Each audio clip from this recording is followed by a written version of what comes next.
Wrong scene, where am I? Here am I. Hello! I clicked the gaming scene by accident. Hello everyone! Welcome to the stream. I hope you're having a great day. Hello, Kiki. I saw you when I was like setting up the stream. I saw you lurking there in chat. Well, hello everyone. Hello, Key. Hello, German. Hello. Oh my god. Alright. Bet. You finally... Alright, let me see if I can. I need to close the program and open it again, so... bear with me. You've been waiting so long for that cave, huh? It's okay, it's okay. I know there's maybe a way to put the model and don't like... Oh, let me... Don't see this. That, but also for your stream? It's okay. Where is this file?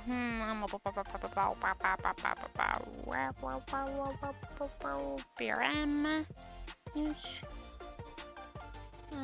It's this one.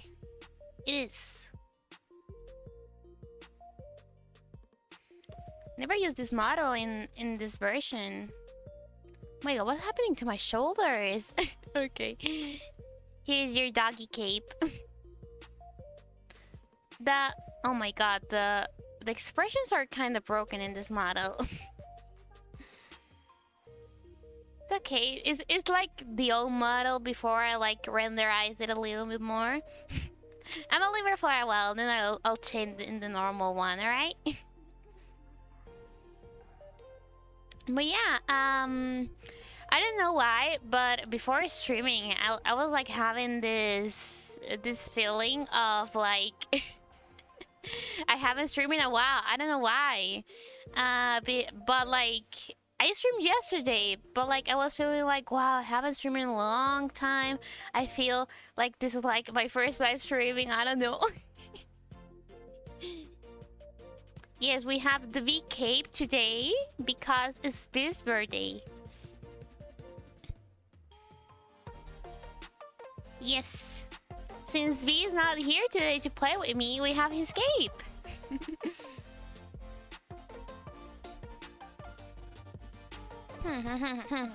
Alright. Let's go to the gaming screen now. Yeah. And I also have his PNG there.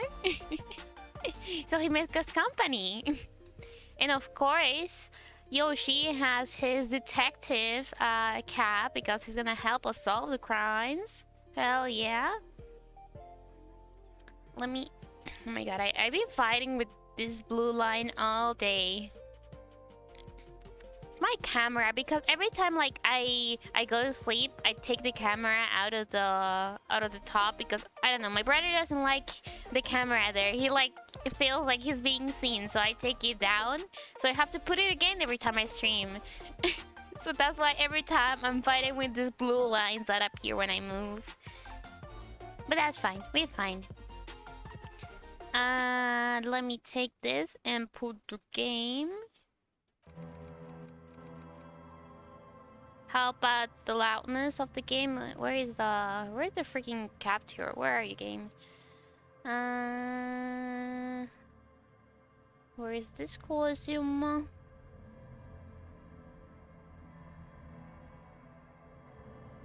Okay, there it is. Is the music good? Too loud? It's a little too loud for me.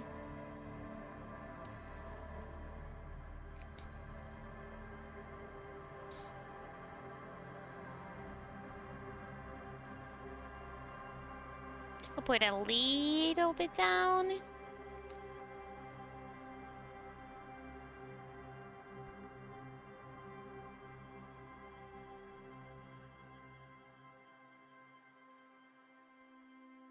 Oh yeah, I have to get in my working garments if I'm gonna be a good cop.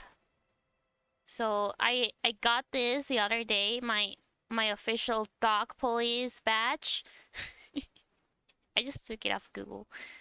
And I have to be professional, you know. So I got some glasses to be very very very professional popular. I have this ones that is just a PNG from from the internet. Yes, this Elysium. Hell yeah, potato, you know it. And I have this ones too. I think I'll stick with these green ones. They're cute. I like to use the glasses like this, you know?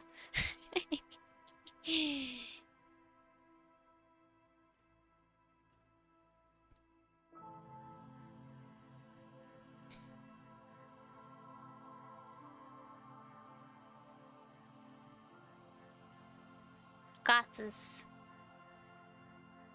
I'll use the other ones. Why are they like... Wait, let me... there we go. They were like kinda tilted to the side. They are kinda, but well. There we go. Now I'm prepared for the job. So last time, we were like talking to this lady, and she wanted us to give her some info, because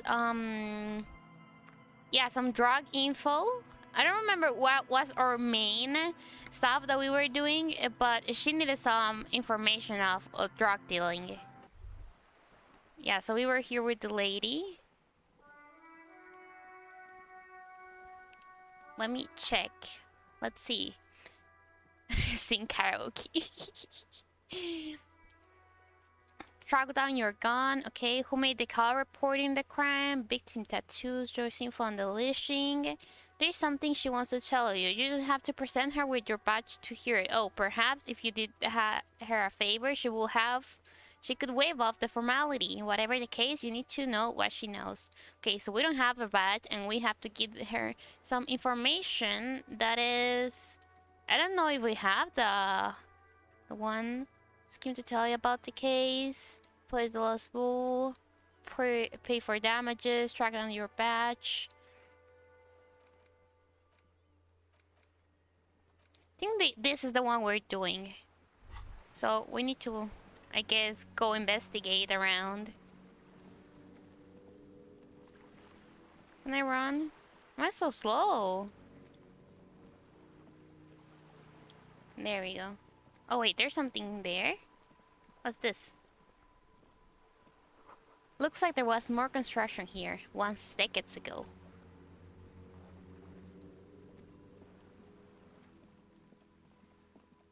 Okay, that window. Okay, let's go there.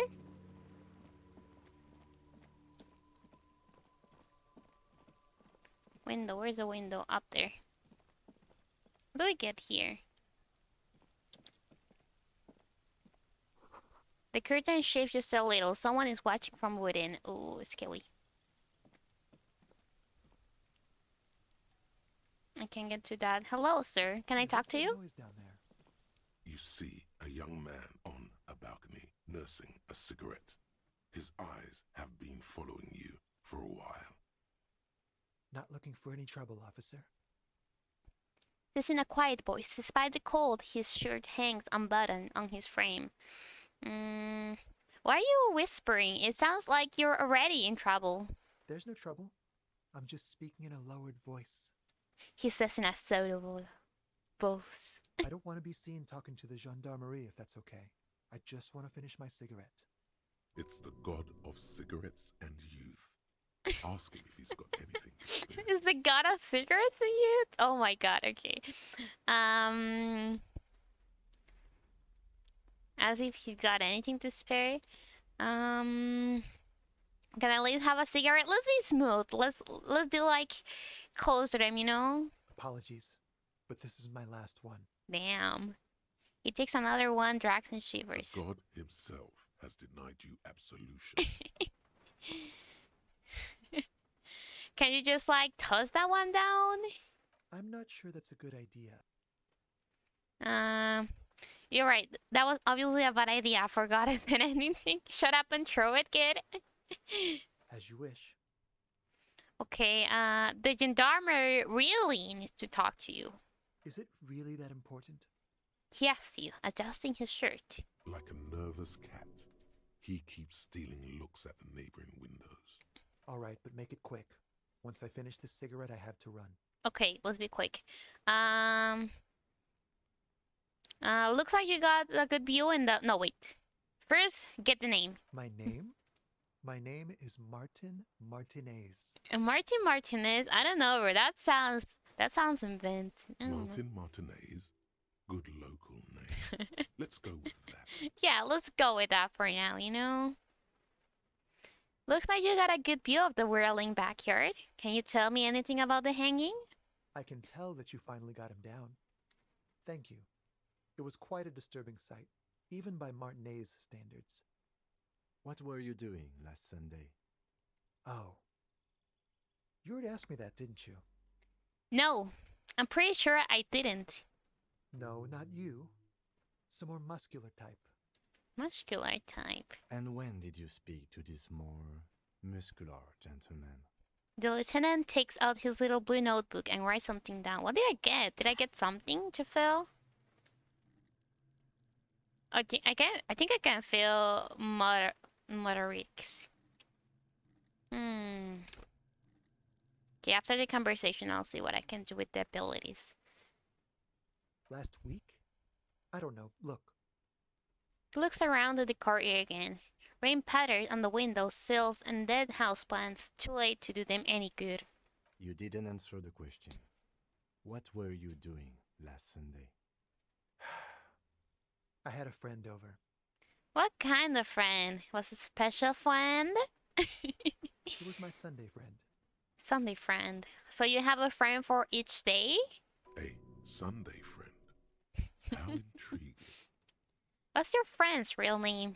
Did he see something? He doesn't reply, gesturing no with his cigarette. Under the grey sky, the neighboring windows are streaked with rain. NNV cheered. X10. Thank you, V. I can donate bits again. Pog, let's go. Finally, Twitch let you donate. Poggies. A birthday cupcake. That's for you. You eat the cupcake. I'll save the bits. All right.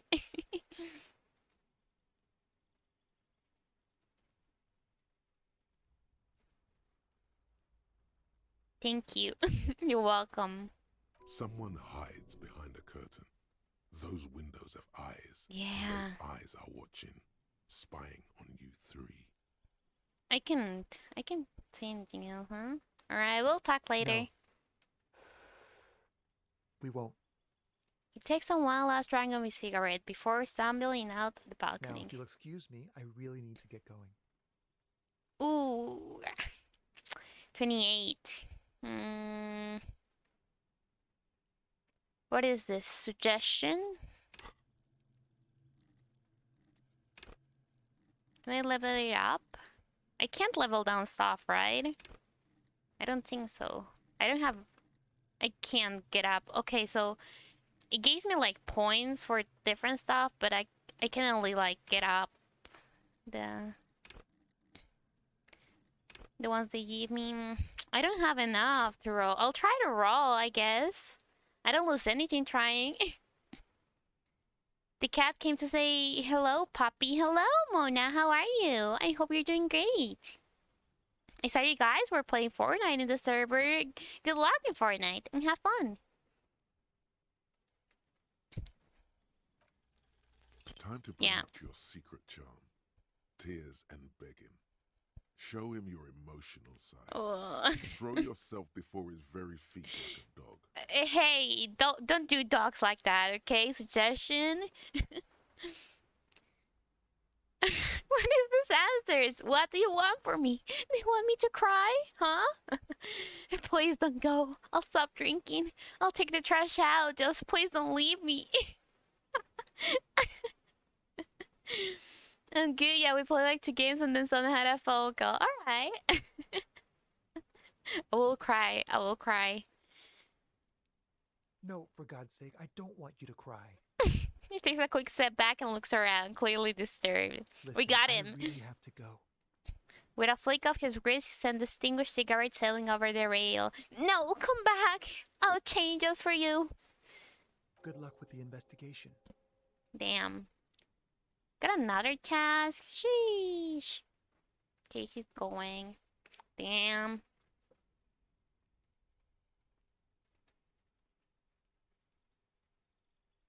He's gone. We should run after him, see where he went. No point in running. Tenements like these often have multiple exits. If he doesn't want to talk to us, then he'll know how to hide himself. So we just give up? He could be a witness. Him or his Sunday friend. Either way, we need to look into that muscular type who's asking about our case. Yeah, true. There has to be a way of getting inside the building. Once we found a way in, we can ask around for his apartment. Alright, let's do that. What's the new task? You met a mysterious stranger smoking on the balcony of the apartment building north of Martinez. He knows something about the murder. Find out where he lives and question him again. Find a way inside the large apartment building in the north. Okay. Gonna stream for Sonic Guardians around this time tomorrow. Alright. Okay, let's see. Let's inspect the door. There must be another way into the building. Can't I, like, force the door? I remember I have this.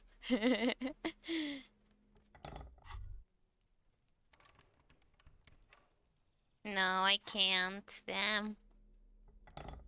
What is this flashlight? Can I use the flashlight in the shady area? I don't know, I wanna try. I haven't used the flashlight yet.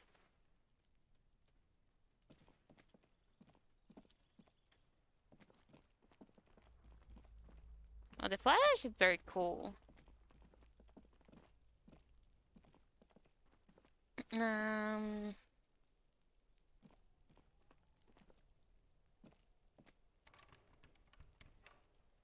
Didn't we already open this?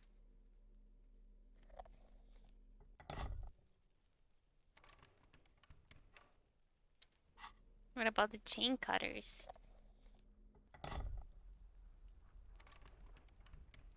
No, there's no way to open this, so that's not the way. Need to find another way in.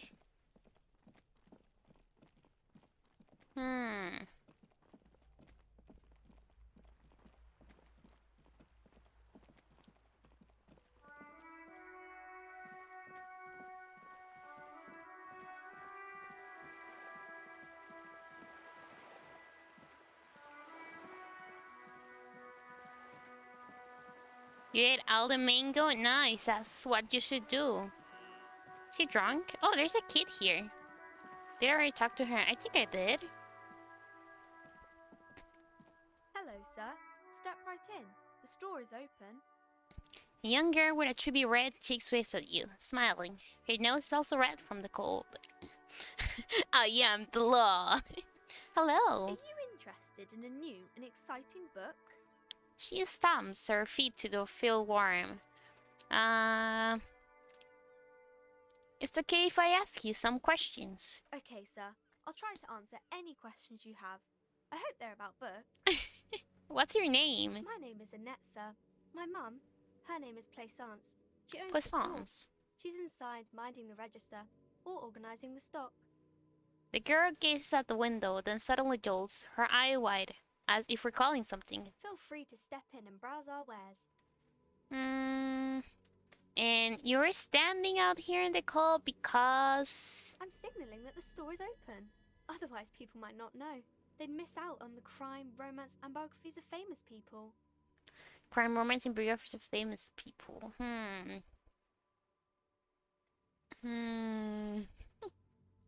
Oh, pat her head. Thank you, sir. I'm happy to help Mum out with the store.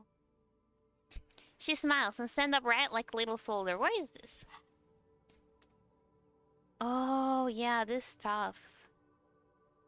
What did I gain? She gave me something.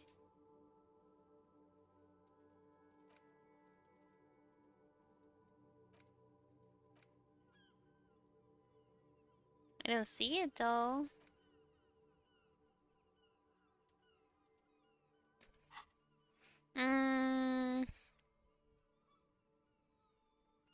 Shouldn't you be at school or something?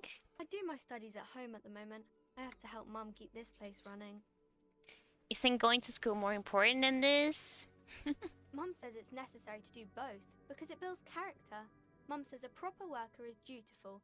That's how you get ahead in life. You succeed. There is stress and unease behind these words. She's reciting etiquette. How's the business going? Mum says it's peachy. She was a little afraid at first. There's talk about this house being cursed. Curse? In what way? Cursed in the way that makes them say that no business has ever really thrived here, sir. That they all go...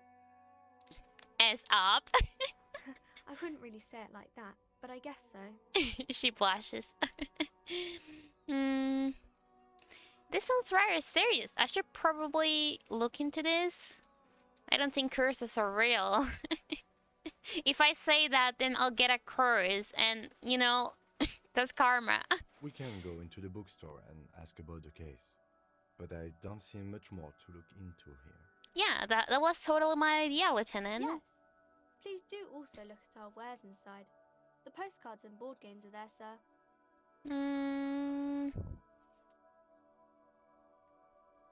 Enough about the curse for now.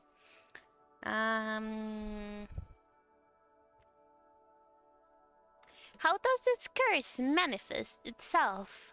It does not manifest itself in any way. It does not exist. I liked it better when we were talking about whether it's appropriate to stand out in the freezing weather. Fine, I'll show you. Anything else you wanted to talk about, sir?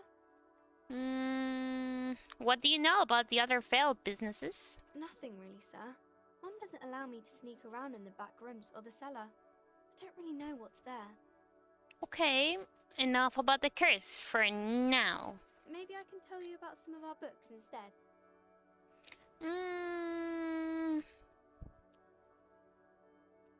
Hello, 50 Rich. How are you? Welcome. Alright, I'll see you around in it. I can go to the store. Can I move? Hello? Why is it not moving?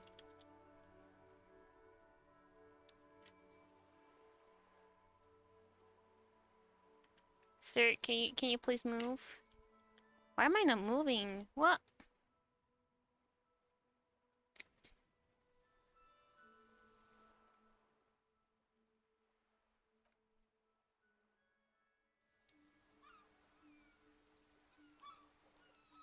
I am stuck.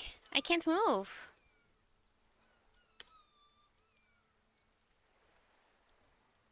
What happened to the game?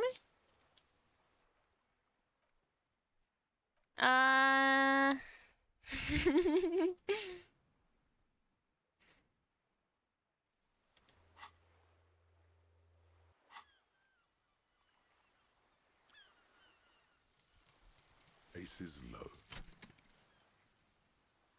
Oh, chart completed. Ace is low. For the rest of the world, the aces low is just some cool Revachol thing, politically neutral. In Revachol, it still holds revolutionary connotations. Also, have you looked at Lieutenant Kitsuragi's clothes? He wears a bomber jacket, just like the ones worn by aerostatic brigades. And those cargo pants look like they could fit tools for hot-fixing your burning aerostatic. You should ask him about this. Okay. +2 empathy towards Kim Kitsuragi, +1 spirit the corpse, the roots of the Elysium. Okay, so forget. So that's why we couldn't move. Oh, okay, makes sense. Yes? Okay, let's go to the store. You brought Batling? Nah, it's okay, it's okay. I'm just dumb.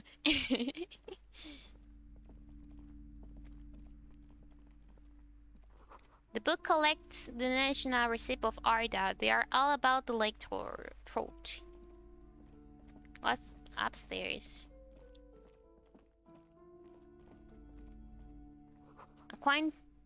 lecture book brochure. Very colorful. It's a tome of fascist magic. Rather candid. Oh, fascist magic. Alright.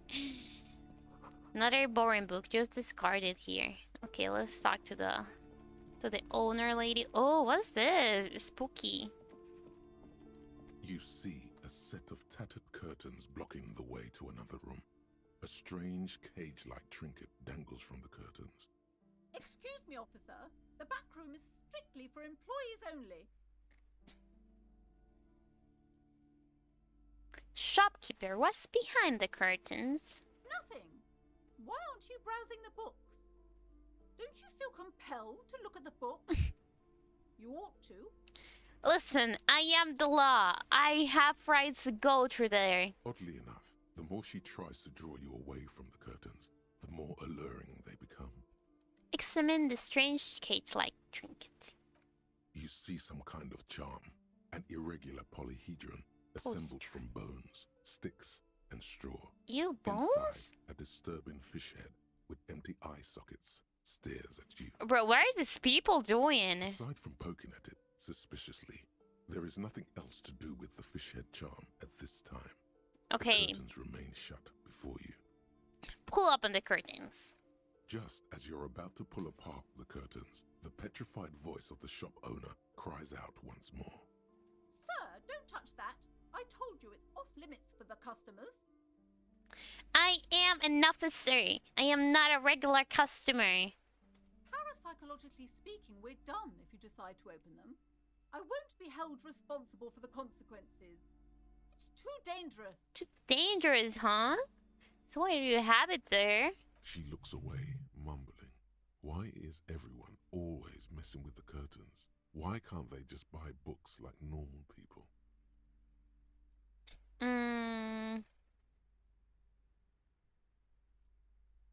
Ma'am, this is different. I am police officer. I need to get in there. Why? It's not like anyone was killed there. Who said that? She straps abruptly as her hand flies over her mouth, baffled by her own bluntness. I'm sorry. I don't mean to be so impolite. Just please don't go there. I can't allow that. You'll only make things worse and unleash the powers. The powers? The curtains do seem frail suddenly, not robust enough to contain a slippery darkness. Is this about the curse? That's why you're afraid? No, it's just a storeroom for the employees, I told you. Now please step away from the curtains. Well, if it's only a storeroom for the employees, why I can't go in? I'll go in. Fuck you. Taco Thursday night for me. Nice. I love tacos. But I sense this place calling for me. I must investigate beyond the threshold. You do? My God, even more reasons not to mess with the curtains. Just step away, dear sir. I don't care. You can stop me. I'll open them. No! Please just talk to me, officer. Come here and let's talk this through before you decide to do anything extreme. Lies. Rip them open, we say. The curtains, Yeah, rip them painted with open. age and covered in dust, hang before you, as if taunting you. Rip them apart. This time for real. You see a dimly lit room full of dusty furniture and trash. A doorway stands in the back, covered in dozens of scary little cage-like trinkets, your shadow looming over it like an omen. I warned you, you're unleashing forces beyond your understanding. Shut up, woman. There's probably a corpse there. Let me get my flashlight.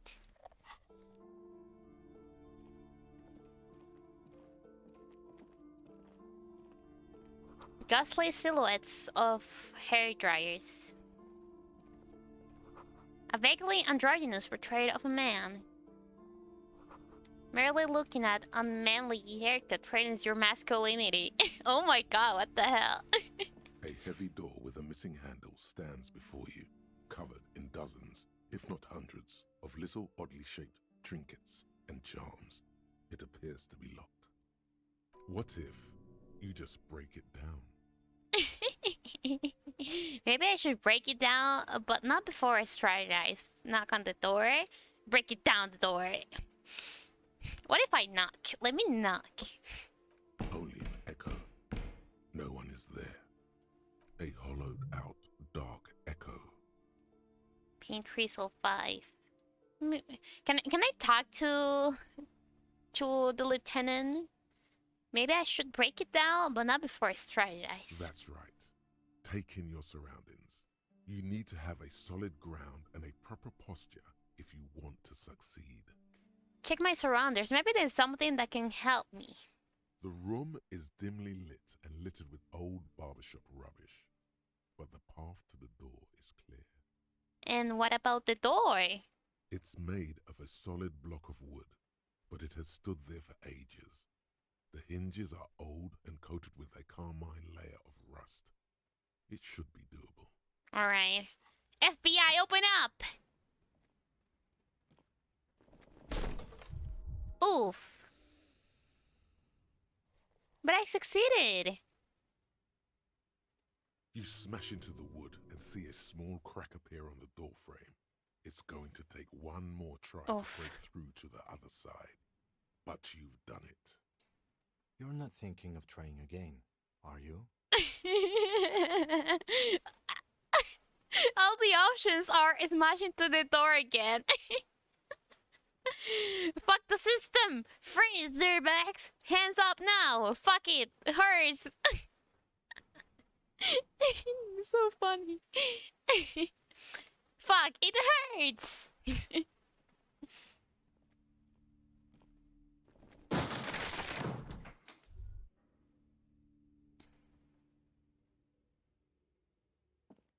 What is this place?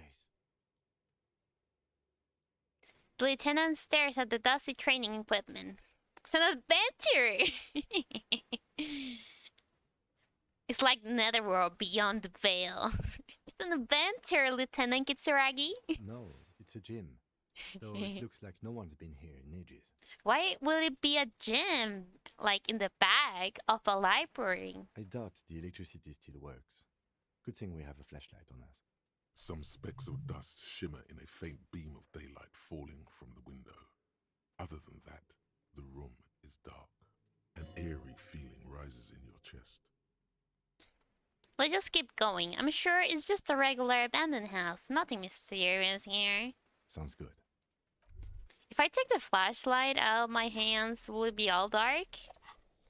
No, okay, we're fine. I don't have to waste my flashlight. Sand is dripping from a punch bag. Wow, you work hard. I do? Oh, yes. You hustle. You're a provider. It's tough out there, but you keep it real and provide. Guess I do, yeah. Oh, yeah. Like a horse. A workhorse. For hard work. What hard work do I do exactly? Look at yourself. You're a human pedometer. You must have walked 200,000 steps down cracked asphalt, mosaic, sand, and linoleum after you re-emerged. That is the sign of a hustler who never gives up. The world is harsh and people are evil. You didn't make it that way, and you won't let it break you. You ride. I fucking ride till I die, bitch. That's just what it's like. Life and death. But you got gills on your side, baby. Got those black baby. papers with the faces of the innocents on them. You bring in the Franco Negros and the Solas. I don't know what the fuck that is, but yeah, I do. It ain't easy, but you do it. Day in and day out. You didn't make the rules, but you won't lose. You're a cop and a sprinter and a money printer. I guess I met some gills, sure. Sure. And has it been easy? Is life easy? Have you not gone into cardiac arrest? Are you not about to have an anxiety attack or shoot yourself in the mouth? But you still hustle 24/7, ride or die. Now, ask yourself, are you rich? No, I'm actually not. I don't have much money in my inventory. That's right. You work harder than anyone. You almost rode yourself to the grave, and you're still practically a hobo. Why is that?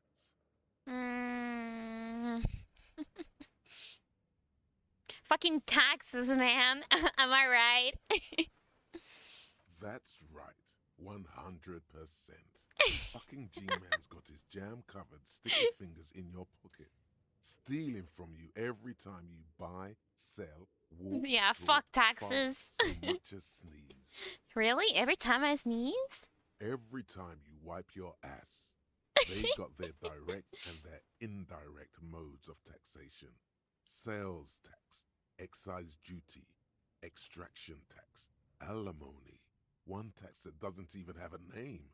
Plus there's the stuff people in other countries pay for.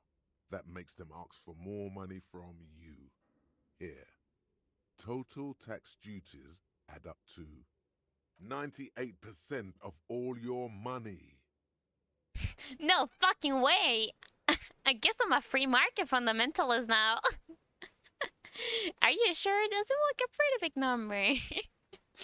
This ain't helping me solve my money problem. It's only making me into a free market type, yeah. What are you, a racist? Don't be Bro, a racist. no! Be a cool immigrant, ultra-liberal free market advocate. Ride or die. Keep it street. I'm not fucking racist, fuck you. What the fuck? Never talk to your inner voices again. They think you're racist. The poster says Citius Fortis, the rest is worn out. Manga racist? No! Worn out wall bars, they look unsafe. A barbell lies on the floor. The color has worn off its weight plates. It's 60 kilograms. Your triceps hum at the sight of these weights. Show the world what kind of beast it's dealing with. Lift them. I don't know, they seem kinda heavy to me. A white check. I can retry it. It's physique. Do I have some physique? I don't think I can level up anything. Maybe later. I'll show Kitsuragi. There they both are. Two identical shoes. Both copiously green and indiscriminately snakeskin. Reunited on your feet. Go ahead. Just as long as you don't discard those crocodile babies. Why is my mind talking about the shoes? What is this? Shot football. Oh, we can give this to the old guys playing petanque. Can analyze anything else?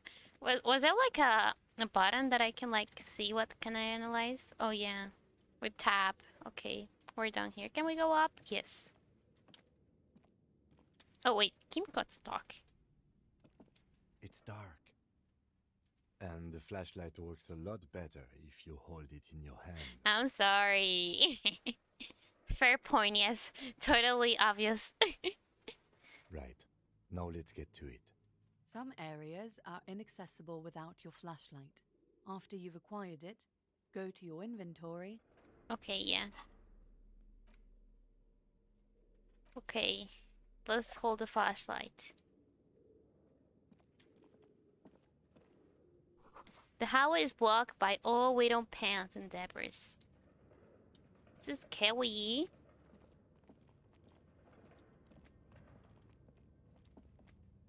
No. Dark. Wild animals stare at you in the dark, stuffed and mounted. A large demijohn full of strange liquid. What's there? The music man, damn. Airship rotors covered in spider webs. They remind you of blades. It's a raggy move. Oh, we can interact with that. The music gets intense. Naked mannequin torso, a strange yellow in color. Money! Blue velvet, soft to the touch, not bitten. Money? Money!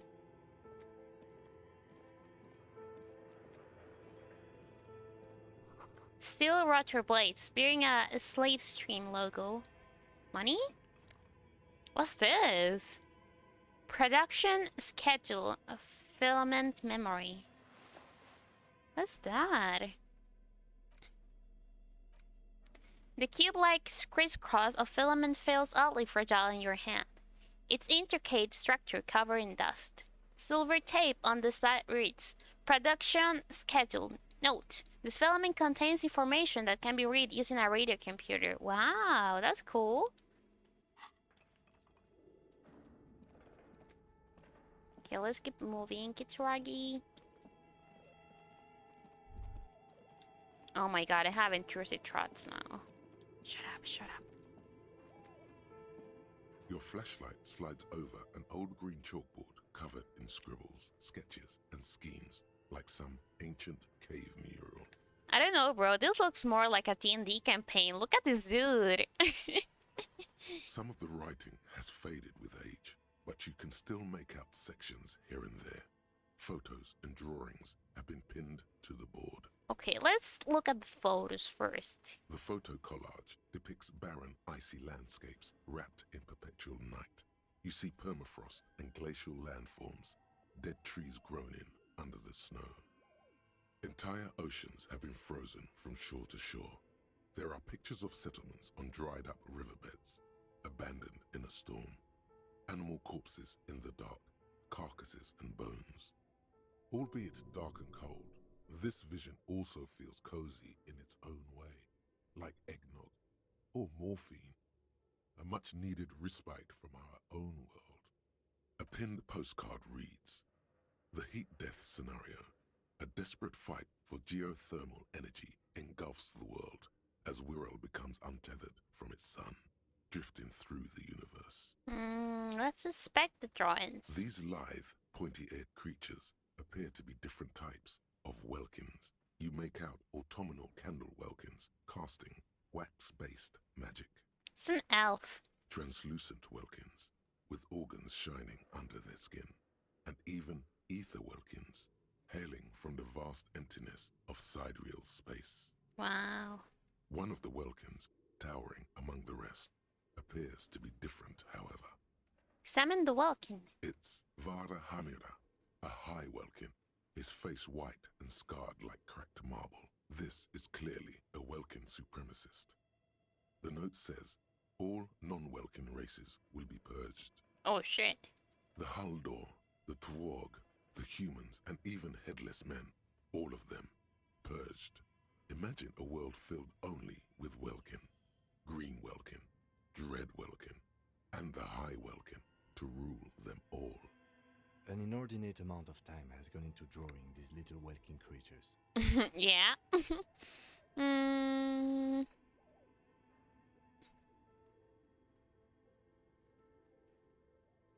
Why would anyone spend so much time on this? Some people really like building a world, I think, even if it's just for a game. Yeah, D&D, I get it. I forgot how good the voice acting is. It is! It's so good! Who are these creatures? Who drew them? Are they real? I have so many questions. This looks like concept art for a project. It's not really real. Your campaign is looking fire, bro. Whoever drew this. One of them is a Welkin supremacist. Political commentary. That one has a great beard too. Well, this has been educational. Let's move on from the Just Welkins. look at those details. So much effort. Inspect the schedule. This is a monthly calendar from the year 50. Cryptic words like sprint, daily minimi, and GPI span the marker-drawn grid, the grand scheme of production and money. It looks a bit like an academic calendar, only much more brutal. Keep reading. What happened? As time goes on, the numbers in the boxes grow rarer and rarer. The board becomes an empty snowfield in the final days. Only failure and regret dwell in this region. Looks like they didn't make it. The lieutenant looks at the frigid ice field of nothingness. A note in the bottom left corner of the chalkboard says, see the prod schedule filament for details. Oh, I have that one. The handwriting is only partly legible, but you can still make out 3 slogans: Call in, Tune out, Wirral Untethered, and Heat Death of the Universe. The full text reads, Heat Death of the Universe is the new black.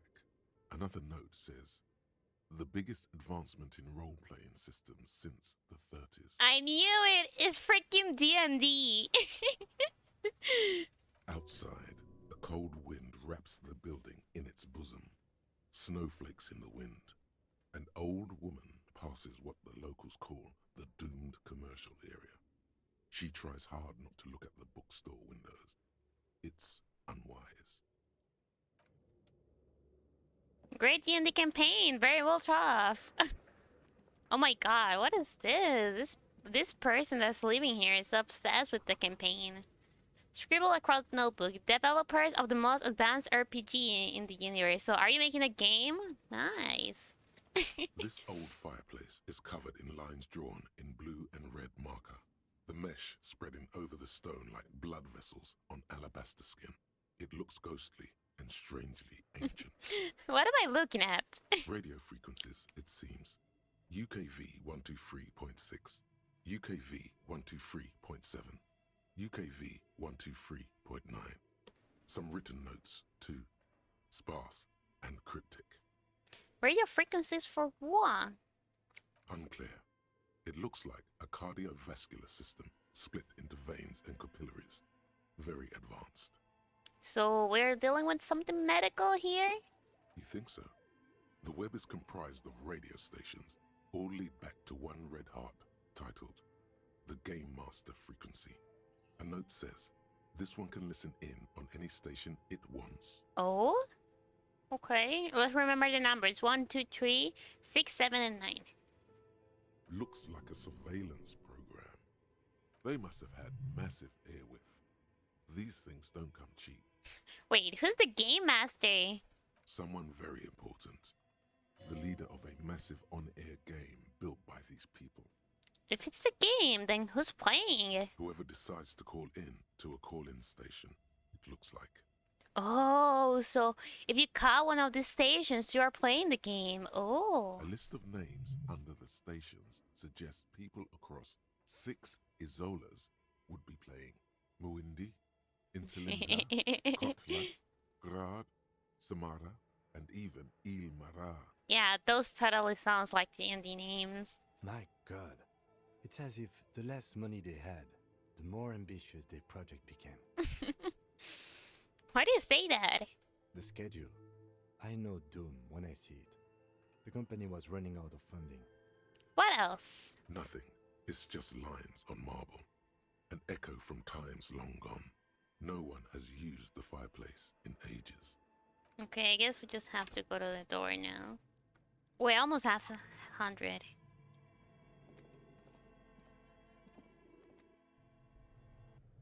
Ooh, creepy. Oh, there's something here. Money in magnesium. Oh, I can hear, right? How do I heal, though? I don't see the magnesium. Are you winning, son? We're just investigating. Oh my god, this rocks. What is this shit? Oh, it's a bear. Oh my god. What is it? Why is there a refrigerator on the bear? What the bear You see doing? a terrifying ice bear with a strange compartment in its belly. The door is covered in frost and the bear's eyes are glowing red. This ice bear is a hyper carnivore. Be careful. What is this thing? It looks like a giant ice bear. The lieutenant doesn't answer. His eyes are glued to the animal.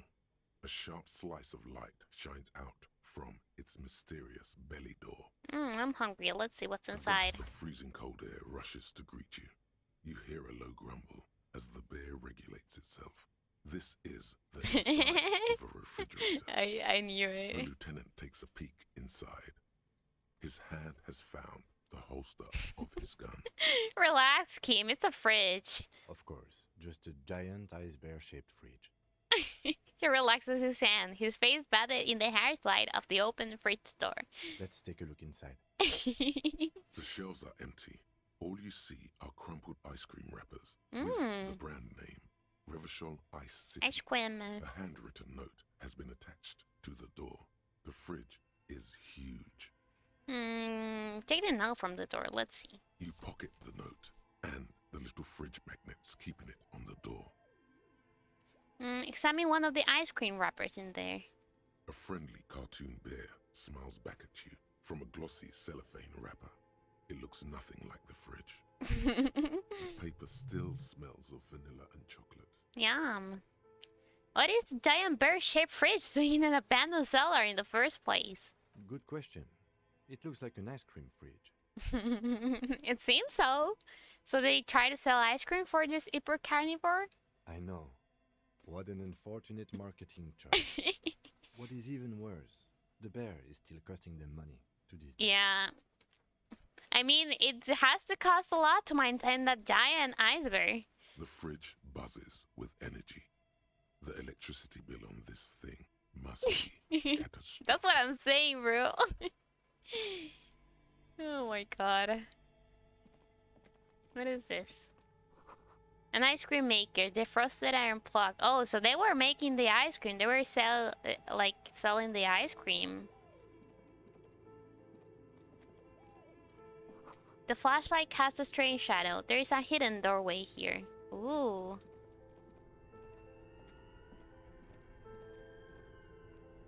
A frozen ice cream maker that is still running. Wait, I don't wanna... This thing is bored. Let me see if there's anything else. Like around here. Around the burr. This thing, what is this? A thick layer of coal dust covers the Damn! furnace, coloring it pitch black. Kim, what is this thing? Is it a furnace? Looks like it. Looks like an old central furnace used to heat the building. It's connected to the chimney. No one has used it in ages. No signs of any recent fire. Only dead rats. Kick with your foot. A hollow ring echoes Ow. through the furnace. Your toe hurts. Oh, damn. Can I heal? Look inside the furnace. It's dark and grimy here. In the darkness you can hear chatter. It's coming from above. A voice or several voices talking to each other. Near the smoke chamber, upstairs. That's where they burn the body. Get in there. The echo is so prominent, it's impossible to discern what the voices are saying or what's producing them. What are you doing? I'm hallucinating. Wait, really? Take your head out of the chimney, please. It's not safe. A lush layer of coal now covers your skin, sinking into the wrinkles. Your hands look ancient. Maybe you could paint something with this coal. Leave a cave painting for future archaeologists. No, that would be stupid. Still, it's good to have this dirt on you. Real men wear coal for makeup. Yeah. The wall collapse is inaccessible now. Okay, I don't think there's anything else, so let's go here where we were going.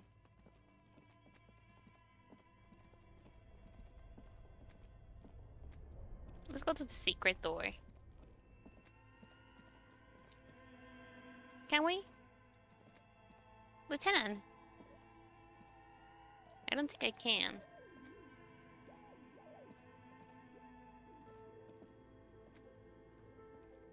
Oh, there we go. A little crowded. Two rusty rifles are hitting about the piping. They look inoperate. Someone has stuck some busted guns beneath the ceiling. Damn. A few bricks have fallen off, revealing a compartment behind the wall. It's too dark to see in. Look, there's a hole in the wall. There is, yes. And there also appears to be something inside the hole. Interesting. Do you want to take a look? Oh man, like I want to, but I don't know. Why don't you do the honors? Sure. Okay, here's some more rifles. None of these seem to be working. And no! An old Belmagrave rifle. That's rare to find in such good order. Seems to no longer be functional, but still rare. Here, it's yours, officer. Hey, let's go. What does it mean? A rifle It here? means there are firearms, albeit inoperable, still lying around in Martinez. It's an interesting coincidence, I would say. Might come in useful in the future. He likes this find. Yeah, of course he likes it. Where are we? Seems like an old bunker from the revolutionary period. Look at all those rifles. Must be an old weapons cache. Yeah, okay. I have a gun. A broke Bell McGray from the ages past. It's a 4-shot bolt-action military rifle with a wooden frame. Oh, this is the note in the fridge. A handwritten note you found from the giant iceberg fridge. It still bears some marks from the fridge-shaped kitchen magnets that were used in the security refrigerator. Okay, let's get back.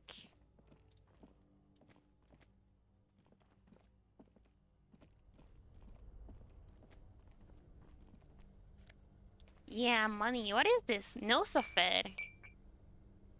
How do I use the healing items? I want to use the healing items.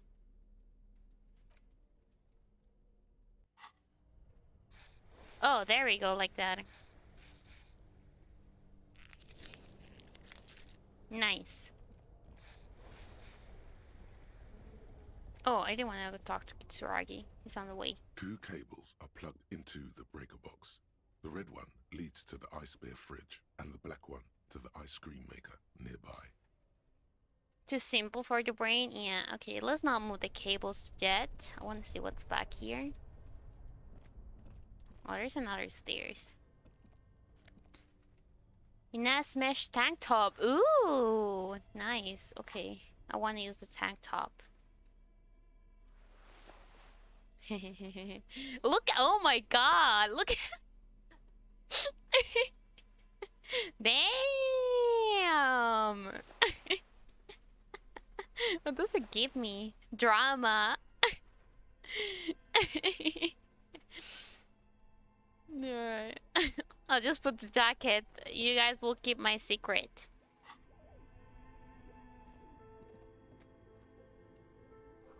Telecom wire is running into the breaker box.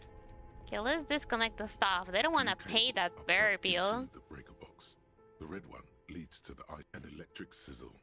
The room is slightly quieter now. Something close to you dies with a soft electric purr. Why did you do that?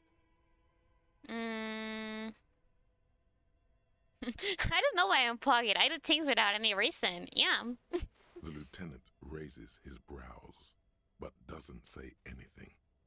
The electric distribution board now has 1 cable missing. Okay, I'll put it back again. Somewhere, a machine hums along with the current, happy and contented. I'll leave the bear off because, you know, they're gonna pay a lot of electricity in that bill.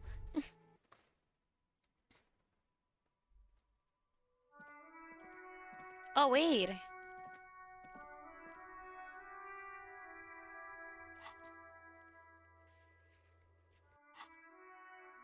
We're back here.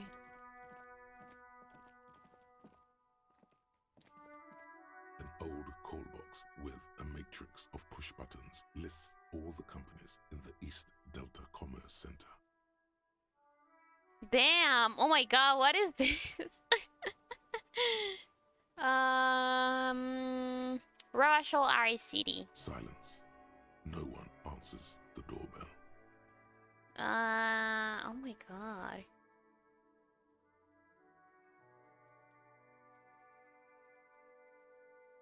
Smells like smegma in here. What the fuck? This button looks new, but someone has removed. Huh. This button looks new. It's probably not connected yet. Okay. An off-key melody starts playing after you ring the doorbell. Then a woman picks up the receiver. Kuno, please stop calling here. Grown-ups don't have time for your stupid games.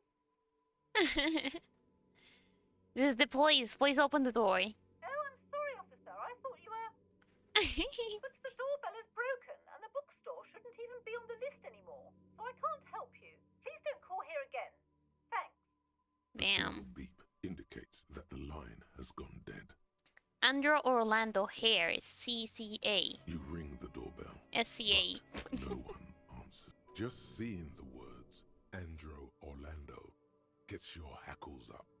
Its very existence is a threat to your masculinity, to say nothing of your hair. Artemitaps boxing for young athletes in gym. All you hear is static, but no one answers the call. 24-hour window. They should answer. It's You 24 ring hours. the doorbell, but Nope. nothing. You wait for a minute or two, but all you get from the call box is looks like someone has melted half the plastic off with a lighter. The doorbell doesn't work. You hear static from the intercom speaker. It sounds as if someone has picked up the receiver, but isn't saying anything. You can almost hear them breathe. Hello? Is anyone there? Yes, hello. This is Tricentennial Electric. Have you come to place an order? Wait, but what happened to Slipstream SCA? There's no Tricentennial Electrics on the list. Hold on. Crimson Electrics? I thought I was calling a Sleepstream SCA. My God. The lieutenant exchanges a look with you. Sorry? It's you. My God. I didn't think I would hear your voice. It's a woman, and she knows you. Oh? Your heart beats faster. She must be mistaking you for someone else. Do we know each other? Michelle. Just My name is Michelle! please. My name is Michelle! We already know my name. Let's go. Sounds like a ghost. Wind blows through your clothes and you feel detached from your surroundings. Inside the building, a cold memory hangs. Why did you even call? I don't understand. You've been gone for months. I thought you didn't care. Hold on. Tell me what's going on. What did I do? Ever since I came to work here, it's been different. As if my mind's been wiped clean. Same. A spot of static overrides her words. When she speaks again, it sounds like she's submerged. It's so nice. It's so nice to be able to finally forget. Forget about what? She sounds like she's about to cry. The cold is deep under your skin, as if you were talking to someone who's 100 years away. Somewhere inside the building, water is flooding the cellar floor. Oh god, please don't cry. She doesn't answer. Hey, are you still here? Silence. The only thing you can hear now is static and waves washing ashore on the bay. I get it. You don't want to talk to me. No one even wants to talk to me.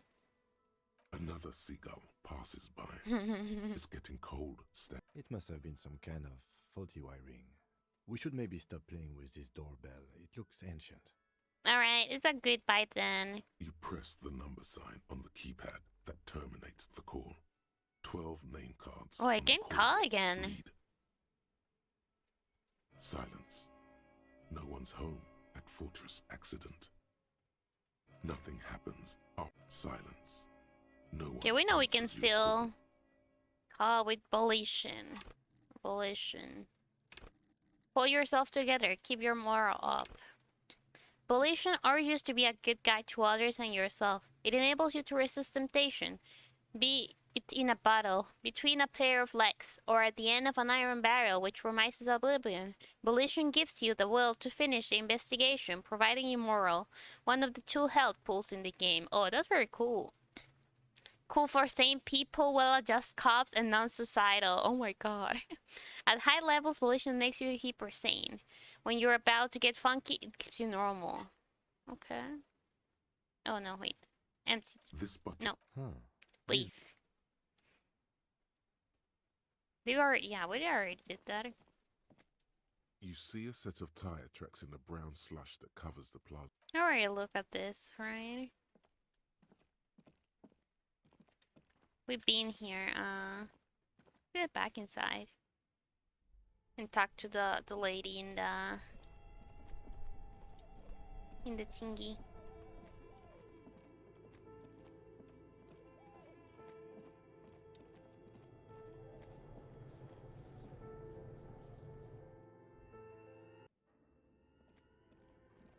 Oh, what's this? Oh, this for the cube. This appears to be some kind of machine with a cube-shaped heart and a wired framework. The keyboard has a rectangular on-off button. A piece of paper still hangs from the printer. A radio computer. Just sitting here without anyone inside. What he means is that these things cost money. Why would anyone just leave it behind? This is the Ream Civic radio computer, model RC5120, equipped with a Feld mainframe and a Ream-compatible printer. Turn on it. The machine lights up like some prehistoric animal stirring from its slumber, revealing fluorescent play and print The keys sound. on the keyboard. The hatch on the machine's central compartment is wide open. Look inside. It's empty, like a beehive without its brood. Some cables have been left dangling, disconnected. The filament you have would fit perfectly inside the compartment. Insert the production schedule. Like a smooth draw, the filament slides into place. Yeah, I On have the a new keyboard, skill the play point. key starts blinking. Press play. A bar of fabric right above the keyboard starts producing a soft hum. The sound of static seeps through the machine's planar magnetic driver. Oh no. It was already glowing and now it's also making a sound. It's probably some alien CO-like technology. The static gets louder, slowly filling up the abandoned hall, until a voice speaks out, crackling and old, cutting into the air. Good afternoon. Fortress accident en rue de Saint-Ghislaine. This is East Insulindian Repeater Station 1. Please repeat. Is this the production schedule? What's the production schedule? The filament you have inserted into the reader. You mean that glowing thing I put inside? Yes. Is that the production schedule? Yes. Good. Please repeat the password. Password? I am really bad at passwords. Can you give me a hint? No. No, okay. Is it my birthday? Still no. This is the police. Please open this thing. I am contractually obliged to protect the privacy of the filament holder for stress accident. Without filing a warrant with Lintel, I cannot give you access to this filament. I'm afraid we are not doing that, unless we want to wait for a month. Now, can you please repeat the password? I don't know the password. Received. I will register this login Oh attempt. no. That sounds bad. A login attempt. Something a criminal would do. Don't worry. Passwords have a way of turning up sooner or later. True. Fortress accident. Is there anything else I can do for you today? Why do you call me Fortress Accident? Fortress Accident is the company on whose name the terminal you are currently using has been registered to. Do you have any other information about this company? One moment. You heard her through the catalog before she reads out with the studio's care. Fortress Accident SCA produces revolutionary interactive call-in radio games. That's what the catalog says. And what's that? Does this interactive calling radio game? Any other questions? Damn.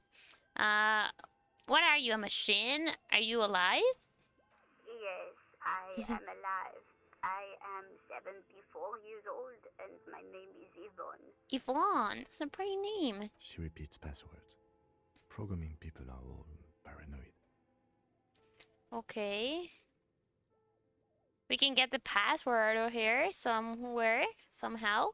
Grandma, yeah.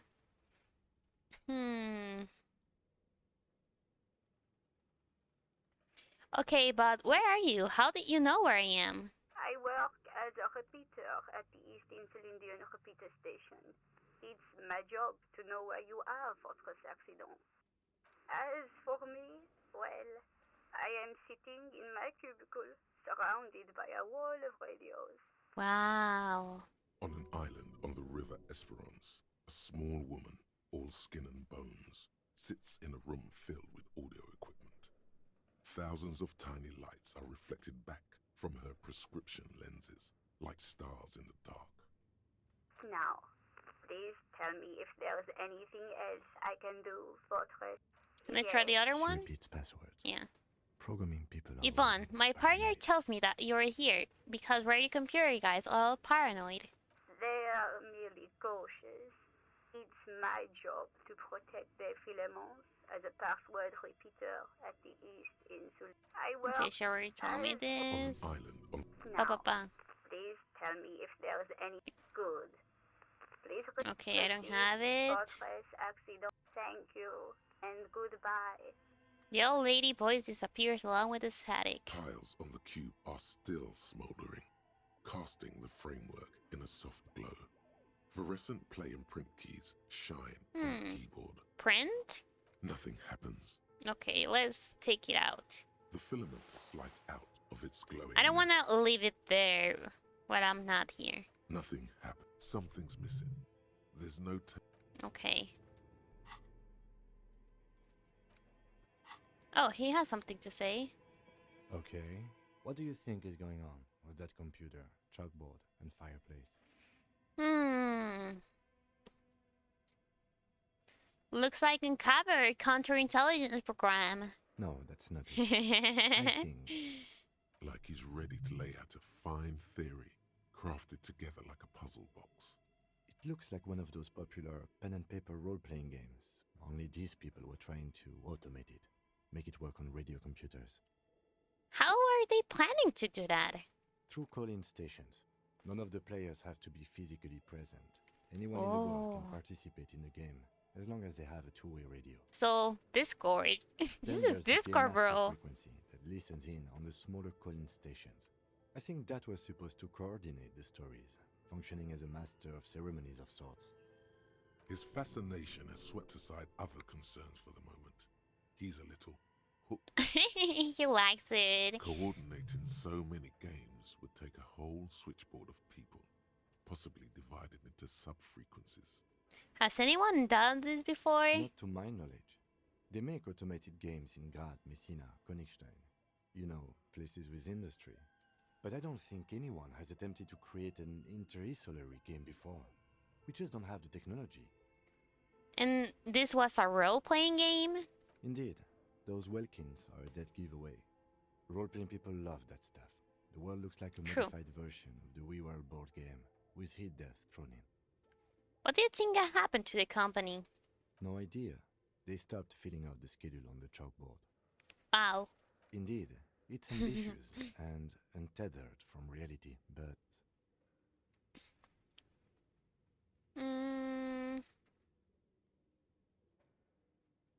They were insane if they thought they could do this. Yes, especially in here. The lieutenant looks around the derelict room. The pipes howl and a rat crosses the floor in front of your feet. Okay, let's keep moving. Okay. Maybe we'll find the password somewhere. I don't think there's anything else to... Oh shit, I opened my Steam by accident. What's this? We didn't even came here. A door?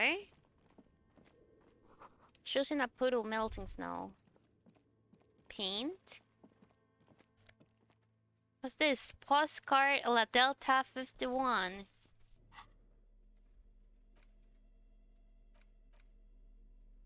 The sunlight has made this postcard almost completely sepia tone. Midtown traffic passes.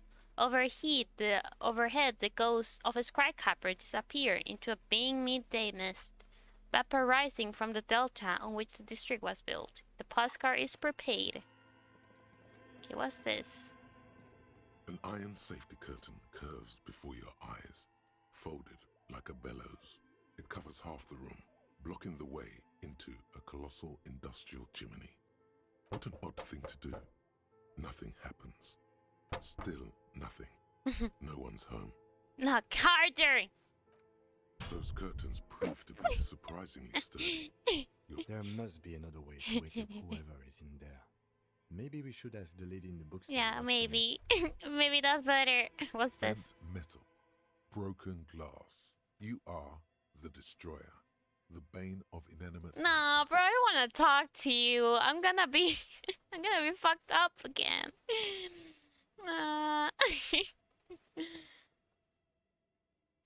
Gaze upon me, stuff and despair. Kudos. Kudos. Truth gain. Anti-objects task force. Oh. Take a look at your hands. See how bruised they are? See how little scars? This is Exhibit A. The materials world is holding you back. Containers, small boxes, doors, chairs, they're all your enemies. Always have been. Atoms themselves are in on the conspiracy, forming shapes and structures that you hate. You are energy stuck in body. You are a spirit trapped in matter. Break free! Beat up the lamppost. Let it know how much objects suck.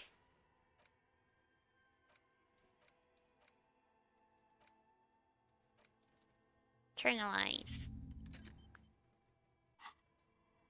Okay, let's go talk to the lady. No, don't get back. Is this the way out? Should be. Is not? Oh no, it's down there.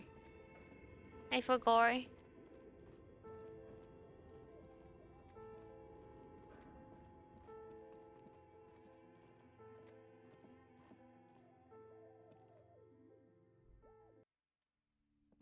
Okay, let's talk to the lady.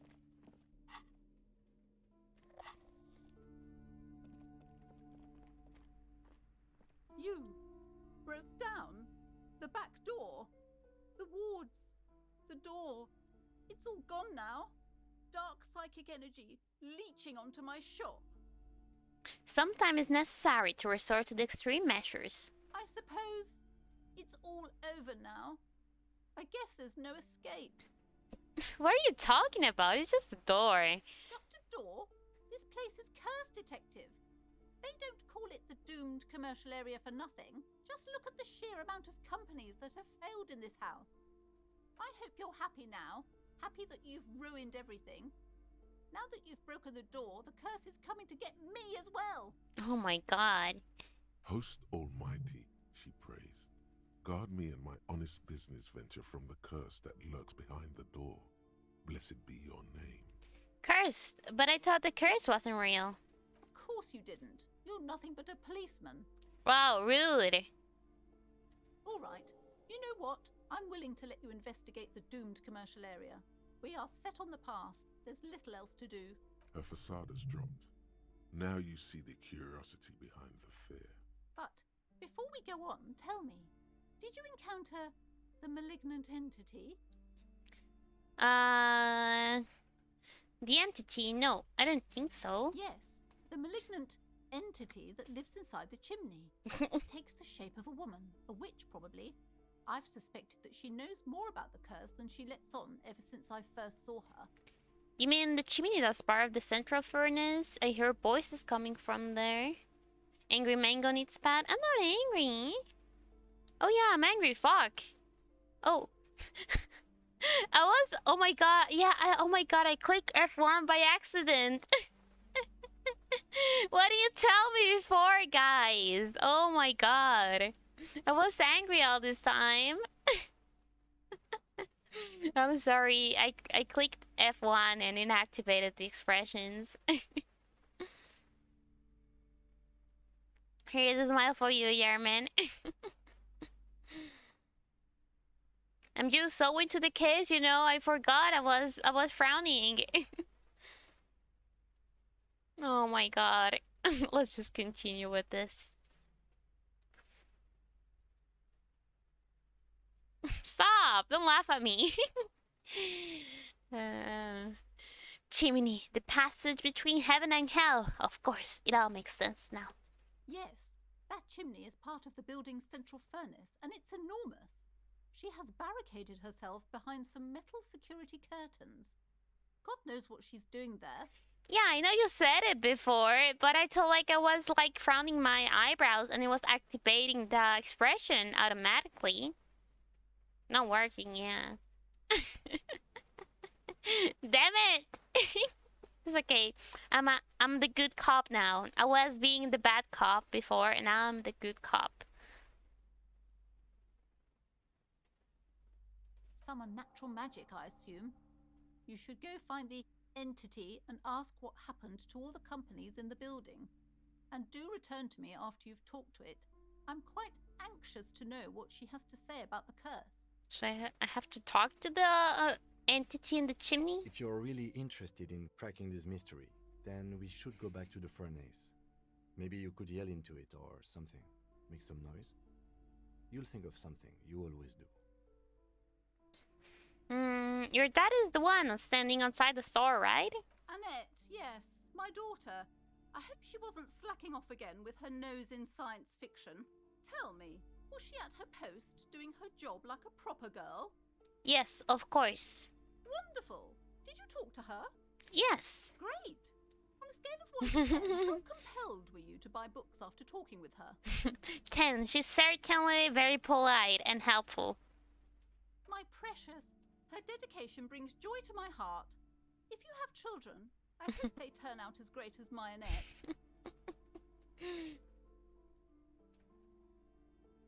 I'm here to dismantle free market in the Polish chill labor. You must be kidding. There's nothing like that happening. Depends. How much do you pay the kid? Good sir. What does a young child do with money anyway? No, I save it for her. Oh my god. She's securing her financial future out there. Oh, I guess I was mistaken. Indeed. Are we done with the jokes now?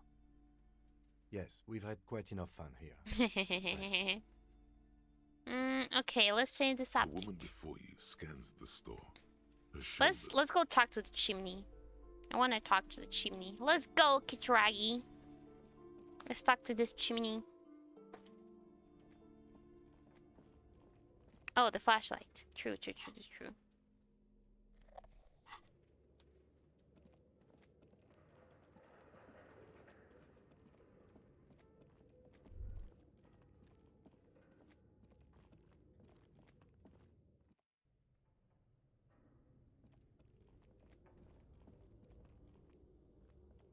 A thick layer of coal dust covers the furnace. Ooh, look at coloring that. it pitch black.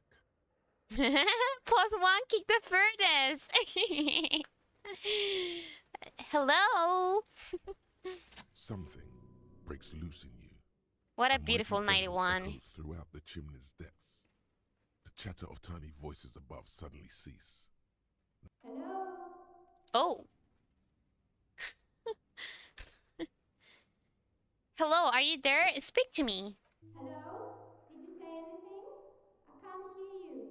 Please come upstairs. There's a safety curtain on the second floor. Oh, she's the one behind the curtain. You hear a low rumble upstairs. The sound of a curtain being So pulled I aside. punched the curtain for nothing? After Damn. you, officer. Wow. It's very rude to not answer the door while I was punching the fuck out of it. Okay, let's go.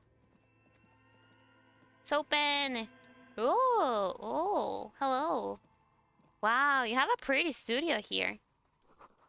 This tray is full of dice. Colorful polyed rice. Hundreds of them. Oh yeah, she's the dungeon master. The candy dispenser has been repurposed to contain thousands of dice. Okay, let's talk to her. Hello, I'm Nia. A bird-like woman sits in a throne of tools, with emerald lights shining through her hair. Did you try knocking on my window? I must have missed you. I've been listening to my Melius. Oh, she had headphones.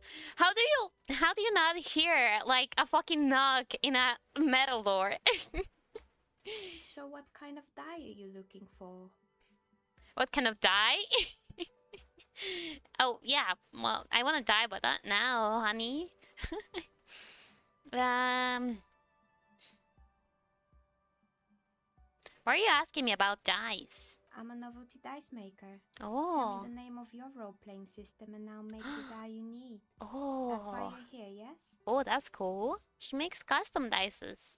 As she speaks, her bone-like fingers fiddle with a ring. Her bones light, but her hands strong.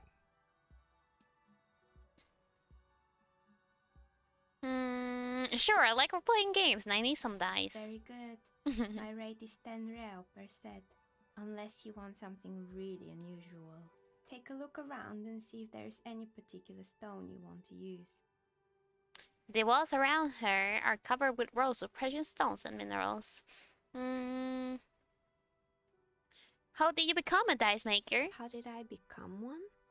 It was a business decision. I was a regular jeweler at first, but that's an unfocused field with too much competition. True.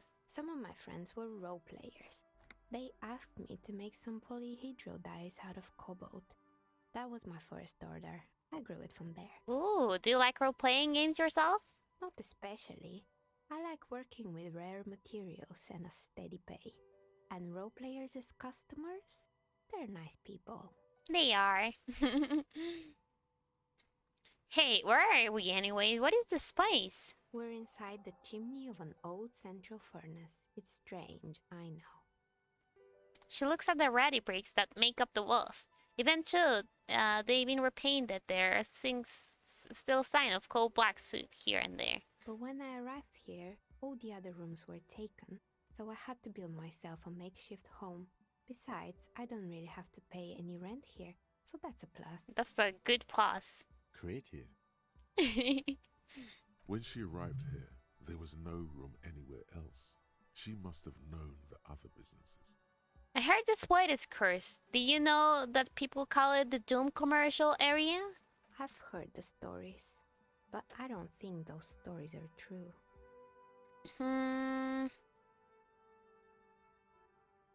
Plaisance is the one who sent me. She convinced that the place is swarming with malicious energies. Plaisance, the bookshop lady? I've heard that her business is doing rather well. Have the energies spared her somehow? Actually, the bookstore isn't doing that well. There are hardly any customers, and she has to exploit her own daughter to keep the company going. Oh, right. But it's not just the bookstore that's still up and running. What about the whirling in racks? Some people say it's part of the building complex. Hold on, the Whirling is part of the Doom commercial area? You could say so. Both houses were built at the same time and under the East of the Commerce Central project. Yes, but it's still a separate building.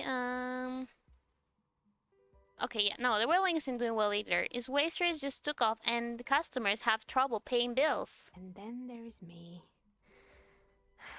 She sighs, looking at her messy work table. All kinds of tools lie scattered, from knives to carving files to wire cutters. I've been here for 14 years, wow. Selling novelty dice to role-playing 14 years? enthusiasts. Not exactly a million-real business idea, yet somehow I've survived despite the talk of malicious energies. Strange, isn't it? Is it? It's because she's in cahoots with the demons. Poison thinks it's because you're the source of it, a malignant entity. Competent, dedicated to your craft. Oh, that's cute.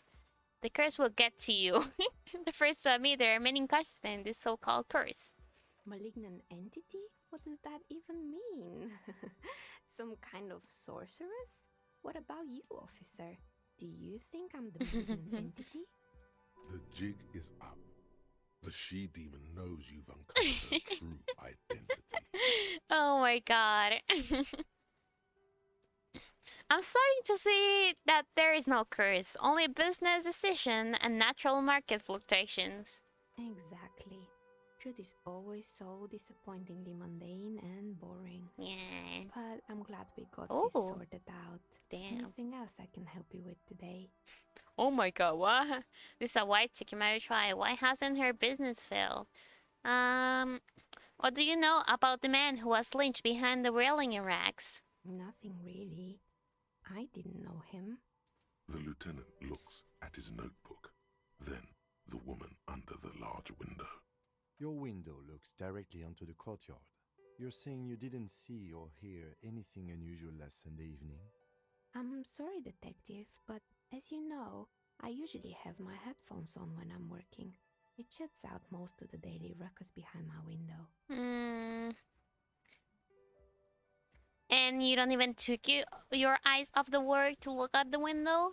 I might have, but in this case, all I would have seen is my own reflection staring back from the darkness. It's really hard to make anything out in the yard when it's dark outside. Besides, I rarely get up to look out the window when I'm in the zone.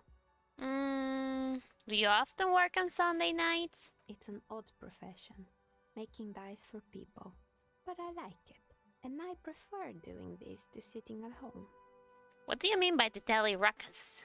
Well, there's always something going on in the Whirling's backyard. During daytime, there are usually those kids, and lately I've been seeing a lot of drunk workers hanging about. Must be because of the strike. But I never saw anyone during that fateful Sunday night, I'm afraid. I see. Thank you for your answers. She nods. Anything else, officer? Do you know what happened to the other tenants? Everyone else is gone. More or less. Are you interested in anyone specific? Rats scuttle in the dark rooms under the abandoned blow dryers and dusty mannequins. Cobwebs cover rotors and radio computers alike. So much failure.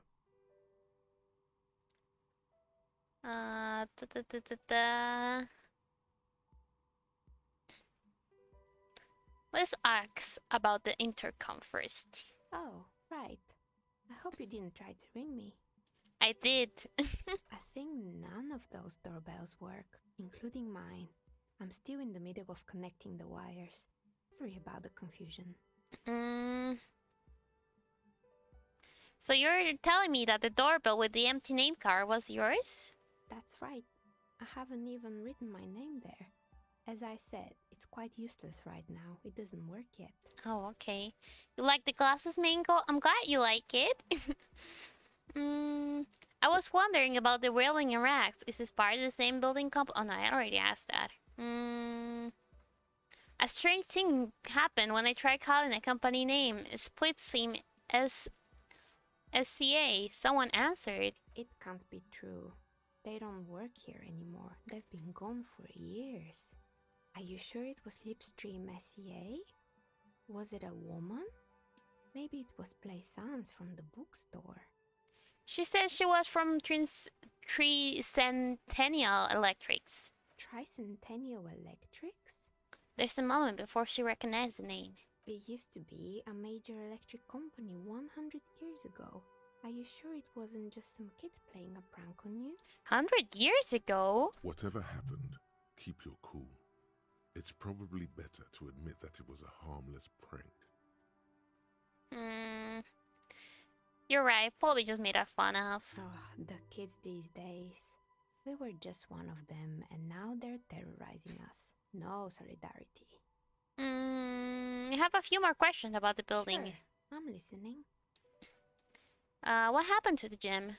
It wasn't merely a gym, it was Artemitep's boxing club. A community project created to steer at-risk youth away from drugs and crime. And who was Artemitep? A kind man from Zemsk. He had some trouble with the law when he was younger, and that's why he wanted to start the gym, as his way of giving back. Maybe that's what Kuno needs, a community-centric boxing club. Kuno? Who's Kuno? He's a little ginger gremlin who likes to defile dead bodies. Oh yes, you mean the kid with the sailor's mouth? Yeah. Yes, I've heard him yelling profanities in the backyard. I think it would take more than a gym to help that kid. Jumping for the Kids Summit so far, it didn't really work, did it? It didn't. If anything, it made the youth situation in Martinez even worse. At some point, someone started a rumor that the punching bag downstairs was full of amphetamines. Damn. You should have known it. Eventually, the coalition took away the funding and the club went bankrupt. This was a few years ago. It's gotten much more peaceful around the plaza ever since.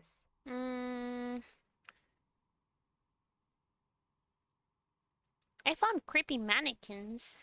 There used to be a fashion atelier here, but I have forgotten the head designer's name. They were doing well for a couple of years until the insect rights activists came. Insect rights activists? What in the name of?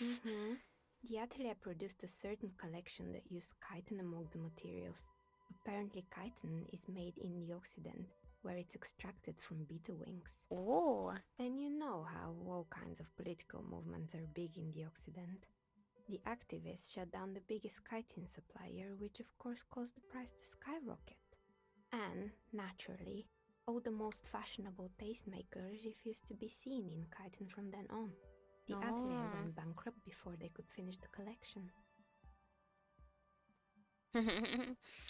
But insects don't have any brain or feelings. They got what they deserve. Making cloths out of beetle wings is a terrible idea. I mean, I like the insect one. Not. Really? Anyway. Did someone here make stuffed animals? I saw months lying around. You mean Mr. Fabron, the taxidermist? Yes. No, he mostly just did drugs.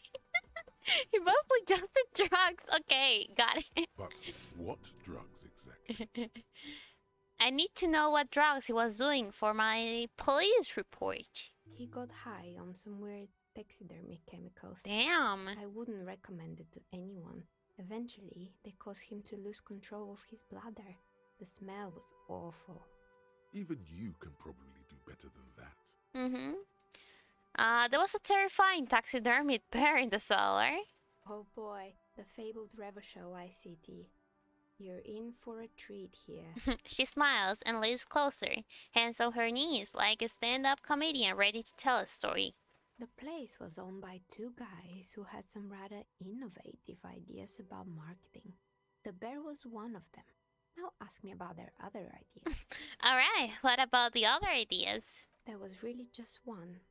And it involved picking out the prettiest girls in the neighborhood and paying them 20 cents per hour to man the booth. Oh my god. And by man the booth, I mean slump behind the counter with a face that could maim you if you ever dared to disturb their bored magazine browsing.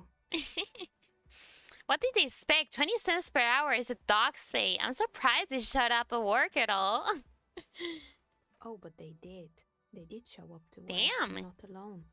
There were also acne-ridden girlfriends and gorilla-like boyfriends loitering near the ice cream stand. And they already had the bear. What about the bear?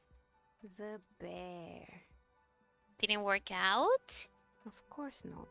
The bear was terrifying. No one wants ice cream guarded by a hostile apex predator. To make matters worse, the fridge didn't work too well either, and half the ice cream came out malformed and partially melted.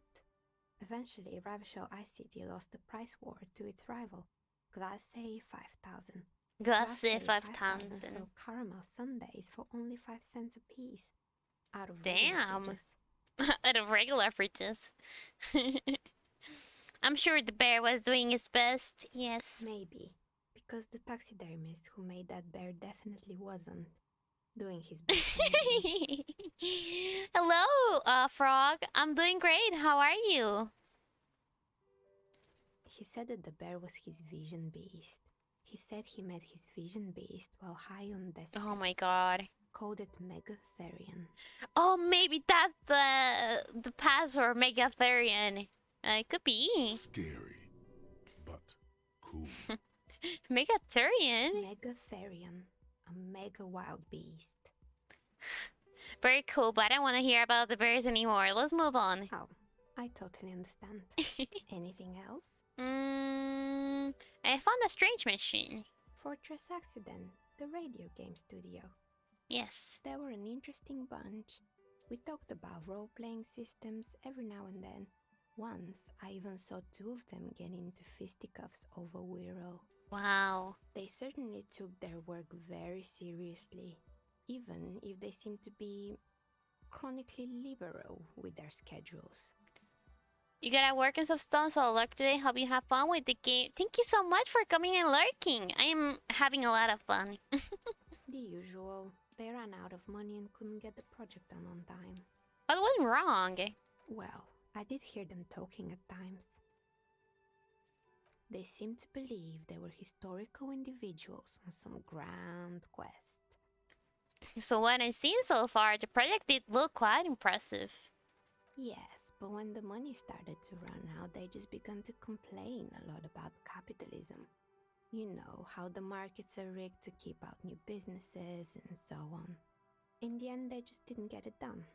They didn't have enough willpower to produce something truly historic. And to show up to work on time. Showing up to work on time is hard. No, scratch that. Showing up to work at all is It is, it is. especially if you've been drinking. Well, showing up to work on time is incredibly hard. And so is producing something extraordinary. Her eyes wander to the shelf full of dice, prototypes, and discarded models. Anything else? I have more questions about the intercom. I'm pretty sure it still doesn't work, but sure. What do you want Oh to wait. know? Oh, the intercom Sure, building. I'm listening. Hair salon. Yes, I think it was called Androgynous Orlando or something similar. Oh, the They weren't painting. a big hit around here. Turns out that working class men don't like genderless haircuts. They're scared of that Yeah, word. they're scared that this masculinity is gonna wear off. You wouldn't like it either. The others would laugh at you. It's not about the haircut. It's about the Exactly, the confidence. What's wrong with a bit experimenting? The customer should be more open-minded. I guess it just wasn't the time yet. What's up with the broken windows? Oh, this one's a mess. There used to be a company that promised to repair windows 24 hours a day. What could go wrong with this one, right? Yeah, what could go wrong? Turns out the business was actually set up as a front for an illicit group that was producing snuff milias. Who would have guessed? And they never cleaned up the debris either. Now it's just littering the hallway and I have no idea how to get rid of it on my own. Cool. Very cool about the debris. But what's a snuff milieu? It's a sub-Rosa radio station that broadcasts real murders with real victims. Wow. Some people pay good money to get off on it. What does she mean, to get off on it? Don't worry, the ICP has a separate division that deals exclusively with unlicensed sub-roses. This isn't our problem. Okay. Good luck with that. It's not easy catching those perpetrators. Good. I hope it clarified things a bit. What else? Oh, I have it in more high. It was like 18 or something before. Let's just leave for now. Auto saving. All right. I'll be right back, guys.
Okay, I'm back. Sorry. V needed back his cape, so I was taking it out and giving it to him. Oh, let me move in my chair.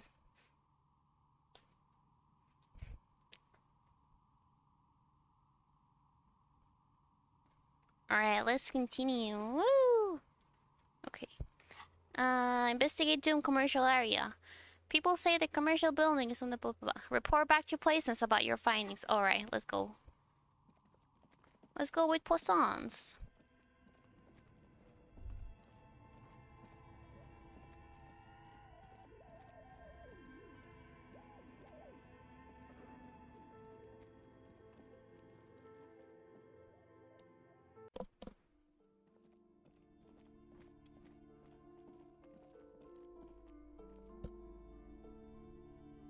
Yes?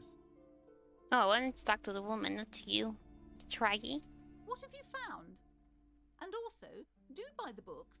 There may be teachings in them. I talked to the entity you told me about. Her name is Neha, and she's a novelty dice maker. A novelty dice maker? Well, spit it out. Why does she need the dice? For some kind of sorcery? Sometimes they use the ankle bones of sheep.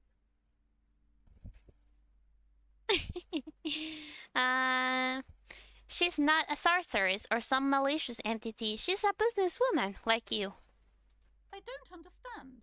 If it's not her, then where is the source of the doom? How did she explain the curse? Before you say anything, ask yourself, is the woman really able to withstand the truth? She's squeezing on the pendant too tight. A drop of blood in her palm. Just don't say you don't have any answer yet. The uncertainty is killing her. She said there is no curse because there are too many inconsistencies.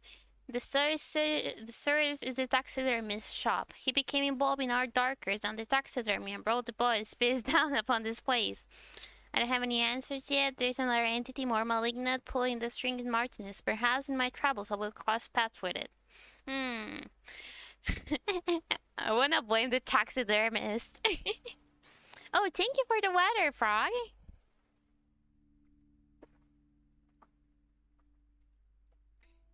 Let's blame the taxidermist. Oh, how horrid! I knew something wasn't right about that place.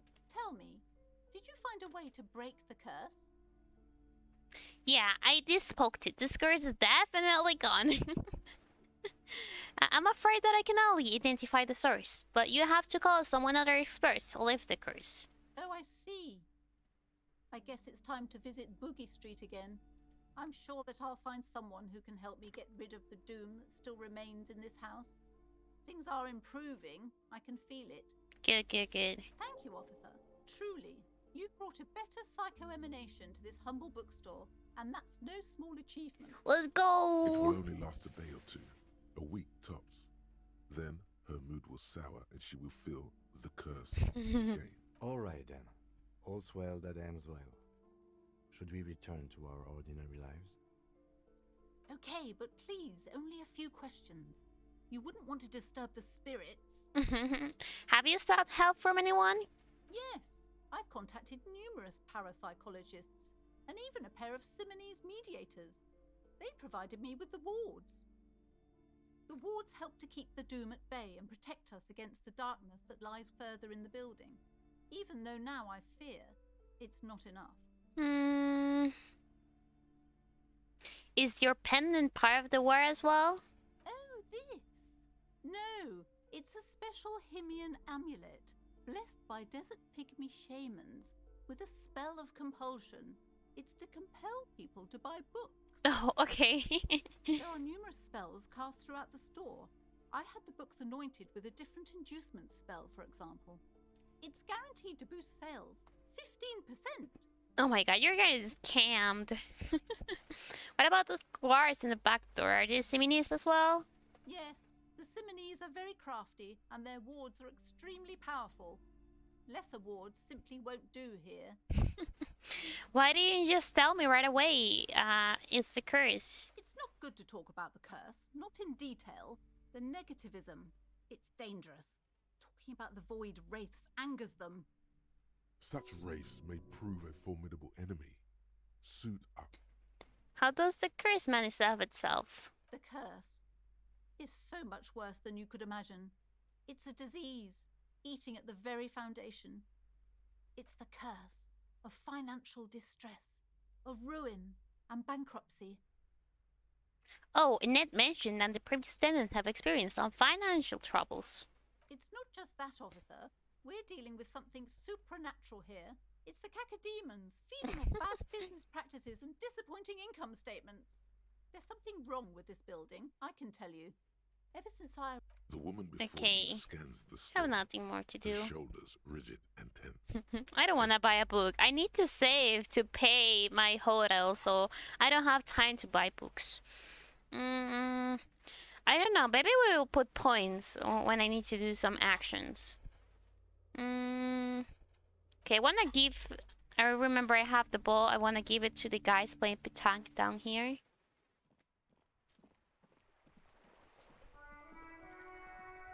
Hey, I found the ball. We're still waiting for a replacement for the bull you sent sinking. I found you guys a new ball. What is this? Are you mocking us? This isn't for pétanque. Now. No need to get angry again, René. I'm sure the officer tried his best.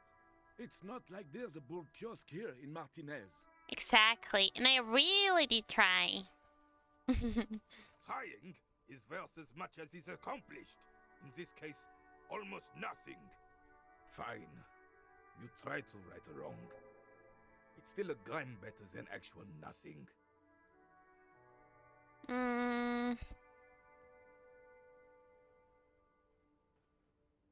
Oh, yeah, the rifle. It's a Bell McGrave. 4.46 caliber.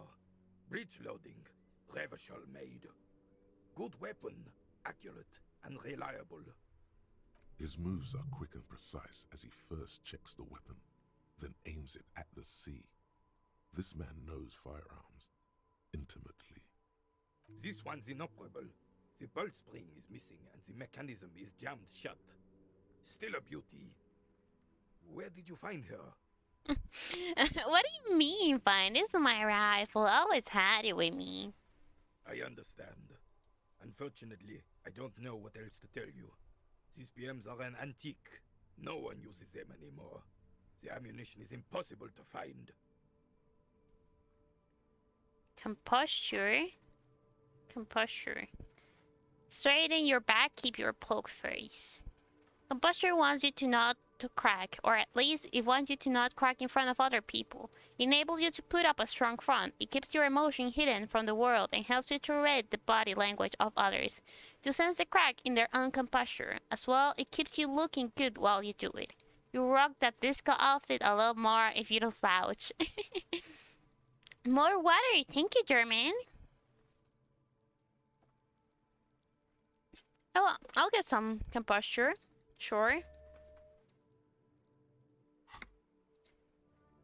And 42. All right, let's try. All you observe Damn. is a veteran refusing to let go of the past and is... This is the uniform of the Royal Carabiniers in service of Frissel I, Guillaume Le Lion, and the valiant King Philip V before him. Don't you mean Frissel the Fan? You do not speak his name, Craven, although he was a clown. But he was our clown, ours to ridicule and to mourn. There's something you missed. You will get to it. Don't worry. Alright. Zona, hello! Thank you for the pats. Okay, let's take the flashlight out. Okay, what do we do now?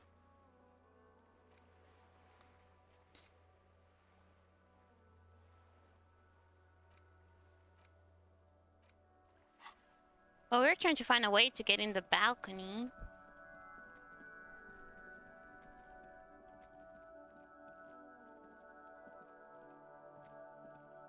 You see a set of tire tracks in the brown slush that covers the plaza mosaic. Cop habit. You look at everything. Alright, let's... Maybe there's a way here? This is where the corpse was. Oh, this kid's still here. Oh my god. I don't want to talk to Kuno. Fuck Kuno. Let's go around.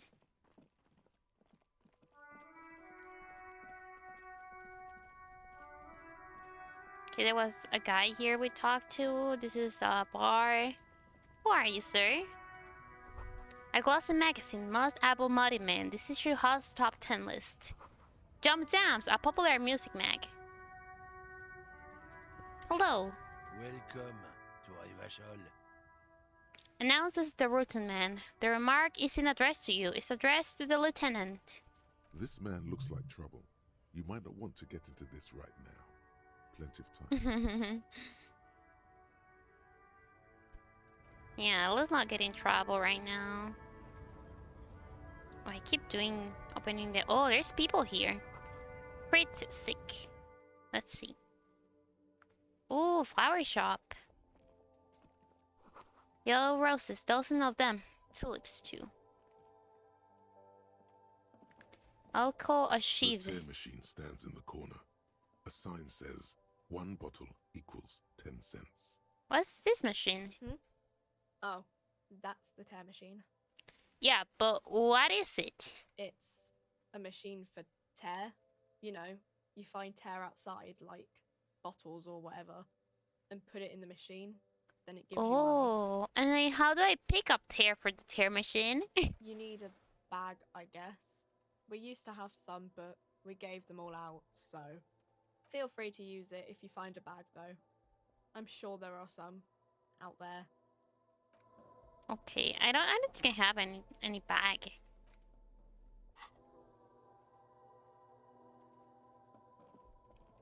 A small cabinet on the wall is filled with various medicine bottles, nasal sprays, and blister packs.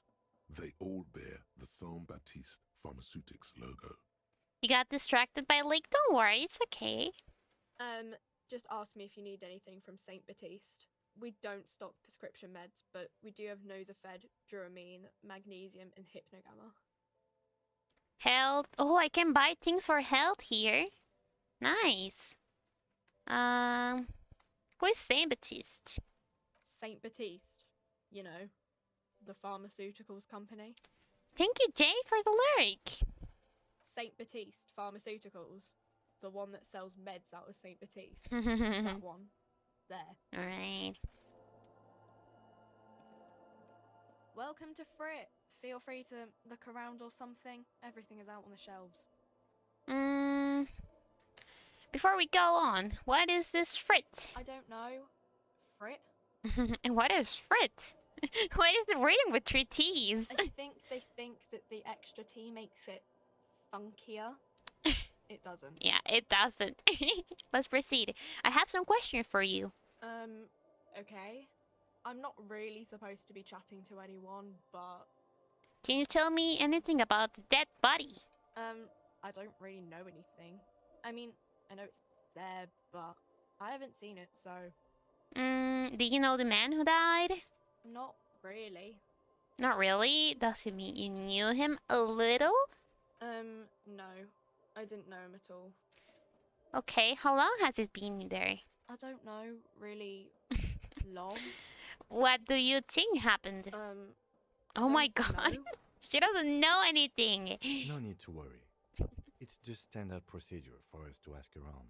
If you hear anything, let us know, okay? Okay. Thank you for your help. Uh-huh. Okay, there's anything else to investigate? Dad, what's that? A colourful display of cigarettes and alcohol bottles line the shop wall, inviting you closer. The bottles wink at you in the light. The smokes too glitter in their wrapping. It's like looking into a kind of heaven. Your knees are weak. There, in that dark green glass, all in vain.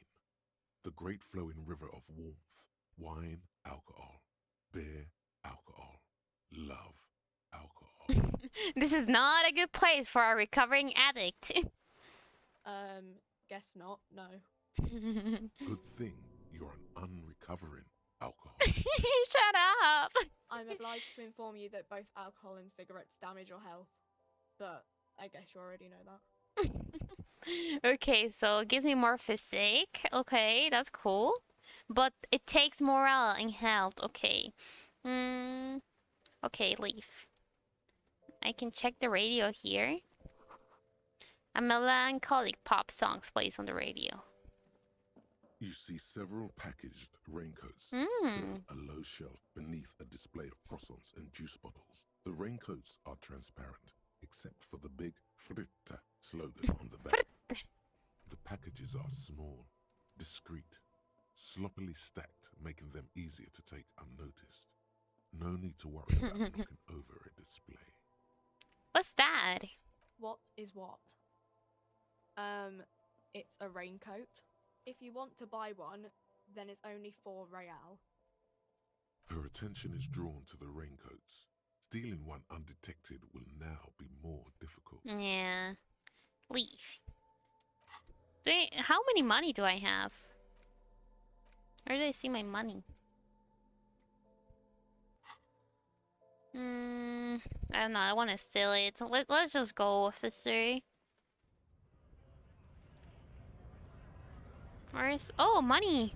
I will steal that. Where's all this? All these people. I can talk to that big guy. Oh, he's big. The lorries probably stole fuel here. Now they store booze. Let me work. Gonna start drinking if I don't. What's here?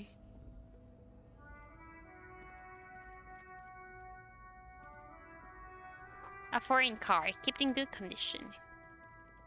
Oh, this is where we talk to our friend, right? There's nothing else to investigate here. Can we go here? No, there's no path. Okay. Let's talk to the big guy then. What's happening, sir? Bastards! We have a right to work! What's going on here? Hold up and stay frosty, everyone. Cops are here. The broad-shouldered alpha male turns at you. His full head taller than everyone else here. You here to fuck with us?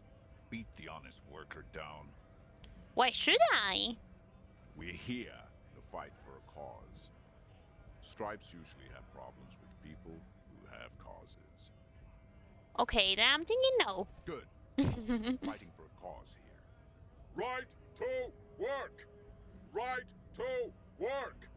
Besides, we're not that different.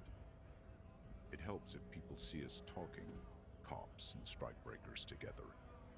Shows authorities are on our side. Builds confidence. Regardless, I have some questions for you. Maybe you should ask them the questions. Like, why we're not allowed to make a living here. Shame on you! We have families to feed, you piece of shit. So do we, Scott.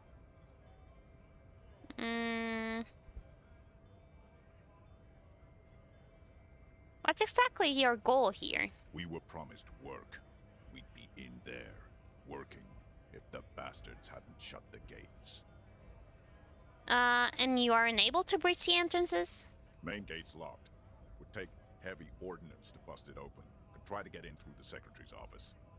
Door's locked. The guard's blocking the way to the access panel. And I don't mean the scrawny mess punk either. I mean head measurer. Or whatever he is. Wait, head measurer? Huge Seminese guy standing up there on the overhead passage. Won't let anyone by. The access panel is right behind him. How bad could one guy be? He's incapable. Bad. Standing on a narrow bridge, he's got a strategically advantageous position. And he's trained. I don't know how the Union has a trained killer up there. But that one's no joke. And my men are tired and hungry. They're workers, not fighters. Why don't you just talk to them? Like civilized folk, you mean?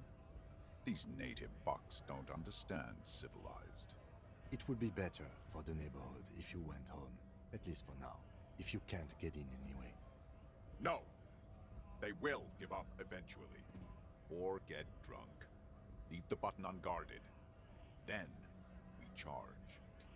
I actually need to speak with the union boss. Have fun. Union shits are on full strike. Don't think they're going to let you through the gates. Why you want to meet that fat asshole? This is an official matter, not to be discussed with outsiders. Right to work! It's shameful. Cops doing nothing. You should bring backup. Open up the gates for us. Blockading gainful employment for workers is a crime. This isn't really my area of expertise. We are not picking a side in this just yet, sir. Yes, yes. Let us work! Who are all these strike breakers? Honest men and women with rights to work, to be useful, not toys for corporate interests. We came here to help the harbor run smoothly in time of crisis. If union fucks don't want work, they ought to let in those who do want work. I have a question. Why do all these men follow your leadership? Because he's big. You think they follow because I'm big and loud? Yes. No. They follow the rules of the market, the rules of the economy, because they were given a job to do! What is a strike? When a bunch of ungrateful, lazy cockroaches can't get their act together, decide to block honest work for other people. What do the strikers want? Beats me. They mumble nonsense about boardrooms and workers' rights, while we have the right to work! When the man moves around, you perceive some serious abs underneath his tight fit. What is that remark? This man is in shape. Why do I care about his abs? There's something odd in the way he carries himself. His set of clothing looks vaguely mismatched. The different pieces of the attire seem ill-fitting. Ill-fitting? What does that mean?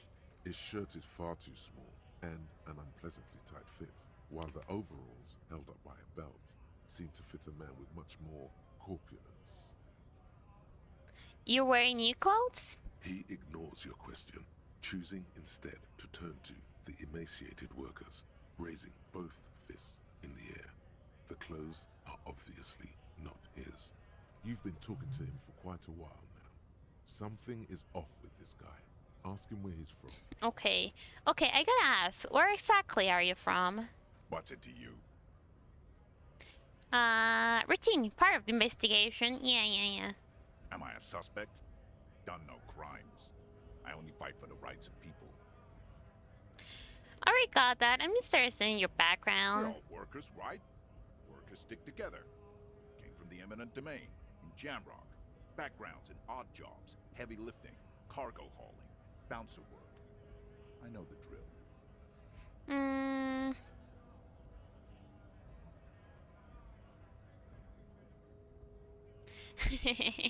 A bouncer? Where? I've worked a lot of bars. Maybe I know. Is the one I know? Worked at Territorial. Ring a bell? Yeah, I think I've been there totally. Uh-huh. It was a long time ago. What's it to you? Curiosity, going to figure out this strike mess. Big mess. Caused by union greed. Okay, The man I has guess. turned his attention elsewhere. He shakes his fist slowly while observing you from the corner. Why is he observing me?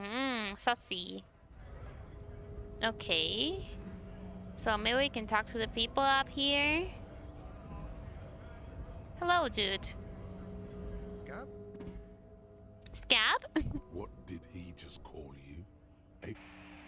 Oh no, not this again. You just got away from that fucking kid. Wait, he called me a scab, not a fag.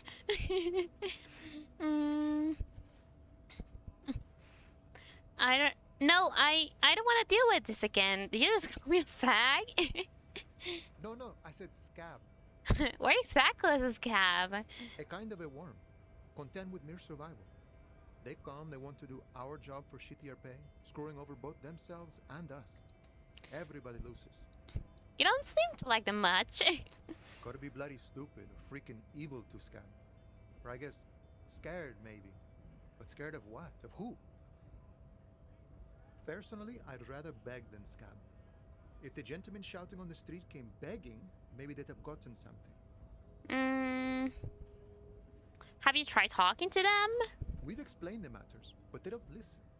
This lot would be reasonable and go home if the big guy wasn't riling them up all the time. True. I'm not a scab. I'm a cop. I was just messing with you. No one's ever seen a cop scab. Imagine, you cops going on a strike, but then another cop comes in and says, "Let us cop for less money." Speaking of, what brings the RCM here? To the Wild North? Come to see the strife? I'm a bit short of money right now. Can you give me some of it? Sure thing, my friend. I can help you out. Catch it. Let's go. Yay, money. The swallow returns. Appreciated. Always glad to help out the RCM. Shame I can't do more. Things are meager at the moment due to... Give me 1 real. I have 10 real. Let's fucking go. You know, the winter's fat is slowly running out and all. Still better than scabbing, though. You gotta spend money to make money. Aye, you lost me there, Honcho. But it's okay as long as you're not a sorry-ass scab. He looks down in disbelief. I need to get past the gates and speak with your boss. Oh. Good, good. What matters do you want to discuss with Everard? He might have information about a killing that took place behind the hostel. Everard's got a lot of knowledge about a lot of things, eh? Doesn't often dole it out, though. But sure, why not? Does it mean you can't let me through the gate? I don't operate in that capacity. I'm not a granter of passage. The passage grants itself. That's simple, just walk in? Aye. Walk right past Measurehead and go in. Past Measurehead? Yeah, the 2.5-meter tall Semini supremacist there. Walk right past him. Right. Press the button to unlock the door. Uh-huh. Then go past him again. Okay. And you enter the arbor through the office. Está. For some reason, it doesn't seem like it's gonna have to be that easy. Don't worry, I'm sure it's not completely impossible. For example, you could best Measurehead in a physical confrontation. I'm not that sure, bro. He looks more attacked than me. Or you could convert to a Semini supremacist worldview. Or, maybe it actually is completely impossible. Has anyone here ever bested him in a physical confrontation? Not yet, no. He's incredibly strong. I figured out. Nothing a couple of solid hooks from Dexter and Sinister won't fix. Has any of the scabs tried incorporating his worldview? Jean-Luc himself would say the philosophy has proven overly heroic for the scabs to convert to. Not enough. Sure. What's the strike about anyway? No, I know that already. Nice talk.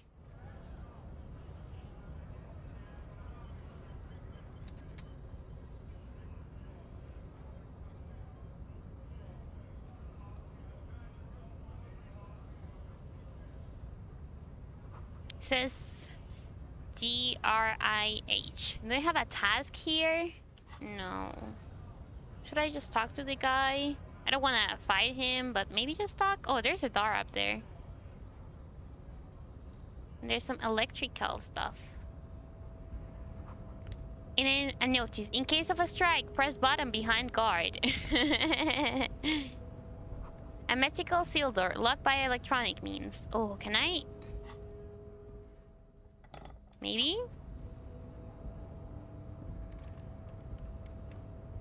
Damn.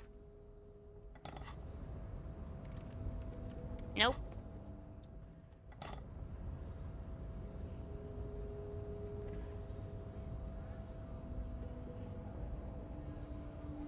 No, Measurehead. Okay, let's talk to Measurehead. I don't want to die though. Nobody betrays your degeneracy. Yeah, Measurehead. His body totally betrays his degeneracy.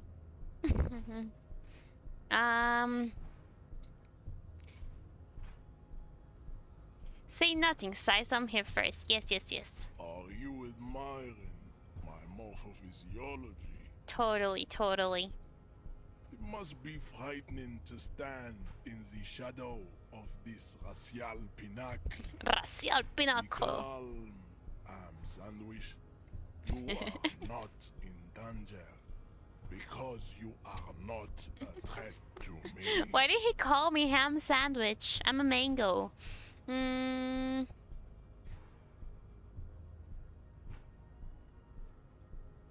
Puff out your chest, it was like nothing. Be menacing. What is this androgynous display of sexual maturity? You hear your heart pumping, fast and irregular. Your joints ache and you feel old, but still alive. Stop it! You are embarrassing yourself in front of this woman and your pedomorphic friend. This display of weakness may appeal to older women with a stronger maternal instinct, but it is a liability here on Battlefield Martinez.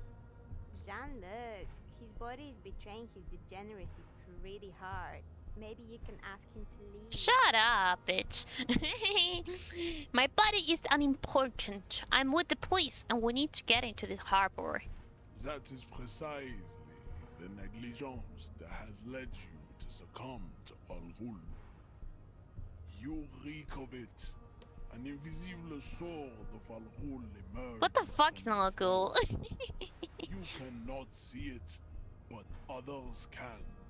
It is making the woman in my company sick. Smell your breed, Kim. Is it really so bad? It's not good. It's like a rat crawled into your stomach, got drunk and drowned. Oh my god. Is that bad? I don't have a problem with alcohol. I just drink a little on the weekends. Your mouth moves, but the one who speaks is Al Ghul. You are but a vessel for the Ghoul now.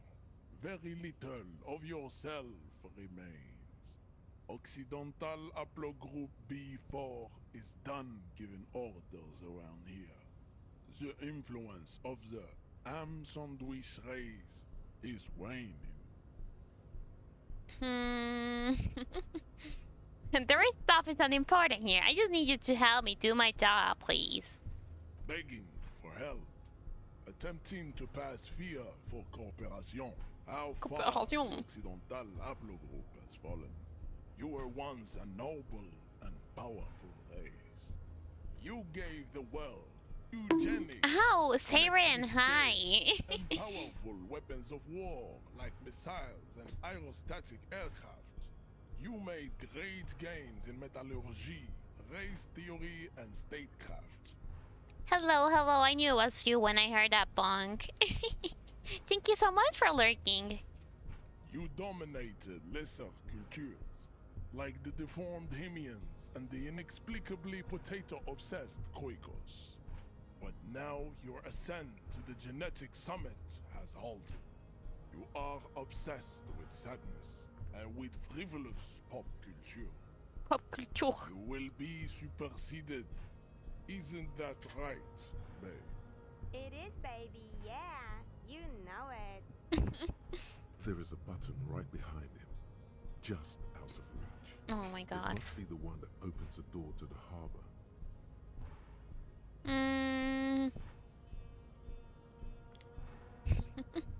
Come on, I just need you to move at 20 centimeters back. Just a little.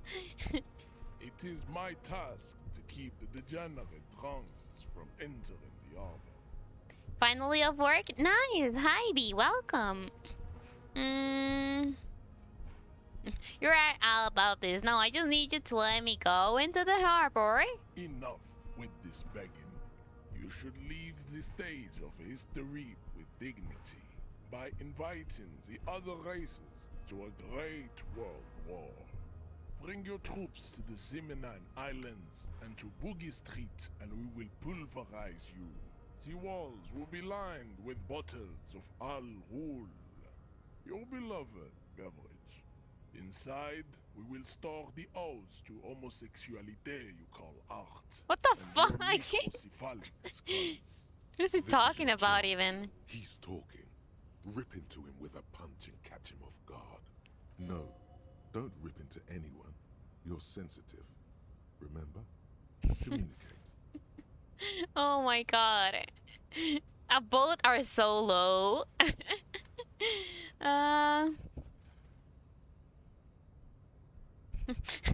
Isn't the Brazilian bus white? Don't be vulgar. White or not has got little to do with this. The race enigma runs much deeper than that. Bore with me. Yeah, but you still serve him. How does that factor into your life? Mr. Clare is a man of vision and means. He has the will to confront International Capital, which is something your race naivistic My race? never Excuse me? did. Also, to serve is noble. It takes discipline. Your petulant individualism has only contributed to your race failure. It is lax. I'm not communist. Communist is pretty cool. The two genders. I am not communist. Communist is pretty cool.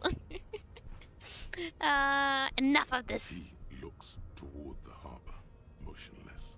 The tattoos on his face like a web of stone. What are those tattoos of yours supposed to mean? Racists are generally not very good examples of their race. Welcome to Revachol. You hear him yell at a redhead woman visiting the fritter nearby. I am not like them.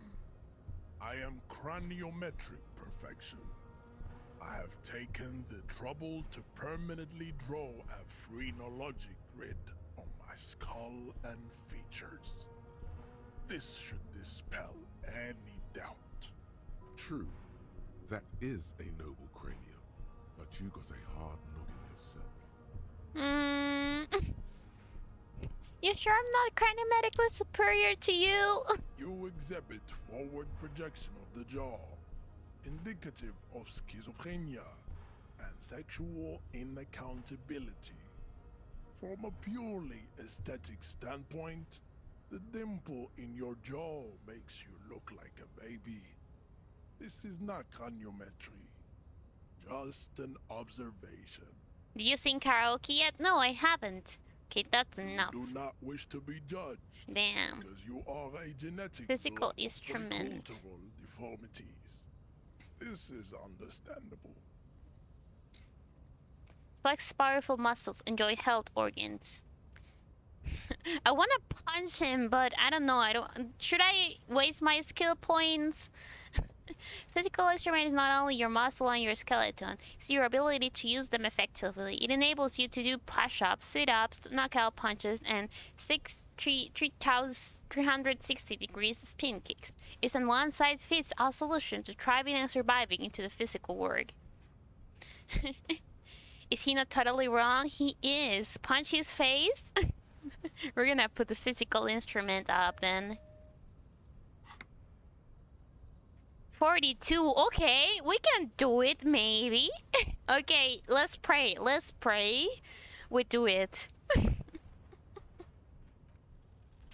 go. Let's fucking go. Just like that, instinct took over.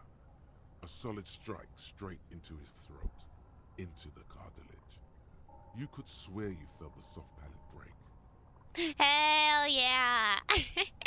That's what you get for insulting me, bro. The man is reeling, gasping for air. Time stands still around you.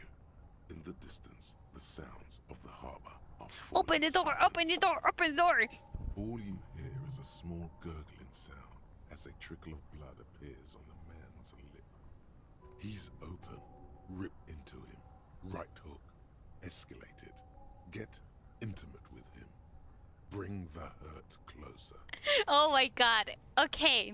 Do we rip into him with a right hook, or do we do a 360 flying spin kick?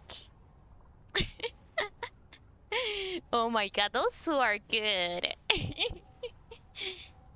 How should we beat him up? 360? Alright, let's do a 360 flying spin kick. Wapow! Pow! Oh, let's go! Damn!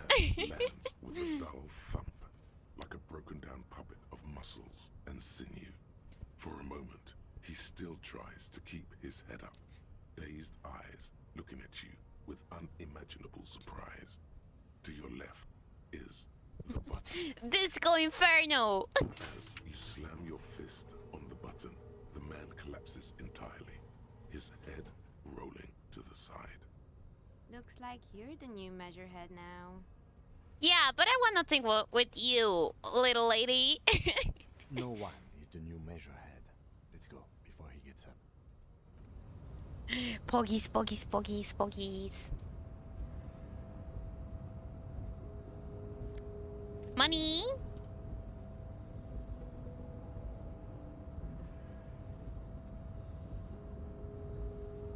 The man is still knocked out. He breathes slowly, and it'll take a few moments for him to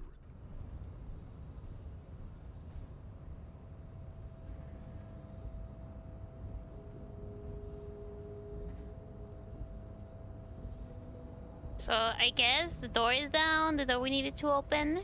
Or... Oh no, the one here, right? No, it's not this one. Oh yes, this one. Let's go! Okay, let's see. Yellow. A giant aspirin on the pillow and a pattern of coffee rings in the armrest. The radio is emitting a strange buzzing sounds. Oh, what's this? Book La Fumée, Volume 1, Number 4. Use interact button in inventory to inspect the book. The leading intellectual organ of Martinez communism offers a radical Machiavellian perspective of a range of contemporary issues. The cover features a stylized portrait of the late King Frizzles with a pair of wild anthros growing out his head. Oh, that's upstairs. Okay, no, I'm not going upstairs yet. A standard office filled cabinet. The drawer seems to be locked. Someone left the coffee machine on. Dewey typewriter. The mode name is on the back. Every worker, member of the board, is reading at the top of the flyers. What's this? Postcard Le Jardin. Another postcard. This laminate postcard offers a glimpse across the river, a little more than a decade after the war. The eastern bank is already fully renovated. The hillside are lush with gardens and residences. Someone sparked a small bay starship in the fountain. This postcard will sell for a pretty penny. There was something here, right? Yeah. On second glance, someone has forgotten to properly close one of the drawers. It's unfortunate for the Union to just leave their paperwork lying around like this. Yeah, so unfortunate. Don't mind me if I... The drawer opens smoothly. Inside is a well-organized selection of brown folders. Hundreds of documents containing logistical data. Two kinds of transactions stand out. Materials coming into Revachol from the outside world, from Muindi, Grad, and even Ilmara. And the same materials being handed over to companies inside Revachol. Couron, Coal City, La Delta, and Jamrock are listed among the many districts where the imports are being sold. Anything interesting? It's hard to make sense of this thicket of company names, dates, quantities, and percentages.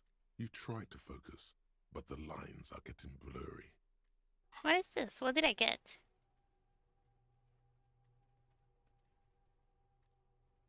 Anti-object tax for it, I guess. Okay, let's try. Whatever's hidden We here only have is pretty good hidden now. rolls. Concentration isn't enough. Only a trained accountant with a background in logistics would be able to really make sense of it. However, there is a little handwritten note stuck on the side of the drawer. Look at the note. It appears to be a to-do list written in large, uneven capital letters. Remember, Leo, Everard's shoes, special whirling borscht, water Everard's plants, sweep office floor, more banners. All items on the list have been crossed out, and the note itself is crumpled. Look, Kim, a to-do note with a list of errands of Everard. Everard Clare, probably.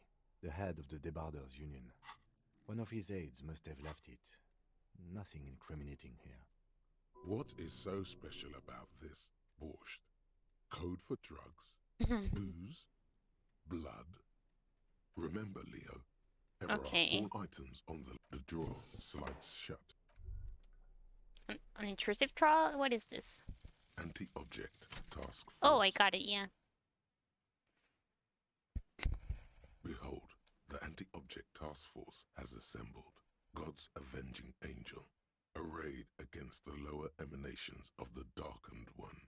Shoe racks, tape recorders, motor carriages, and doors. So many doors. You're not just pounding it all to pieces.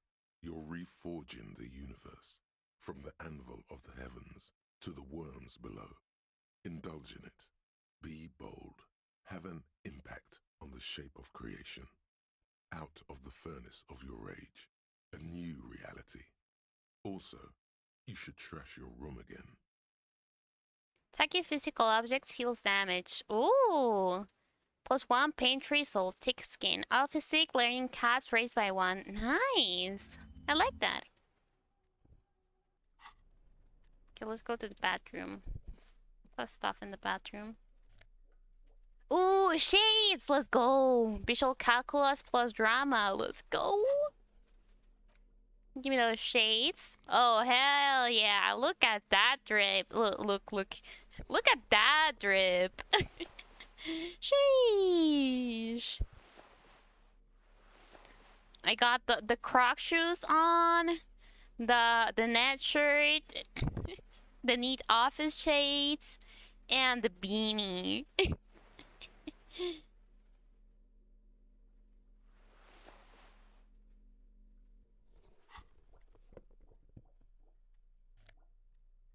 What is this? Magnesium. Oh, nice.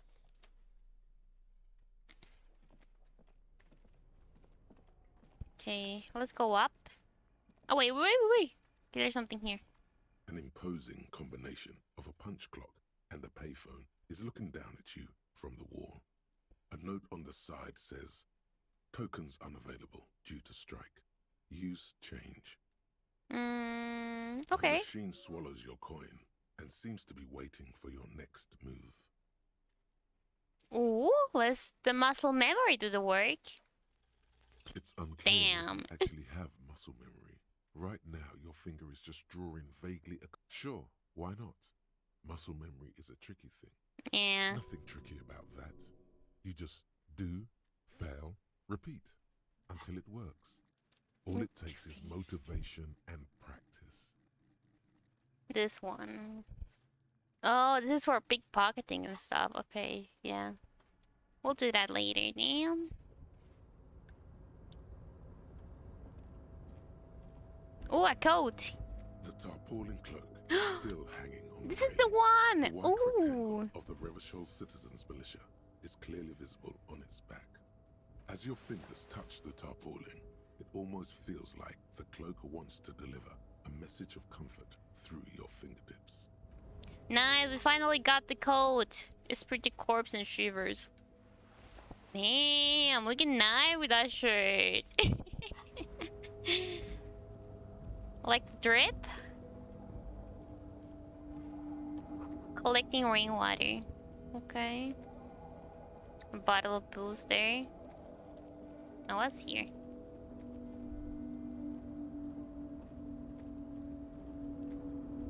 Oh my god, so much zoom, what the hell? The white pine trees are printed onto the screen covering. Looks like a forest under the snow. So many stuff. What is this? A rusting control panel with several knobs. 2 buttons marked Marsh and Arrête are faded with use. It seems to control the large crane above. A container is attached to this hook. Man, it should suck to play this game and not knowing French. What is this? Oh, money, let's go. Health, nice. You see fade industrializing platform, Kazadu. I don't know how to pronounce that.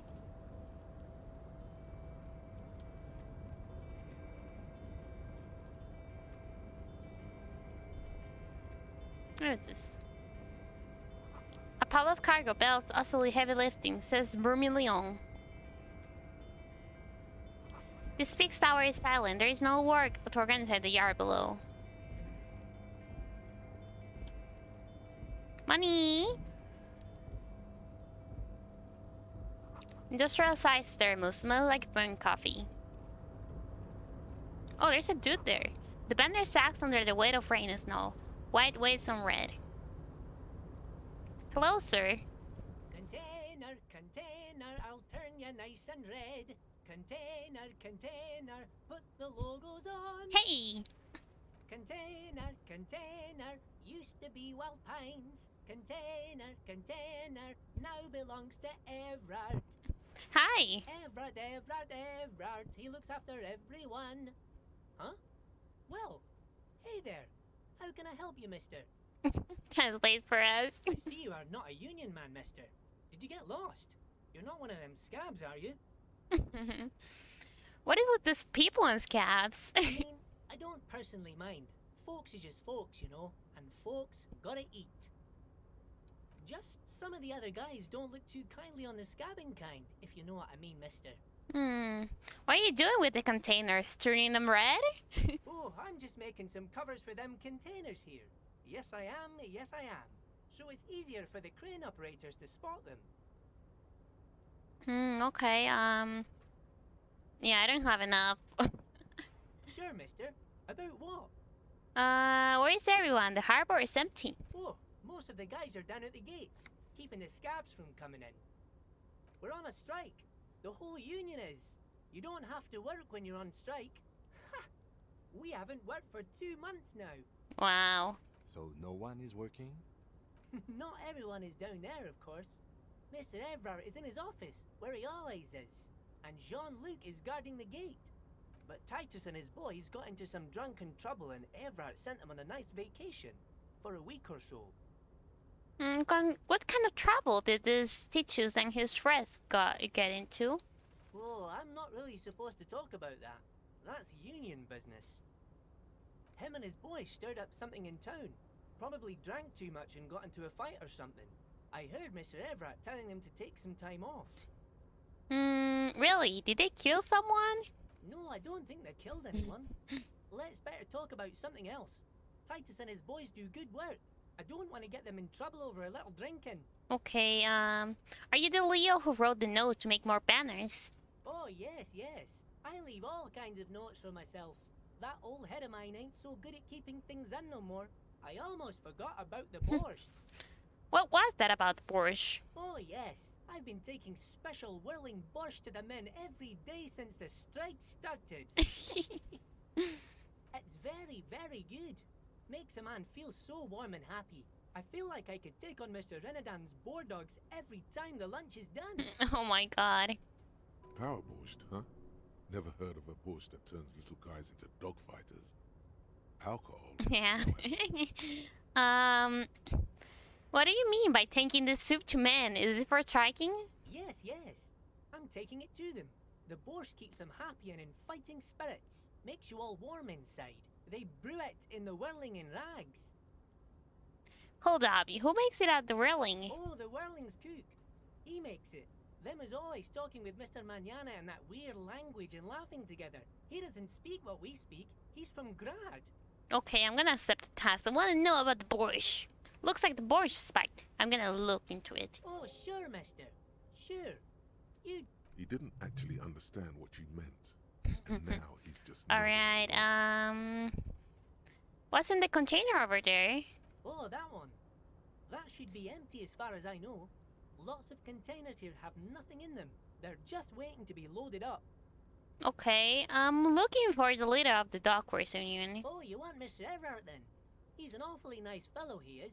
Him and his brother are both nice fellows. They've lived their entire lives in this here neighborhood. Guys like Mr. Everard and Mr. Edgar, his brother, are real good guys. Made Martinez what it is today. Mr. Everard and Mr. Edgar and I went to the same school, we did, when we Wow. were boys. Easy now, Leo. I just want to know where I can find this man. Oh, Mr. Everard is where he always is. In his office, of course. Okay. Bye-bye now. So his office is here. I still want to explore before going to his office, so let's... Because I didn't explore everything here. Oh, there's a bag here. Maybe I can open it with the pry bar? Yeah, ooh, Flat Ultra Series Globe, half light. Nice. Oh, they give me a little of interface in the other one, so... These are cool, but I like the interfacing. What does half-light do? Let the body take control, threaten other people. I think I'll keep the other ones. I like the interfacing. A little sleeky.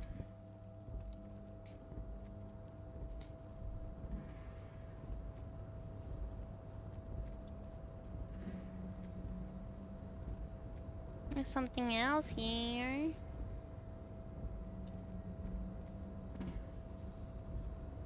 Oh, down here. Down the stairs.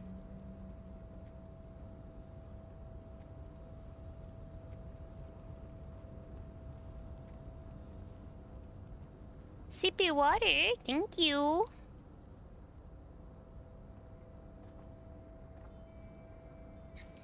Now posture check and a stretch. Alright, let's do that. And a pat. Thank you.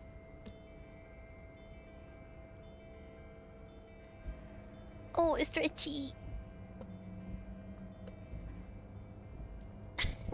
Thank you, V. Alright. What was the other thing I wanted to check? Up here? Yeah, there was a path here.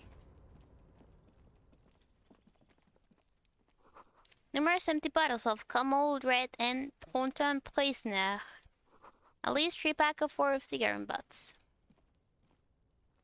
A little office. This is the night watchman's booth. The name on the door reads, Rene Arnaud. Listen, it's okay to take a few minutes to yourself. Sit down and have a breather.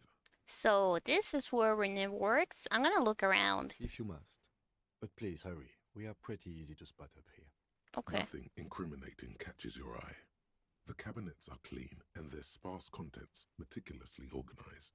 There's a framed photograph on the table. Take the picture. It's a black and white photo of a young couple out in a street fair. The man, Rene, is dressed in a Royal Carabinier uniform. The girl is young and very pretty. She is smiling playfully at the camera. Why did you take that picture of Rene? Am I cop? I'm instinctually to collect evidence. Fine. But let's move. I don't want to be seen snooping around here. Okay. Fine, whatever. Can I go down there? No, it's broken the stairs. Okay, let's go to the boss guy.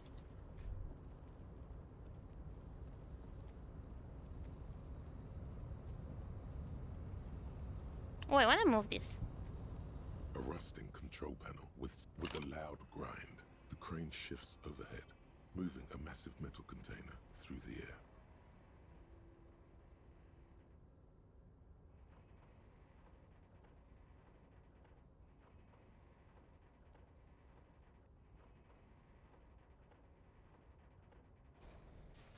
Nice.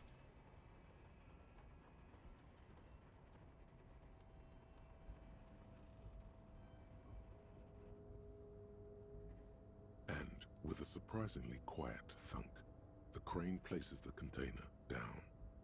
The harbor sleeps as the strike rages in the distance. The crane can rest again, now that its purpose has been fulfilled. The rusty control panel grows warm to the touch, then grows cold. It is finished. A faint smell of burning rubber reaches your nostrils. A short circuit. I can't see how that was worth the wreckers, except for seeing the crane in action, which I admit was satisfying. It was. We had a little fun there. Can we interact with this thing? Yeah. Before you stands a cargo container, just one of many in the yard. Lieutenant, I think there's something special about this container. Is this like your thing with that wall again? Maybe. I can tell. I think we should investigate further. You do? Because I don't. What? Why not? There are a million containers here. Why are you fixating on this one? It was hanging from the crane. You just picked one out because you wanted to interact. Shut up. We are not here to interact with containers. We are here to interview the union boss. Don't be so... Damn. Okay. Can you run, please? There we go. Let's go and talk to this man.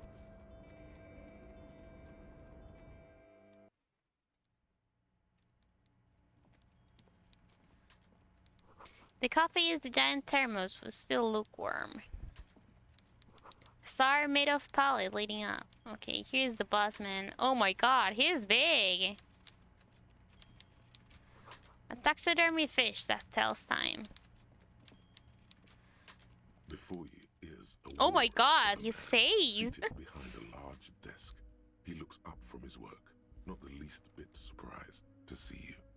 With great effort, he straightens himself up in his chair, yet says nothing. He simply stares at you, with a mixture of expectation and impatience, well bottled. Are you in charge of the dog workers? Welcome, Mr. Dubois, Mr. Kitsuragi. Dubois? It's good of you two to stop by. Please, have a seat. So, what was my name again? Harvey or something like that? The girl said in the phone, so I'm like Harvey Dubois? Dubois. I'm Everard Clare, head of the Debarders Union here in Martinez. I'd offer you my hand, but unfortunately my health prevents me from getting up. You understand? We understand, sir. He looks extremely comfortable. The tiny folding chair, on the other hand, looks like a torture device. You go ahead, detective. Okay. Whatever he has in store for you, it can't be good, he thinks. I'll do my best. Forget about that. What's with this Dubois stuff? You're getting some seriously bad vibes from that name. Sure, I take it. Special board. Okay, that's the worst thing. I wanna ask about my name, but may distract us. Oh, maybe he can give us our full name. Please, Mr. Dubois, let us converse in a civilized manner, as equals. Take a seat. It's nothing. Yes, that's probably right. It's nothing. Okay. Forget about it. Filter it out. I'll take a Excellent, seat. Mr. Dubois. I can see that you're a reasonable man, and reasonable men can be of great use to one another. Okay, now I will remain serious. So tell me, how can the head of the Debarders Union help a representative of the Revachol Citizens Militia today? The chair is incredibly uncomfortable. Fortunately, your ass is made of Your ass is made of iron. The chair is made of wood. Oh my Iron god. beats wood. You manage not to shift around too much. Have an iron ass. By the way, I heard you got a rather rude reception from a certain Lawrence Gart. Some people have no manners, it pains me to say. This should take care of that nonsense. It should be sufficient to cover your expenses for a few days and patch over your differences with a cafeteria manager. Go ahead. Oh. Wow, that's 25 real. That's good money. You need it. Take the comically large check, but don't say anything. Leave the check. No, I want it. I need the money.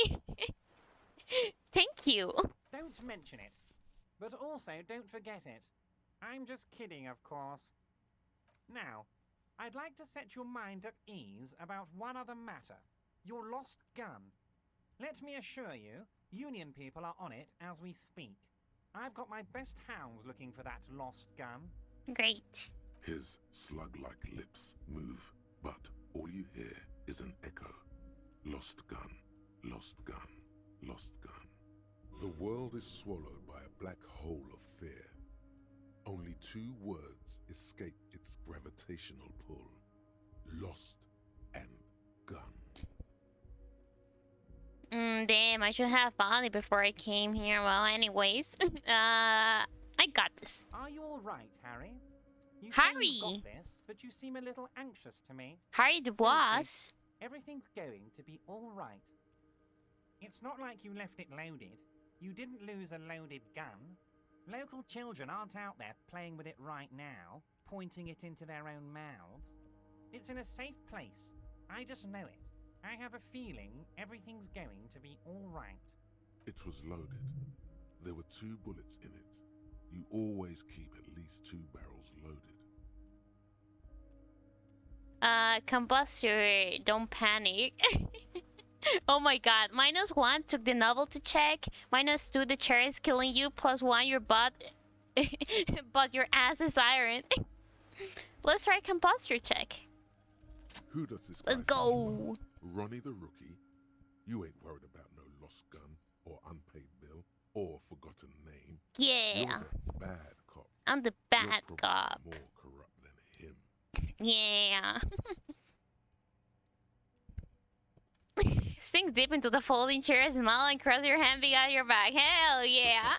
Does the same, sinking deeper into his chair than one would think is physically possible. He seems to be enjoying your little display. Good. Now lean in with some corruption. Listen, Everett, Paul, we both know that what makes the wheel of the world turn. That we do, Harry. Let them say what they will about you and me. We're both born fighters. Nice bit with the chair, by the way. A good way to keep your guests on edge. Why, thank you. It's always nice when a fellow professional appreciates your work. That's it. Now kick back and add a final flourish for dignity. Dignity. Thanks for hospitality. Feel free to visit me down at the station anytime. This is Wormslayer, and we both know why I'm here. To help you help grow your horde. I'm not saying corrupt, I'm rational. What do I say? Dignity. Visit me in the police station. That's cool. That's a cool option. I will go with the cool option. You strike me as a reasonable man, Harry. I like that in a law man. Let's cut to the chase, shall we? What can Everard Clare do for you? I think we'd like to ask you a few questions. Don't you think so, Detective? Yes. Somehow you managed to get yourself out of this one. Now quick, keep the momentum up. Ask questions. Okay. I'm told the union is involved in the local drug trade. What? Harry, how could you say that to me? You know I appreciate a joke as much as any Johnny Fat Guy, but I can't take slander. Are you actually investigating this? No comment. Harry, you wound me, Harry, in the heart. But I trust you to put this to bed. Do what you must, and let's change the subject, shall we? Thank you for your understanding. We will continue to do what we must. You too, Lieutenant. You know, I like you, but you never were my favorite. I'm a Harry guy. I'm Team Harry. He's like flattering me, so he gets me, but I'm smart. Do we have anything else to do here, Harry? Yes.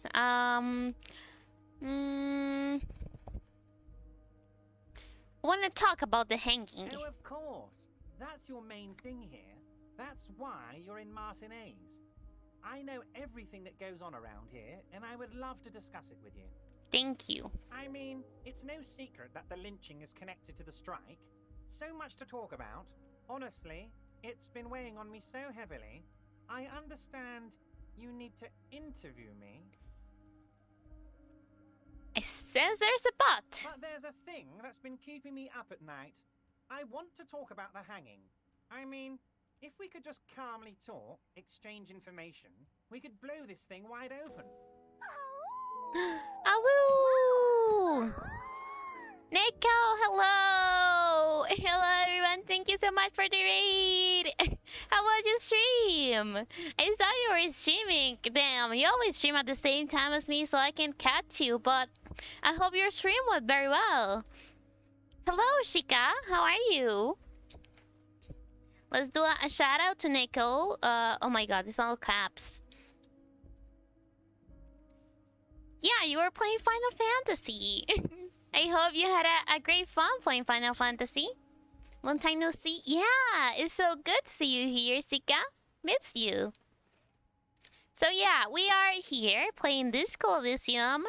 We are questioning or interrogating the union leader right now. We're doing police work. But yeah, feel free to stay here, lurk, do whatever you want. Thank you so much. Thank you, Nico, again for the raid. I very much appreciate it so much. Okay, Yes, that sounds good. Let's do that. Let's do that. But I can't think straight with this thing weighing on me. You're police officers, aren't you? I have a crazy idea. You guys are basically door-opening machines. Incredibly talented at opening doors. I open a few doors in my life. And I'm sure you're going to open this one with flying colors, Harry. This really is very simple, and there's nothing shady about it. Totally nothing shady. Does this jiggling ooze think he's going to use you? He's got another thing coming. Play his game, son, with your eyes peeled. He's going to slip up, and when he does, you're going to come out on top. Yeah.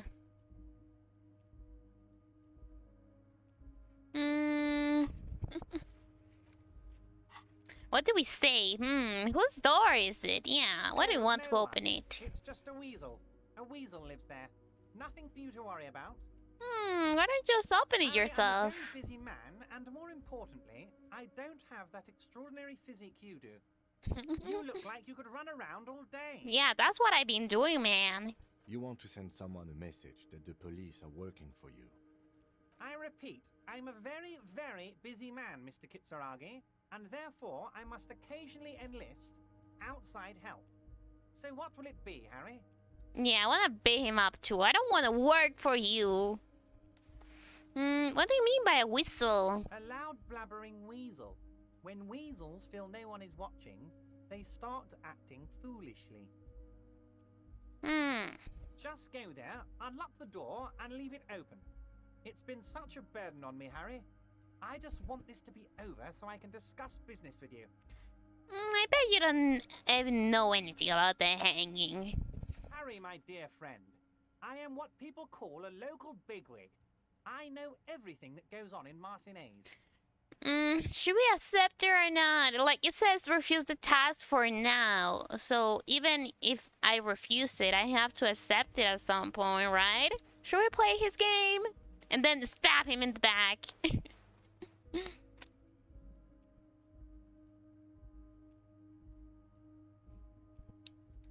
Simple task.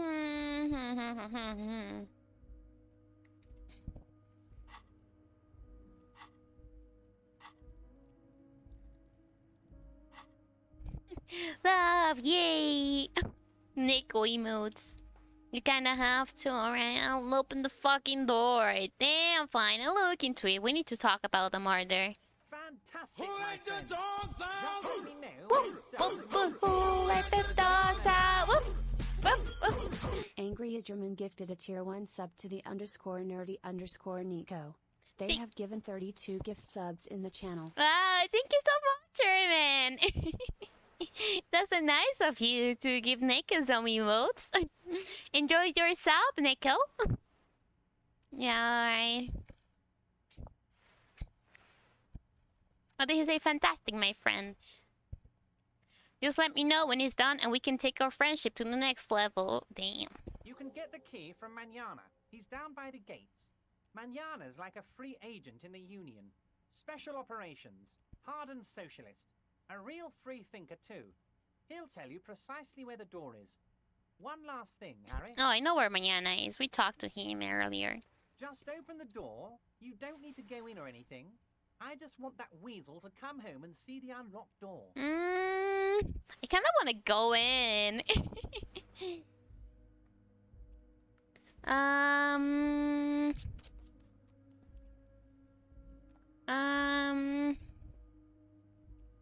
Go to Mr. Dubois. Why? Of course. Let us dispatch with the formalities. You call me Everard. Yes, I yes. call you Harry. That's what the hanged corpse called you. Harry. So that's my real name. My God, so it's true. I didn't want to believe it, but you are a fantastic science fiction amnesiac cop, aren't you? What are the odds of that? For real. I think the odds of that are very low. Cyril, my memory is high. I'm just testing you, you know? Just testing your memory, man. So maybe you're the one with amnesia? So good to hear that, Harry. Apparently my sources were wrong. Yes, yes. However, if you did have a spot of memory trouble, I could help you out with my big fat folder. It's just a brown folder. You can't make out what's written on it. Are you trying to tell me you've gotten hold of some of our documents? Mr. Kitsuragi, would you mind? Me and Harry are talking about his lost identity right now. I don't know. I have 28. I'll maybe get it up, the drama, and then I'll try it again because it's a red one. My full name. It's Harry. Harry Dubois. Harry Dubois. Okay, like it. I can work with that. And I can work with you, Harry. Now, what else can I do for you? Do you know where I live? But of course, Harry. Your precinct is the 41st and you live in Jamrock. You're a Jamrock boy. A long way from home, but that's okay. Do you know anything about my family? Do I have wife or kids or... Family? Harry, you're not a family man. There's not one peep of family in here. Unless you think you're a family man. Do you strike yourself as a family man, Harry?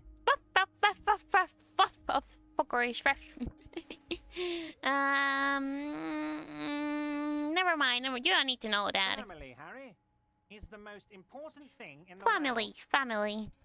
What kind of cop does it say AM? Harry, you're not simply a cop, you're a star. A bright shining star in the drab law enforcement sky, outshining all other stars. You're a superstar. That's what I like you, Aaron. You get me. Of course I do, Harry. Oh God, And I'm gonna help you shine. I'm gonna put you Awoo. on all the big stages. Your name in giant neon letters. Harry Dubois. Hello, Aurora. Thank you for the raid. Welcome. We just got raided, so double raid. Let's go.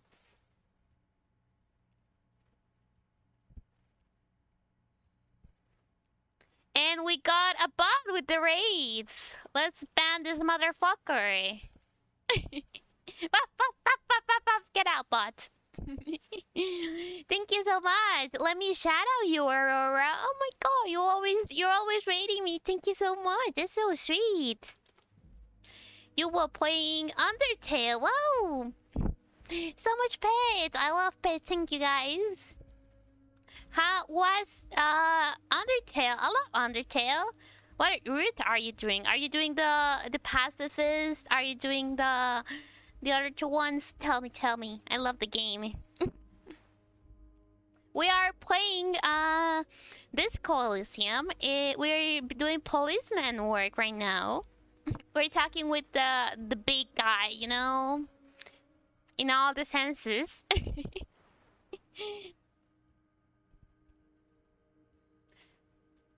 He's probably just making a guess based on your recent activity in Martinez. Yeah. Where did you get that folder? Ah, this? My friends in your organization gave it to me, Harry. Yeah, of course.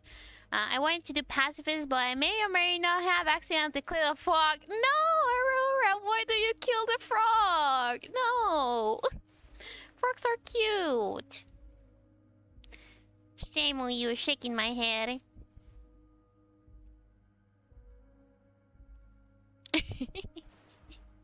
I just wanted to scare it. No, you don't need to use your fist to scare it, Aurora.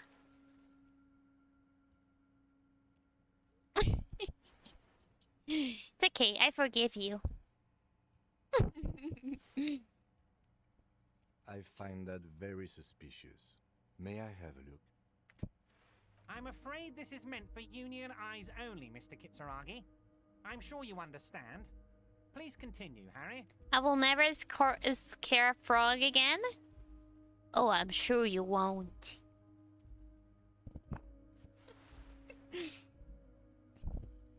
Let's talk of other manners for the moment. Of course, Harry, of course. Let's not linger on personal details and amnesia. You wanted something from me?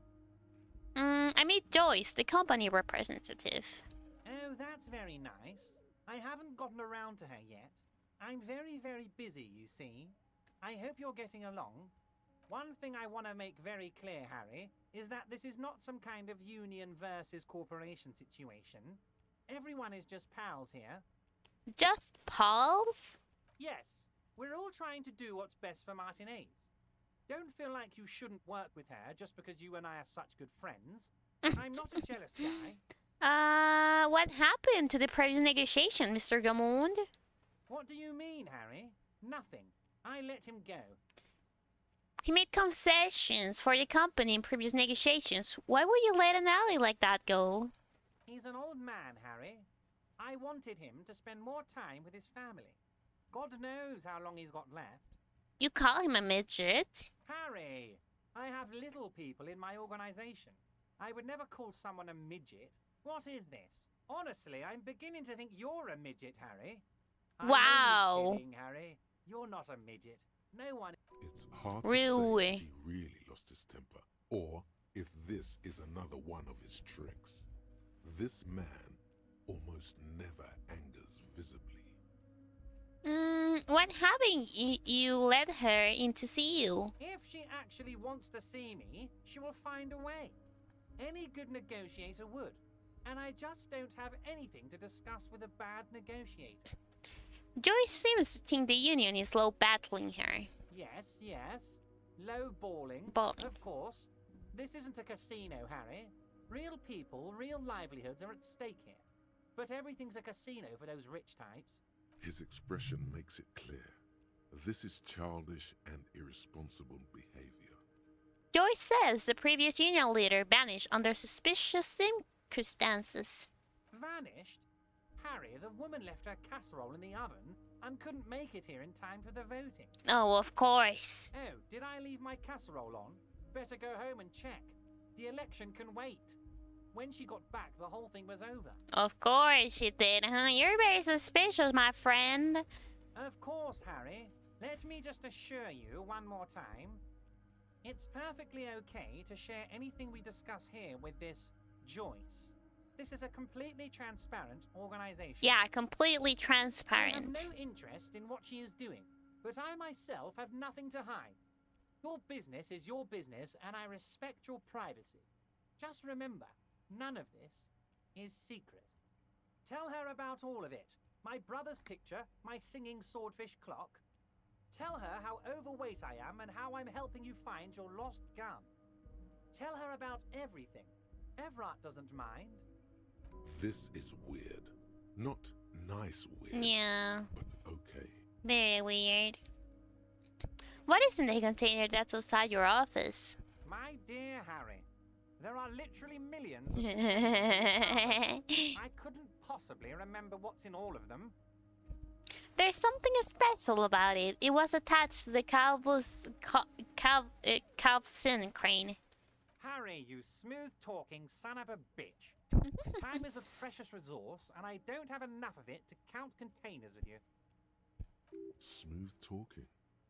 Maybe that's the way to go about opening the container. You should at least try convincing it. Smooth talking.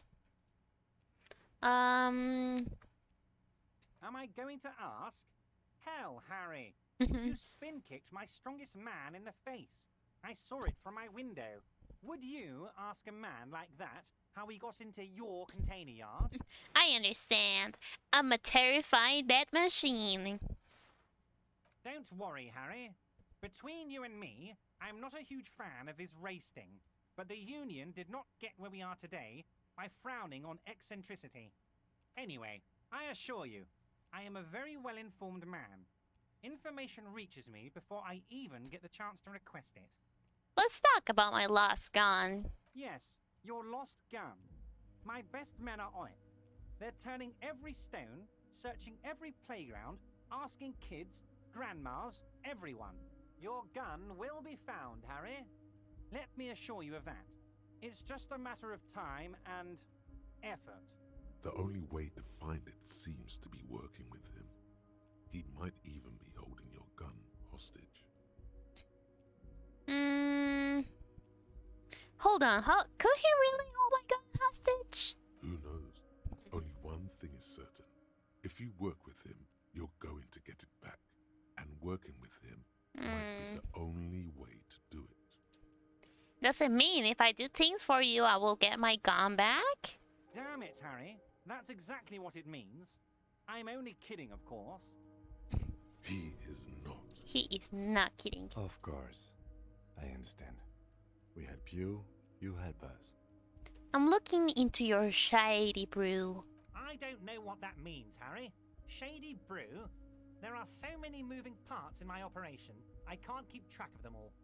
You know what? Don't even tell me. Whatever it is, do it. Surprise me. Just one thing. If you can, make it even shadier. Make it even shadier. Okay, Wait. let's leave. You need this to get in and out through the gate. Thanks, I was wondering how am I supposed to get out? Here, you're one of us now. A real red and white Union man. Take care, Harry. What did he give me? Okay, photo of a happy couple. A black-white photo of a couple posing in front of a Ferris wheel. The girl is young and pretty. Oh, this is the guy. The one who's playing tank, I think? Giant novelty check. This is 50 centimeters check. Look like it's meant to be handed over ceremoniously in a gala-like event. It's supposed to change for 25 real at your local fruit store. Below the number, a careful hand has written words. Constable rent, all for it. Note, wordless in a pawn shop. Maybe we can go to the store down here and... As you turn, a bright light catches your eye, making you squint. From a distant sunset, a stage light, flash photography, nowhere in particular. It's just what superstar law officers do. They squint at lights, and they solve shit. Actually, now that I hear it, superstar and law officer in a sentence, they sound weird together. Silly, so you can pay the hotel room. Yeah, I'm gonna do that. What are you, deaf? They're perfect, like rock star politician and drug addict teacher. Oh my god, drug addict teacher. Work so hard to establish. Yeah, that's me. I've been establishing my superstardom hard lately. Yeah, you have. You're a big dick cop, Dick Mullen. Salam Rocky Bayi, badass on the edge disco cop. Time to recede into a ludicrous fantasy world. Here we go. Camera, lights. Action. With a sudden flash, the world freezes around you, and you along with it. In an iconic monochrome solution, a black silhouette against a rasterized orange world. It's on. Let's put this.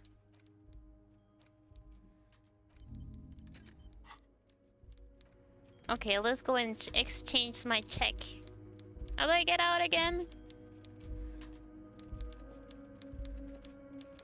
Oh yeah, here. No? Here? There. Okay, oh, this is so hard to walk. Let's get out of here.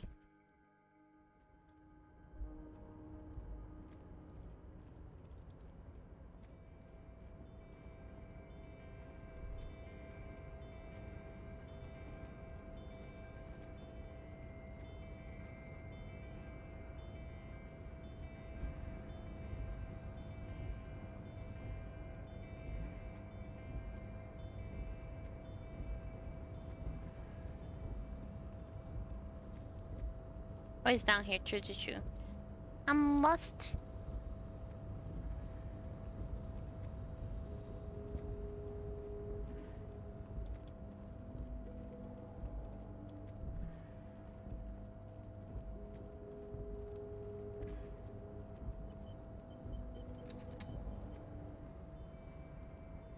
Let's get out. The already familiar cold touch of plastic Oh, welcomes you nice. as you pick up the handset. Your fingers run over the Nice. dial pad. 005. That's the dialing code for Revachol. 4952. And a moment of hesitation before entering the final numbers. 993. Calling. Calling. Still calling. Then Video Revachol, 24-hour video rental. We rent 8 and 10mm film for home use. This is Lummy. How may I help you? Wait, wow, why did we call a video rental? Blockbuster. the voice of a youngster on the other end sounds as enthusiastic as that of a man walking towards the gallows. What is this place? Video Revachol is a 24-hour video rental. We rent 8 and 10mm film for home use. This is Lummy. Do you know me? No. No, I mean, what is this place to me? Sir, I don't know. It's a video rental. Maybe you rent videos here. He has a point. What did I call you? Maybe you called to extend your rental period? Do you need to extend your rental period? My name is Harry Dubois. Do you have anything on my name? Let me fire up the machine. Dubois. Dubois. Here we are. You haven't rented anything in 5 years, but you still have a copy of Blue Ocean Hell from November 46. Whoa, not a fun film, that one. What kind of film is that? It's not an easy watch. After the death of his daughter and subsequent divorce, Ziemsk immigrant Egidius Wojcik tries to come to terms with the onset of dementia. No wonder no one's been missing it. Still, it would be great if you could return it to us. We're on the corner of Voyager and Maine. On the corner of Voyager and Maine, a large neon sign hangs on the side of a building.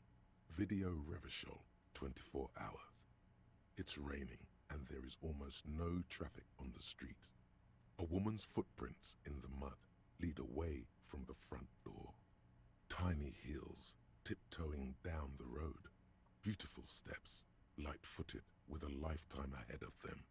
You look up and the air seems to grow darker. The call is terminated by the other party. You're left with the discomforting sound of the disconnect tone. Damn. Well, I got some memories, at least.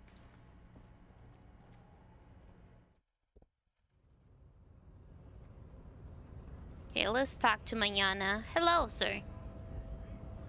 So, how'd you like our harbor? It was nice enough. Laborotopia, completely shit. Laborotopia. It's but a rest area on the path leading across open plains. Right. You talk to the boss, eye to eye, like men of the plain. If you have any more questions, I'm set to talk. Any idea who killed the hangman? The mercenary, eh? Who could have killed him? That's indeed the question. Why even do such a thing? Let's change the topic. The man whispers a jaunty tune. A coastal breeze ruffles his hair. Everett says you have a key to a door. A key, huh? What door is this key supposed to open? He said it belongs to a whistle. Oh, say no more. I got you. I got that key right here. And let me tell you, it's mighty good of you to help us out during the strike. Working class solidarity, as they say.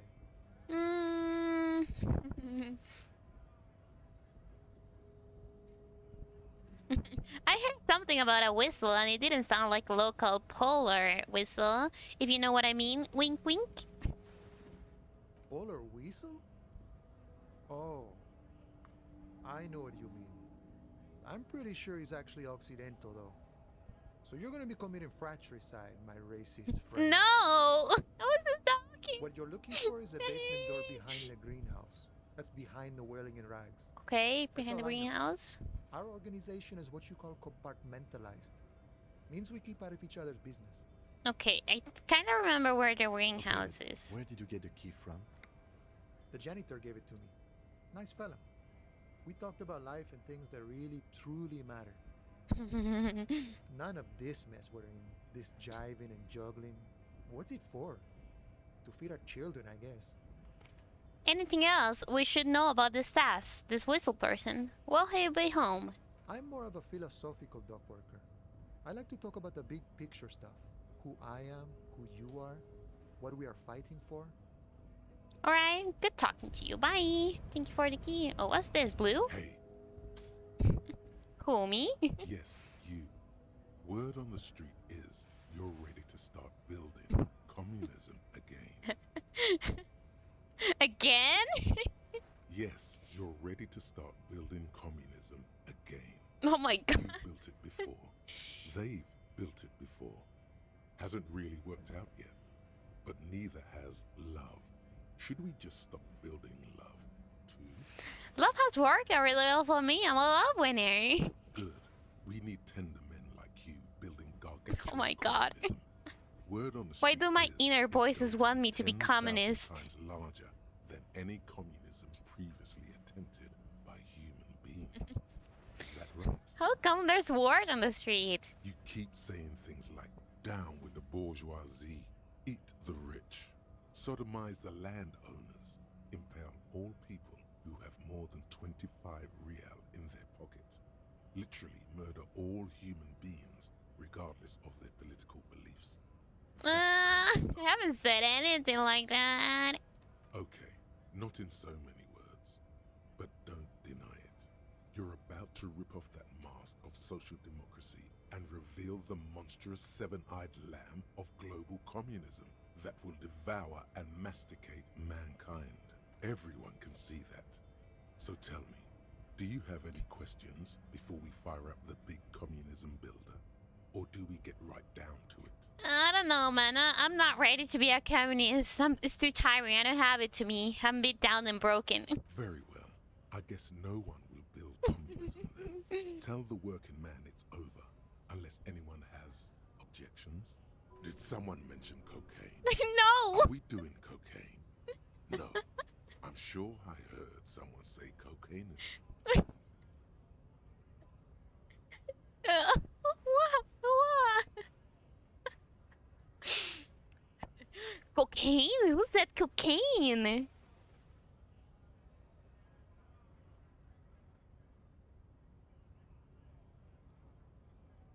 Anyone? Anyone else? There's no one. There's no one. Okay then, lie down and let the water carry you downstream. Goodbye, communism. We have a door to open. We don't have time for communism. No, I want to go down. Oh my god, this is so hard. There you go.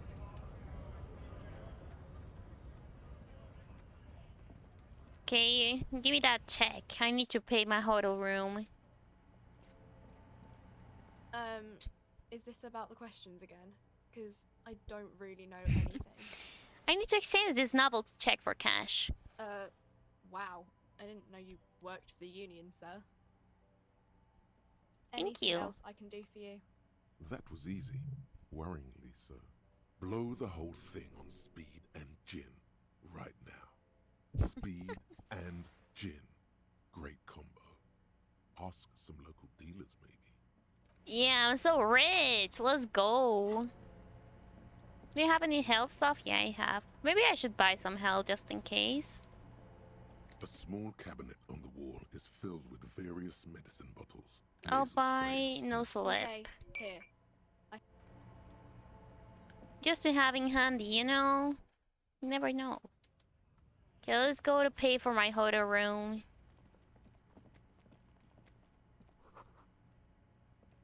The main entrance. Oh, here.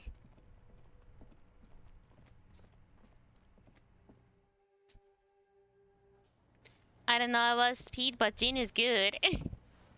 Oh, there's a lot of people now. And this is open. Can I help you? So about the money I owe. Yes. Have you got it? How much do I owe you again? A lot. A lot. For the room, drinks, and broken window. Oh. 130 real. Oh my god. Listen, man. I'm still working on it. I only have the 30. I need the 100.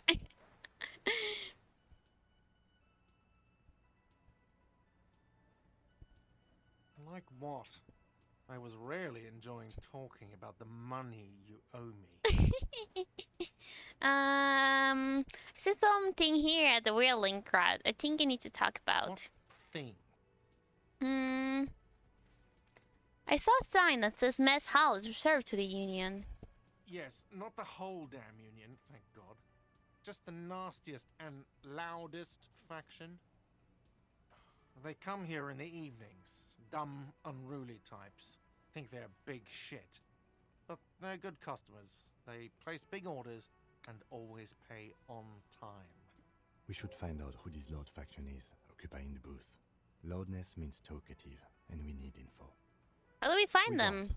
We have to wait. They'll show up sooner or later. Men get hungry, even men on strike. You glance at the clock on the wall behind the manager. Huh. Oh yeah, we can get in. It's open after 16 and it's 19. Good question. They're probably getting drunk or protesting something somewhere. Or laying low after the, lynching. What is that? They probably fucking killed that guy or something, and that's why. I have a feeling we'll make their acquaintance sooner or later. What? By the way, you should come back to this thing-based questionnaire if you see anything interesting in the whirling later. By the way, I'm gonna sing karaoke here. Absolutely out of the question. Why not? Absolutely in the Yeah. First we find a sad banger. Then we sing this place to shit. I need the Sam banger. I don't have my banger. We need to find the sad banger. Get a hold of a Sam song on tape. Yeah, we don't have any tape. Where are the blue ones? Intellect. What is he saying? By the way, where is home? The address is coming up blank. And this place sure isn't it. Do they even have one? But you've been at this hostel cafeteria for only 3 nights. Where were you before? You had to be somewhere. I don't know, near south maybe? You don't really know, do you? I don't. Does this mean I'm homeless? South maybe. Doesn't sound like somewhere you can stay if you run out of money. I could trade my way back somehow to the exact street, exact number in a building. You can try. Run some addresses in your head when you get the time. Maybe a street or an apartment will appear. Nice. Oh, I'll get that on. Oh, I don't have more.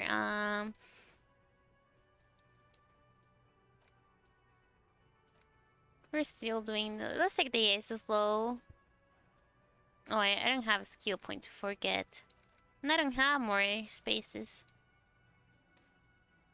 Unlock a new slot, there's research the top. Yeah, I can't internalize it now. Can we talk to anyone else? No, these people are like... Okay, we can go here. The dishes are grind. They smell of chemicals and pine trees. Money! Hello, sir. A thin man is smoking below an exhaust hood, occasionally sipping from his mug. This must be the Whirling's cook. As you step in, he nods toward the table and says something in a completely foreign language. The only words you can make out are Garancy and Kubek. Garancy and Kubek. It must be his name. Garancy. Garancy Kubek. Sounds representative. I don't think so. Hello, sir. Can I time for a few questions? Gracie. I have a question to ask. The man puts his cup down and replies something. His left hand drawing arcs in the air. What is that bars you're making there? The man man says a couple of sentences in that strange language of his, and then seems to wait for you to speak. Yes. Boars need more vodka? Okay, so it's vodka that keeps the men happy and in good spirits. Clever move by the Union. Clever. Of course, vodka. Now that makes it a very, very special boy. Not the electrochemistry. Turn it up and then answer some yourself. Yes, turn the vodka up. He smiles, nodding vigorously, then pours half a bottle of vodka into the pot. Oh my With a god. whistle, he stirs the brew. Oh my god, wait, I just remembered something.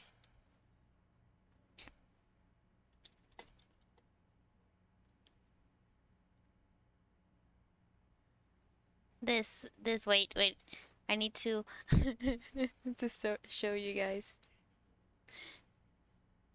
Is this window capture? I guess it's window capture. Yes, perfect. Let me cut it.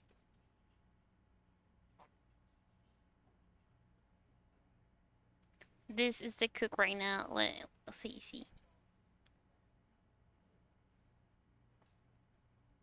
Now into a shaker, I'm just gonna place some kiwi, but first I wanna mush it up a little bit and break this up. These are beautiful, ripe kiwis, lots of flavor. Just fork these until they're all broken up, like that. Then into my shaker, I'm gonna put some ice. Then I'm gonna put my kiwi. Here it comes, here it comes. 2 shots of vodka. Then 1 shot of melon liqueur. 2 shots of vodka. Ooh, it's gonna be strong. And a little bit of simple syrup. Of course, this is just sugar and water. Oh my god, that's the cook. That he's doing the porridge like that with 2 shots of vodka. We know who's an alcoholic. They'll say you're friends with Mañana. Is that true? The mention of mañana gets his attention. He smiles and delivers a whole slew of unfamiliar words and lively gestures. Then he falls silent again. Grassy, could I have some of that brew? He smiles and nods enthusiastically and, Oh, nice. I have booze. ladles some brew into a small thermal cup. Then hands it to you. You got some impressive pots here. He smiles and bangs his ladle against each of his pots in turn. I don't think anything else. Stay masculine. Nice, we got some booze. Some borscht. Alcohol grassy brew. Substance effect. +1 physique, 1 less morale. Use left for... Oh, nice. You see a heavy steel door with a prominent dimple lock. It's painted blue. I wonder where this door leads. You do? It's a door in the back of the kitchen. Why do you care where it leads? The winch. Outside. In the backyard. Remember? No? Your fingers do. There was a winch outside of the roof, like a small elevator. It's part of the wheeling in ranks. There is something about this place that make me want to know. Eccentric. But okay, I suppose we could look into it. As a side investigation. Yes, a mini side investigation. Gart is the person to ask about this. The cafeteria manager. Try to push the door. The door does not budge. The cobalt blue surface feels rough to touch. Delicious Stainless steel algul. door Yes, is delicious flush with its algul. frame We on love the every side. algul. Old cobalt paint, rough on the fingers. Okay, let's ask the manager. If he still wants to talk to me, of course. Can I help you? Another thing. Great. I love those. There's some mysterious blue steel door in the back of the kitchen.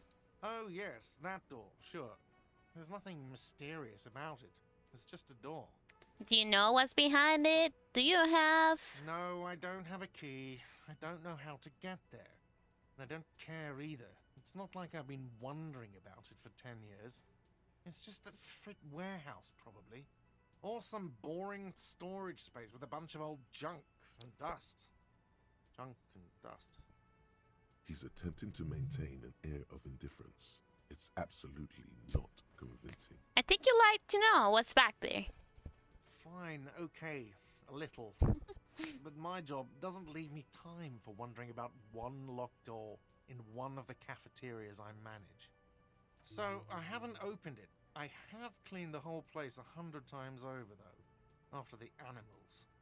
And I haven't found a key, so good luck with that. Can I just... I can't get out of the conversation. I need to just say something.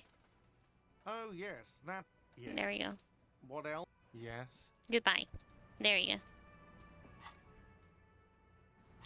Can I open it with my... with my fart? No, I certainly can't open the door with the fart. Let me see if I can force the door. You see? Nope. It's dialogue. It doesn't let me.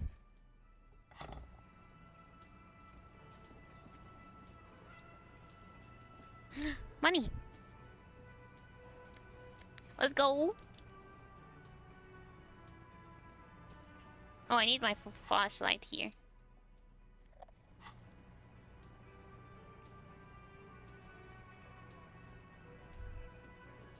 Can't I get in here? Where is this place?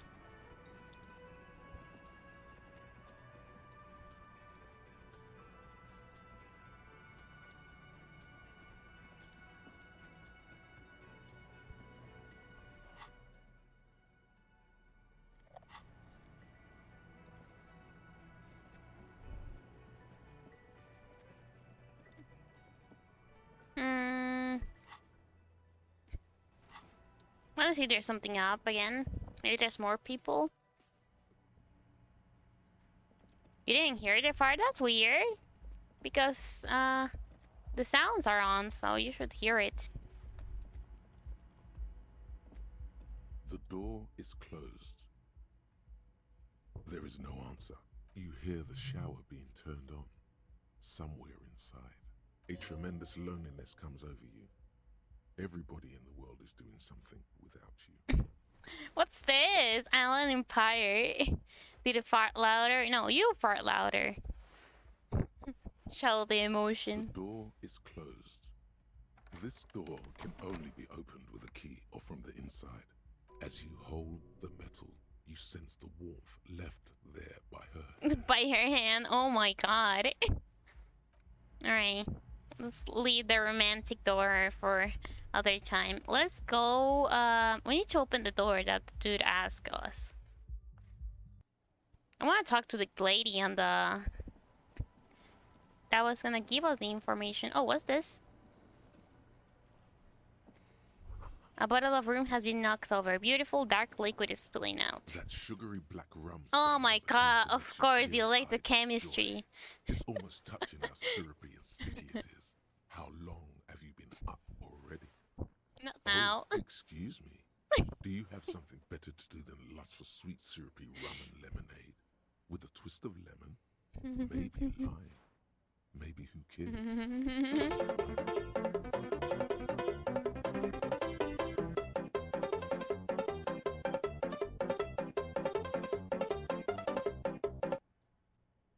Bunkos. Maybe I should lick it before I go? yeah, man. Yeah.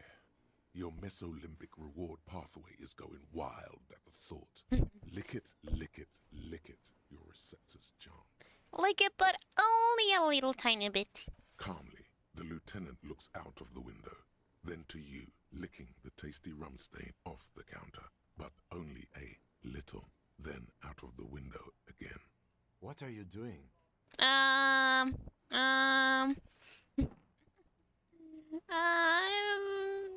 sorry, I different in my own thoughts, and now this happened. We should move. Yes. You could definitely go for some more. Shut up, electrochemistry.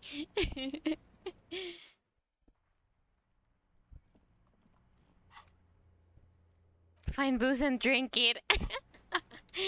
Oh my god. I want to talk to him. Yes? Mm,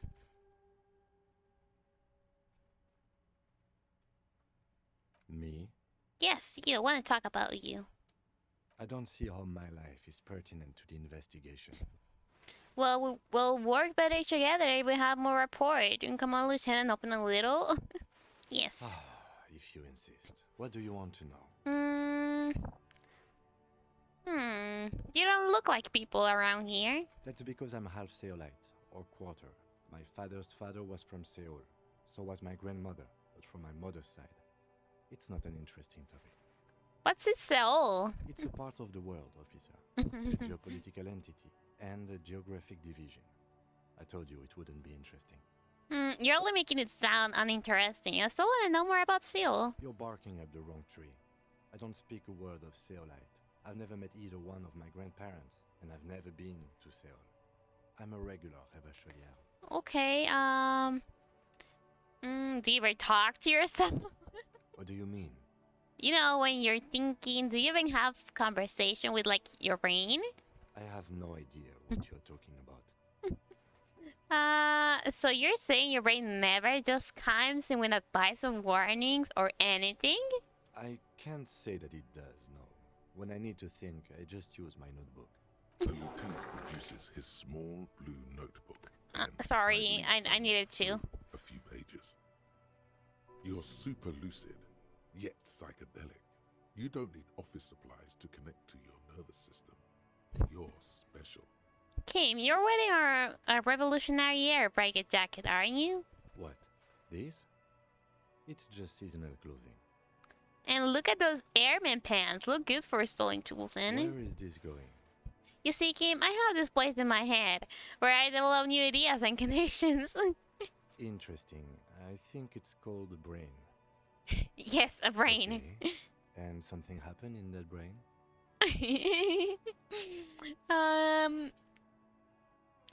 Yes, my brain suspects that you have some kind of thing with the Revolutionary Air Brigades. I do not have a thing with Revolutionary Air Brigades in particular. Just air brigades then? Okay, I wanted to become an aerostatic pilot. Then I turned 10 and realized we no longer have an air force. Good night, German. Have a good sleep. Thank you so much for being here. Appreciate you and thank you so much for gifting this up to Neko. He wanted to be a pilot. Thank you. My mind is satisfied. Good. You're wearing glasses. That's correct. That makes him a binoclard. Completely uncopped material, if you say so yourself. Yeah, I'm not gonna call him a Beano. Glasses are cool. Are they? They're mostly just cumbersome. Tell me a secret about yourself. No. Your brain sends the signal to your lips, but they refuse the order. Something is paralyzing them. You're pretty sure it has something to do with the lieutenant's eyebrow. The power of the eyebrow. It's like you're locked down.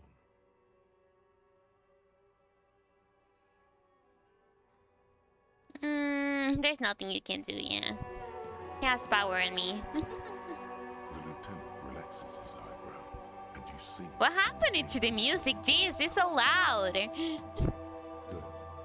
Let's... Why did the music become so loud out of nowhere? Nah. So...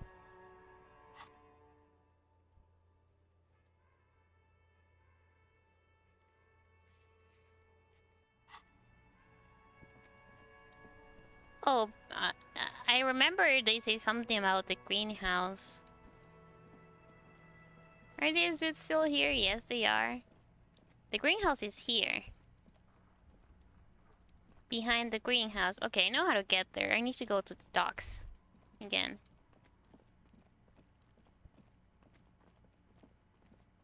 Let's go here. It's a no. Let's just go around. You know.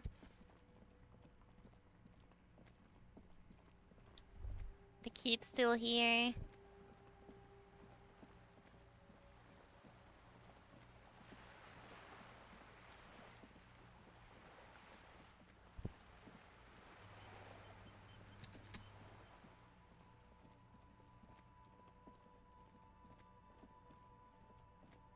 Okay, let's see.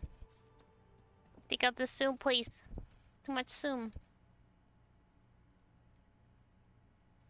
Oh, there's a rock here. A stone like any other, lying in a whirl of sleet and mud. Maybe there's something under it. Turn you over. There's a key beneath it, rusty from the dirt. Let's go. This must be for the front door. Pity it doesn't have the apartment number on it. This building has hundreds of apartments. How are we gonna find the right one? We'll just have to go in and see. Okay. Let's go. We have a key. Oh, what's that? Oh, I can't. Okay, I need to go inside.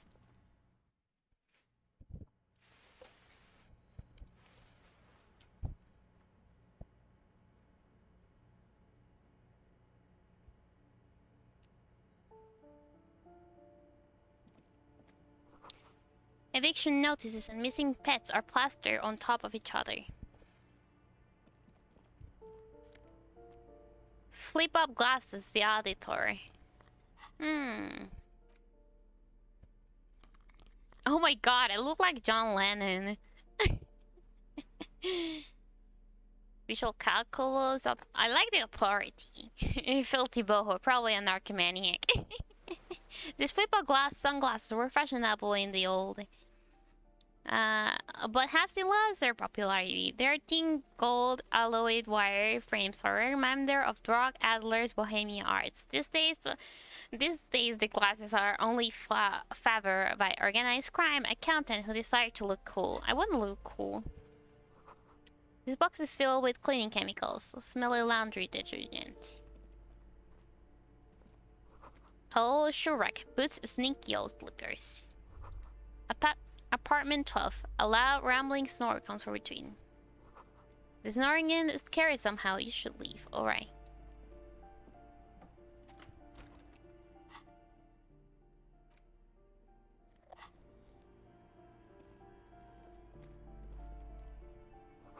Moss crawls on the bathroom tiles. Actual moss. Ooh, magnesium and... what's that? Alcohol. Comora red. +1 physique. Yeah, if I take alcohol, I get physique, but lost moral. This shower curtain is covered in some sort of slime. Ew. Money. Let's go.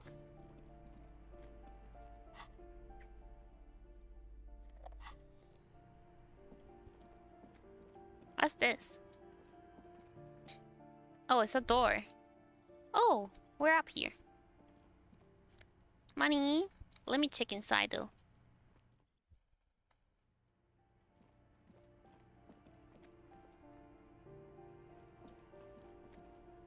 Somehow, someone has drawn a 5-pointed star in the wall.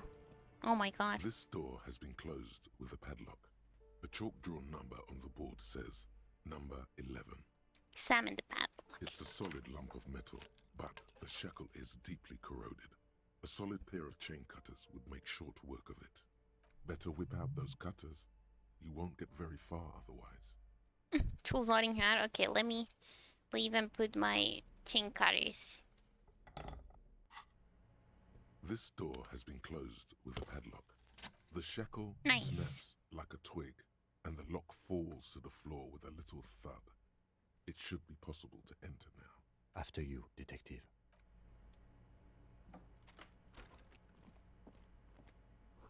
A flamboyant poster with a white star. Real lithography. Books of critical theory on the monstrosities of capital and such. What's that? What the fuck? A plaster cast bust depicts a middle-aged man with impressive sideburns. The name on the plinth reads Kraz Mazov.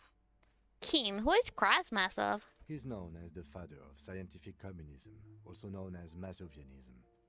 His theories about economic history greatly influenced, some would even say sparked, the anti-centennial revolution. Why does the standing have a bust of Krasnazov in their bedroom? The White Star, the photos on the wall. I think we have broken into the apartment of a young communard. How fitting.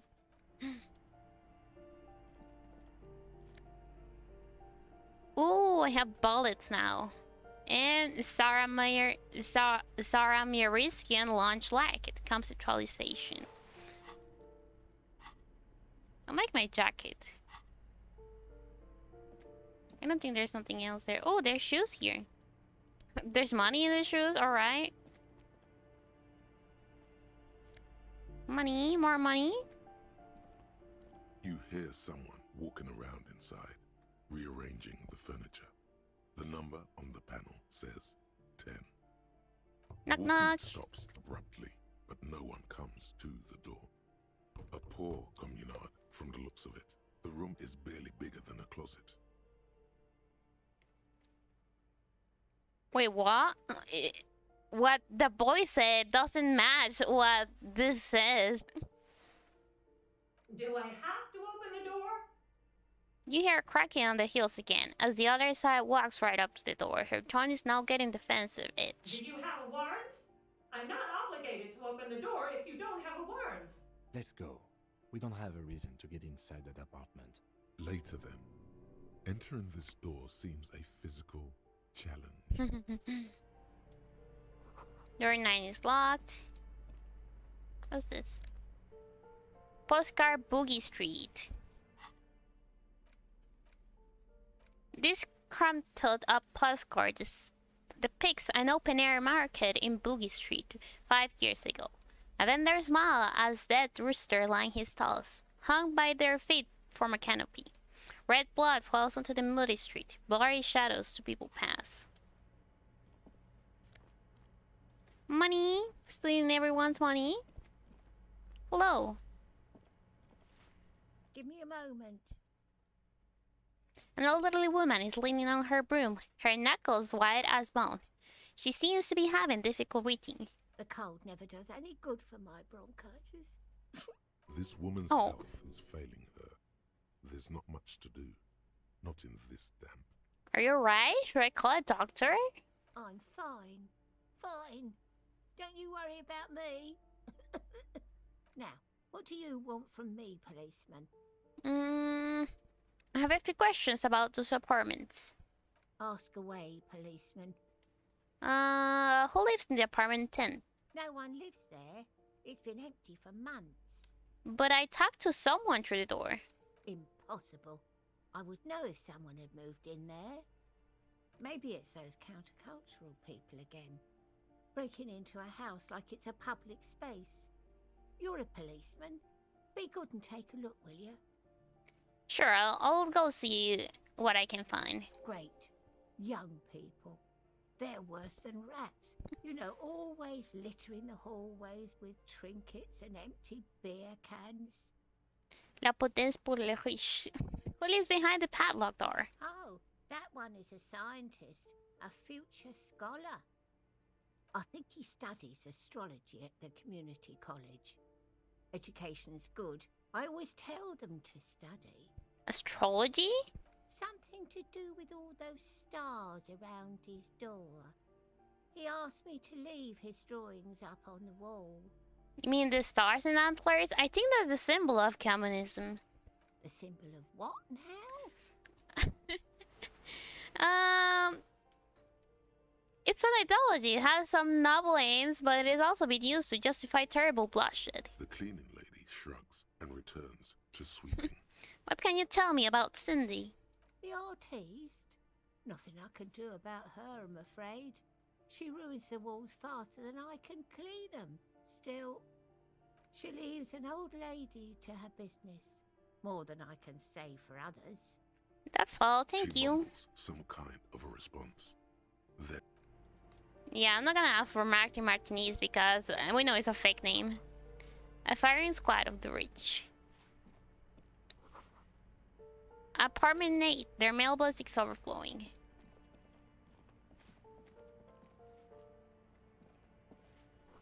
A note reads, foreclosed by Martinez Real Associates. Way crashing into the darkness. A shift in temperature. The air chills around you. Dust settles on the stony floor. A former architect stands before a slice of window, a room plan in her hand. A cold wave has made the air in the building stand still and frozen, with temperatures falling down to minus 20 degrees Celsius. Her face is red from the cold. She's breathing on her fingers, clasping the plan. Traces of sadness are visible in her expression. The plan? Faint pencil lines on paper depict the same place, but a missing eastern wall connects the room with the neighboring apartment. Ideas for arranging the furniture have been jotted down. Look around yourself. It's clean and empty, with new tapestry embellishing the walls. A standard HB graphite pencil has fallen off a three-legged stool in the middle of the room. Oh, wait. Someone has torn down the wall. Yeah, I can see that. Nosapad and some money. Alright, I'll take that. And I'll gradually on the table and checks. Okay. So this is where our artist friend was, I guess. Yep. Hello. Ooh, the piggies have learned how to saunter up staircases. I didn't think you could do that with hooves. But here you are. That's right, we evolved. Yeah, I can see that. Cool mutations. That smell coming from her paint bucket. It's not paint. It's heavy fuel oil. Oh, thank you for the stretcher, Owowa. I need a little stretchy.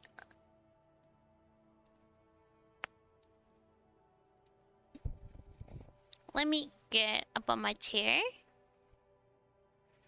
And stretch my... Oh my god, what's happening to my model?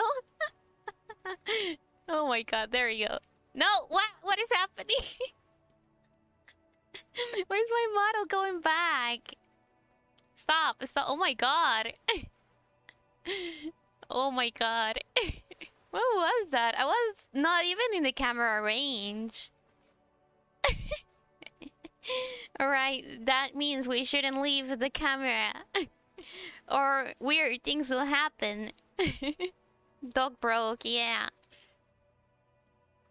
Dog wanted to lay down.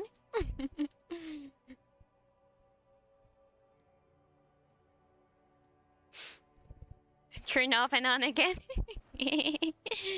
Oh, yes. Thank you for the stretch. You turned me on and off. Dyed. Is that heavy fuel oil? Red dyed Oil? heavy fuel oil, intended for exclusive use in government vehicles, to be precise. What did you think I was using? Aquarels? Sucked it out of a cop's fuel tank myself. Back in Jamrock. That's some clever culture commentary. You ain't seen nothing yet, Piggy Boo. Piggy Boo. The lieutenant is desperately searching for a handkerchief. Hatred, disgust, it's difficult to tell which of the two is more present in her girlish features. The woman on the boat does not notice her staring. That is on her. Someone's got to keep an eye on her. You mean Joyce? On a first name basis with her, are we? Piggy's moving up in the world. What's ozone? It's where they grow whores like her. And they're whoremen. Yeah, I don't like here either. Pig's not half as dumb as he looks.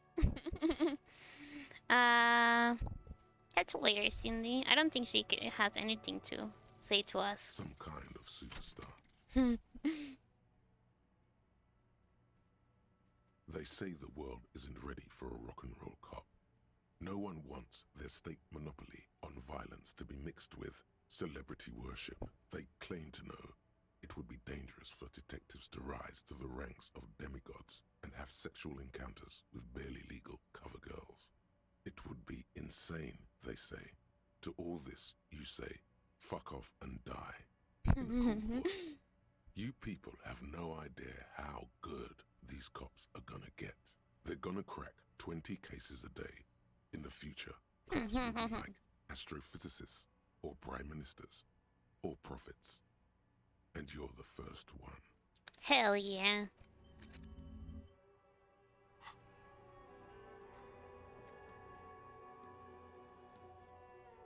Oh my, where are we? Pants. Electrochemistry reaction speed. This one's savoir faire. I like the reaction speed. And this pants go good with my shirt.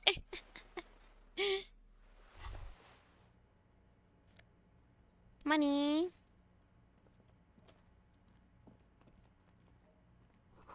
Someone's been sleeping here recently. Maybe our friend outside there. 100 tiny feet. I could be great. They're rats on the city. The pockets of these new jeans are perfect for sticking your hand into. Makes you look cool, calm, and collected. As your hand enters the pocket, your fingers brush against something soft yet crinkly. Take them out. Hey, it's a chewing gum wrapper. It reminds you of the fruity juice of apricots. You should inspect it closer if you have time. Something about the wrapper's texture is familiar. Not familiar in a good way, you might say. There's pain in there somewhere. Okay. A gleam chewing gum wrap found in the pocket of Lavera's jeans. It gives off a very soft faint scent of apricots. Your mouth starts watering. I can interact. An intricate web of Oh wait, no. Not the pick. It still kind of looks like a crinkled chewing gum wrapper. The worn label reads, Tutti Frutti. It smells faintly of apricots, with a barely noticeable twinge of cinnamon. Why do I ever care about this? Good question. There is no answer or secret phrase written on the inside of the wrapper. Yet you're drawn to it. Drawn by regret. Stop before you hurt yourself with a Tutti Frutti wrapper. I'll hang on to it just in case. Carefully fold the wrapper into a square before putting it back into your pocket, lovingly even, despite the strange feeling of regret.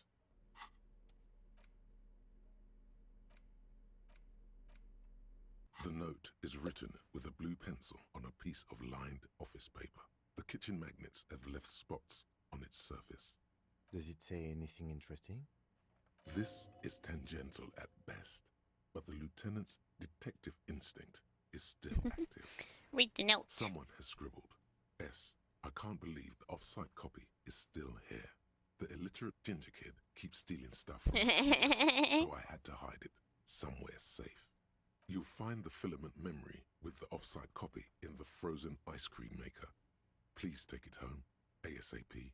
It's important. I'd do it myself if I lived in a civilized place with a freezer. Take care, Sully Swaff. Yeah, Abby, I checked, don't worry. I checked your message. I know the ice cream maker is down there. I don't know. I assume it's somewhere close to the ice bear fridge. Yeah. Didn't you see one right next to the breaker box? Yeah, exactly. Who's the little ginger kid? It's probably Kuno. Really? You don't have a single guess? You mean Kuno? Oh, I'm sure that child would love to get his hands on the filament memory. Even if he doesn't know what to do with it, he'd probably try to pawn it for speed, based on our encounter. Alright, let's get out of here.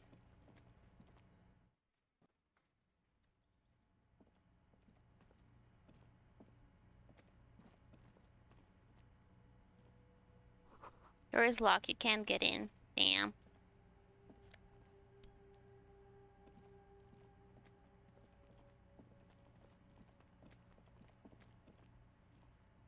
There's nothing here? I don't think so. No, there's nothing. Okay, let's get back to the apartments. There's also stairs down here. Yes. Oh, that's to get in out. Oh, it's another door to get in. Okay, let's go to the other door I saw in the entrance. Wait, there's another thing to inspect there. As you can see, the pictures.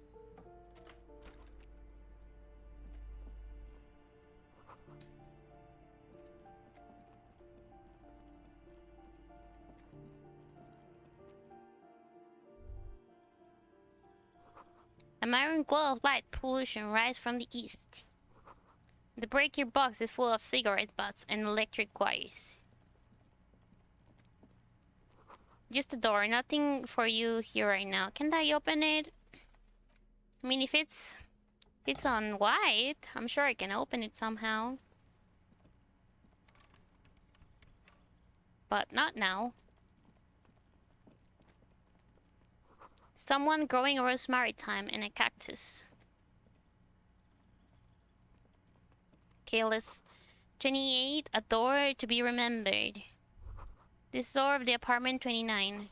Complete silence. Whoever lived here isn't anymore. The door apartment 13. Voices for within, singing along some Boyan dance track. Can I go past here? No. Are there any more apartments?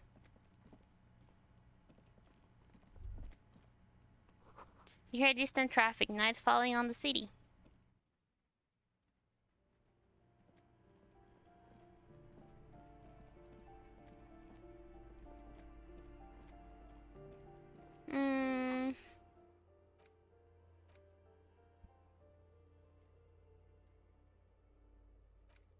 Oh, okay, the basement door. Let's go to the basement.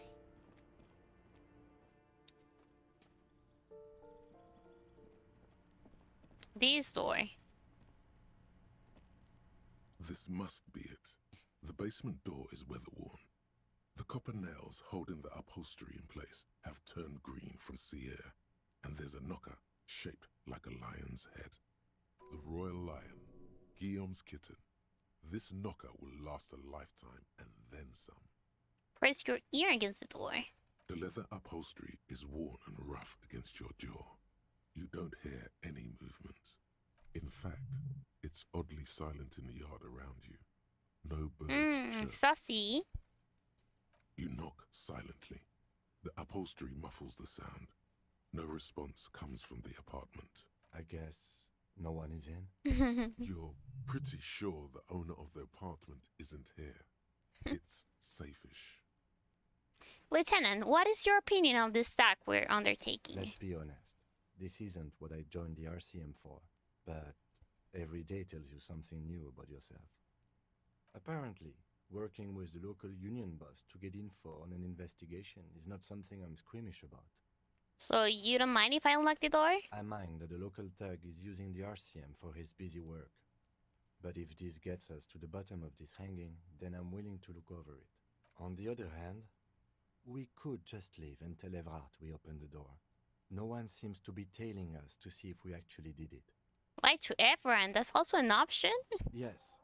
Presenting a fabrication is known to get results here and there. You took this task. You make the call. The door is right here. You can just open it and be done with this. You have the key. The door is behind the greenhouse. You're a basement door. Or you can lie to everyone that you open the whistle door. Kinda wanna open it. I'm kinda curious of what is behind the door. Should we open it or should we leave it there? I'm curious. I'm a curious puppy. But curiosity killed the cat, you know?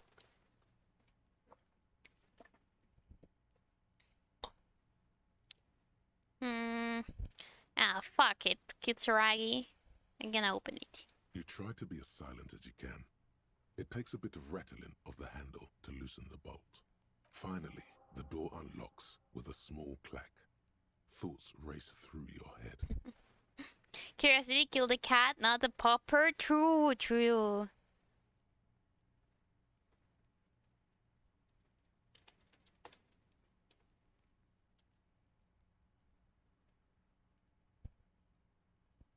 Good job. Let's go now. I'm sure there's nothing. Are you sure? There's nothing else to do than to leave and tell Everard. No conceivable reason for you to intrude on the premises. As you hold the open door, you can feel the air moving. A little draft, a whistle. Can't get in. Doesn't let me, or does it? I can!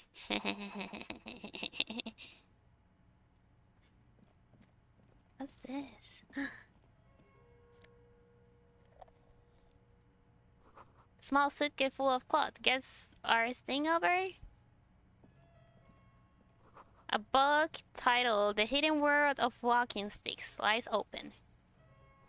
You can almost feel the warmth of the red sun on the flag. Intersolari dress shirt. Whoever lives here admires far-haired fantasy heroes with big muscles. The Music Man. A row of mugs sits on the shelf. Each one depicts a human figure. A dark-skinned woman grinning amidst mysterious symbols. A broad-shouldered man shoveling potatoes, and others. Tap on the a mugs. little ring. Though cheerful, the images on the ceramic make you vaguely uncomfortable. The lieutenant picks up one of the mugs, then puts it back down with a look of disdain. I'm beginning to feel better about breaking into this man's apartment. Alright, move on the mugs. The smell of disinfectant in the room smells like chemicals. Can do nothing about the mugs, right? Yeah. I'm beginning to feel... Okay, I don't think there's nothing else we can do then. Just leave.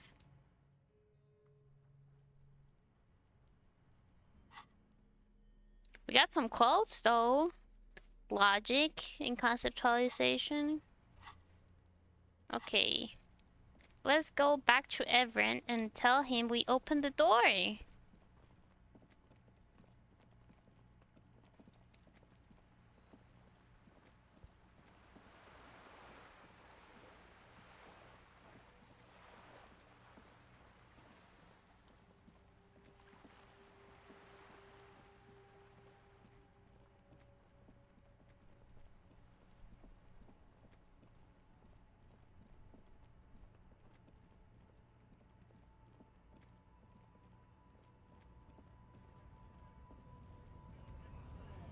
Excuse me, I'll pass through. Excuse me. Sup, mañana?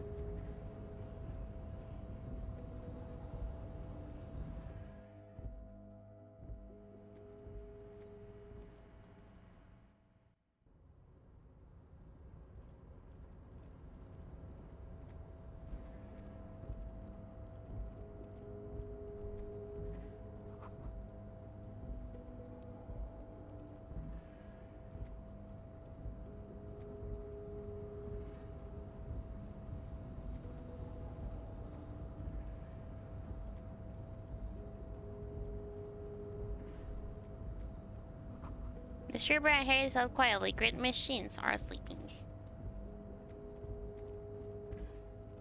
Okay, we opened the door, sir. Give me my info. Mr. Dubois, every worker...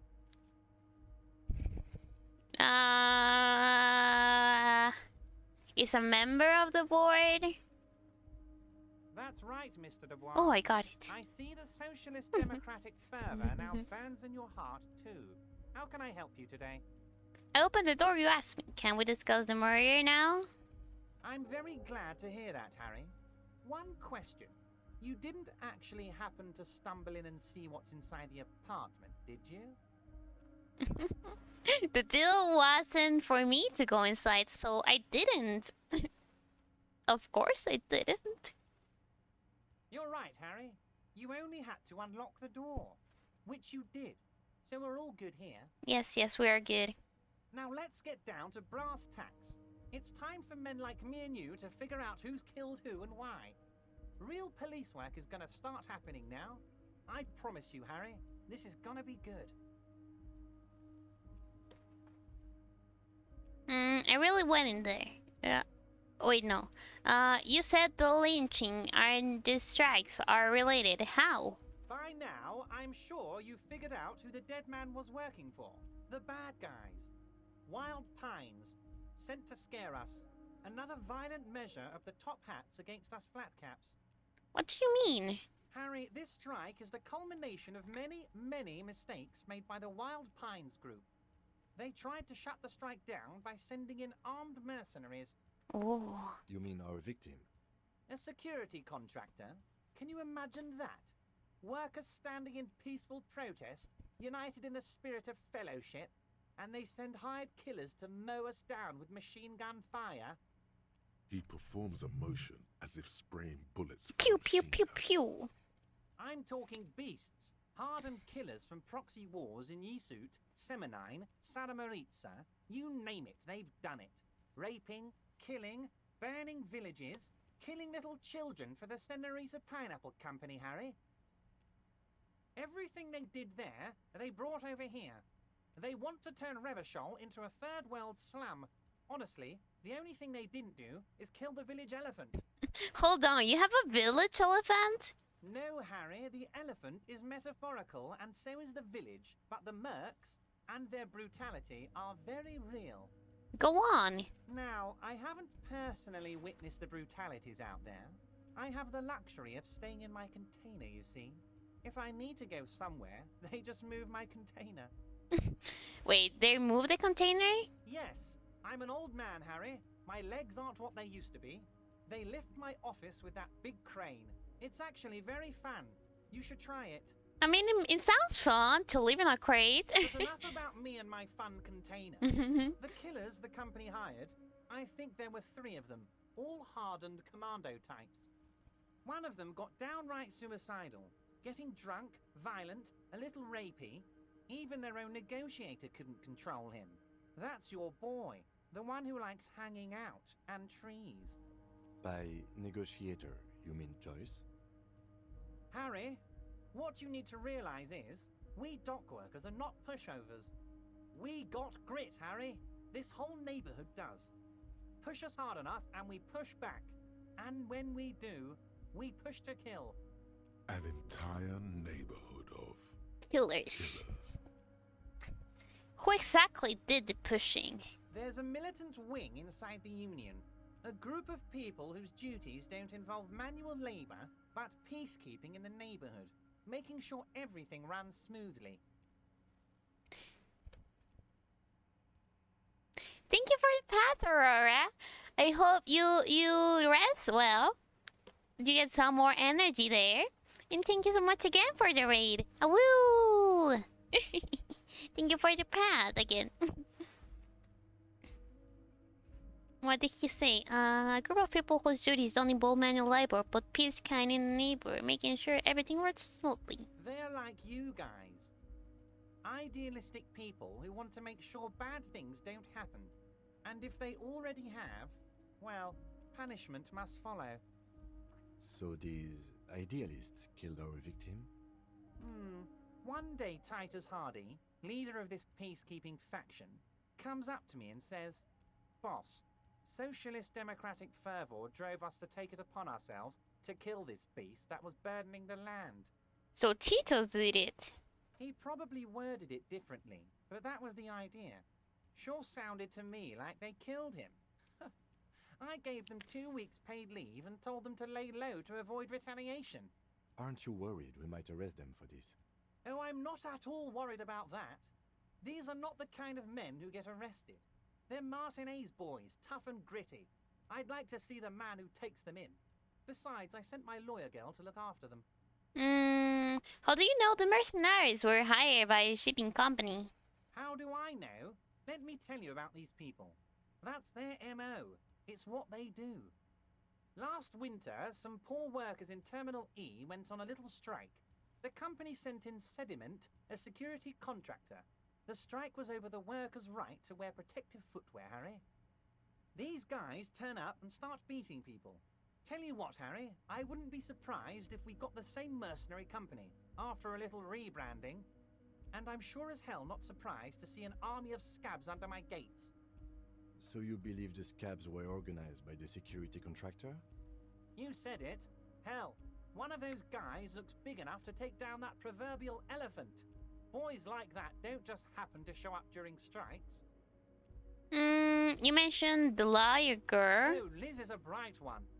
I paid for that law degree myself, thinking it'll probably turn her all fancy. But hell, Harry, she came back a firebrand socialist. Sometimes she scares me with her zeal. Tell me about Titus Hardy and his crew. Oh, they are simply fine young men, all 7 of them. Exemplary union members, always working to advance their position in the local socialist democratic movement. Core members. Old Theo used to run them, but things really kicked into gear when Titus took the reins and named the group after himself. Gotta love his initiative. Interesting. Who's second in command? They're almost all of them great guys, born leaders. Whatever happened, I'm sure they only had the best interests of Martinez and Revachol in mind. Work with them. Hell, interview them. But don't fight them. They really are just like you. Men who like beer, women, and some order on the streets. Where can I find them? The Union boat in the world wants something. You know what, Harry? I got a feeling they're gonna show up in full force tomorrow. The lieutenant marks something in his notebook. Okay. In the future, I can use your backing. Can you ask the Hardy Boys to cooperate? But of course! It's the least I can do for my good friend Harry. I'll do it right after we've concluded this talk. When you meet this Titus, tell him about this. See what he has to say. Yeah. Also, Harry, here's 5 real. Wait, why are you giving it to me? I'm not giving you anything. I'm just holding out 5 real. Sure. The lieutenant watches you pocket the banknote. He looks a little puzzled. Listen, man, I need the money to pay for the hotel, okay? Good boy. A real team player. Now, do you have any more questions? Good talk. Let's conclude for now. Was it a good talk? I'm not sure we made much headway here. I was hoping we'd bust the case wide open. Heck, I even wanted to tell you what I really want to achieve with the strike. I don't know what happened, Harry. I wanted you to feel like Mr. Martinez. And of course, I also wanted you to find your gun. But it's like I can't completely trust you. Yet. Yet? Yes, Harry. It's like I can't fully trust you if you're not a man of the left. I want to, but I just can't. He's been hurt too much in the past by men who aren't social democrats. I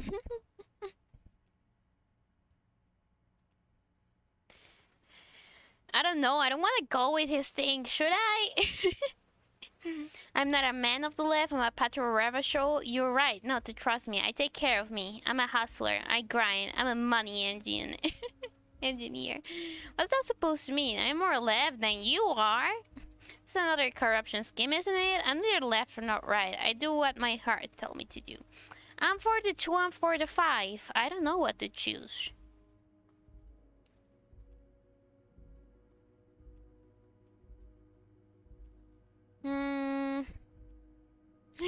Thank you. What do you say, B? What should I choose? The 2 or the 4? Should I go with my heart? Or should I try to get more info? 4? Alright, bet. What does your heart tell you about your lost gun, Harry? Shut up about the fucking lost gun!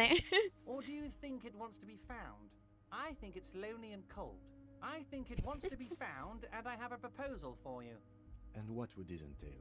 Once again, I require nothing unethical or illegal of you.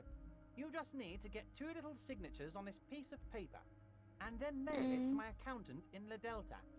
Sorry, I'm playing Battle, so I don't even know what's going on. It's okay, it's okay. Kim, what do you think of this? It depends. I don't think what we just got from Mr. Clare was very useful. But he thinks it's your call.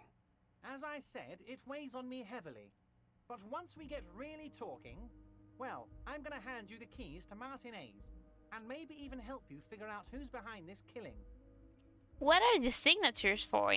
I'm glad you asked, Harry. The Union is going to build a modern youth centre in Martinez. It will be righteous. We're gonna get those teenagers off drugs and on roller skates. Roller skating, not drugs, Harry. You like Yes. There's a nameless little street on the coast with some old houses around it. Most people have already signed. I just need 2 more signatures to get this mission off the ground, Harry. Where's this place exactly? On the coast, Harry, across the canal. There's a cul-de-sac there, a little village. A cul-de-sac. A gloomy place. You'll find it. I trust your detective skills, Harry. Water drips from the eaves. A woman looks at her freshly tarred skiff. There's a pair of cavalry boots under the fish in the box, and the wind howls like a vicious spirit. You're already pretty deep into this. What's a little more? No one can see you here in Martinez. True. What will happen to the current occupants? They are just gonna have to deal with the construction noise for 6 months, and then they'll be living like kings. Right next to a fancy new youth centre, designed by the best architects from Stella Marie. I need the information, so I'm gonna take that. Fine. If I happen to be there, I can ask them. You bring joy to my heart, Harry. Such a pleasure to be working with you. Here.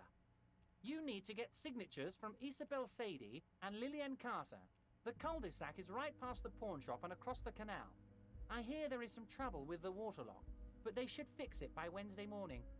Once you have the signatures, mail this to 13022 La Rocca in La Delta. Then we can talk about your gun.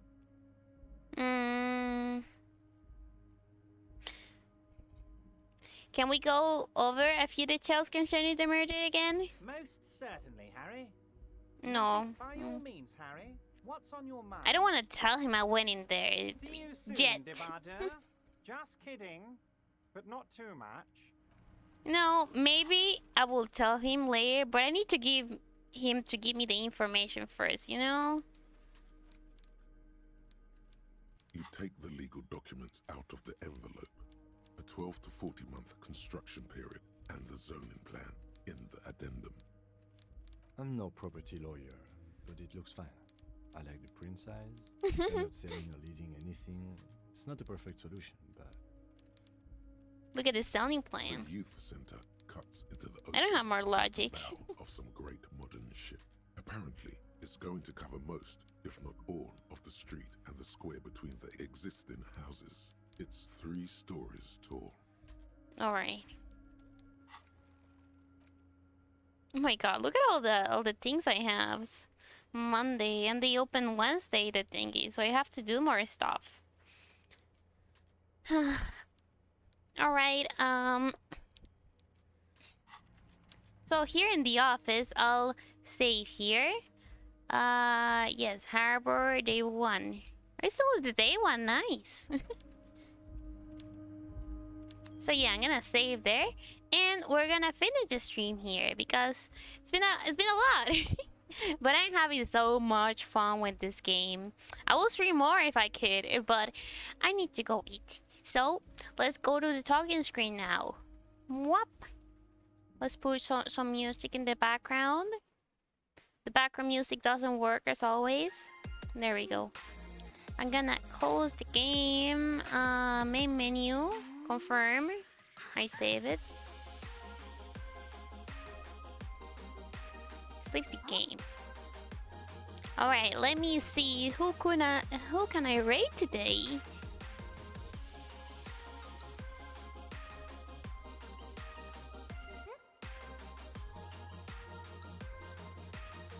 Is Asuki still streaming? No, they finished the streaming. Okay.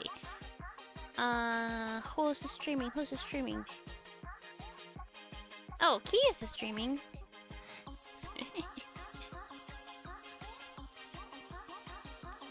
Alright, since I'll probably join them later for some Valorant, let's raid Key, because she raided me yesterday.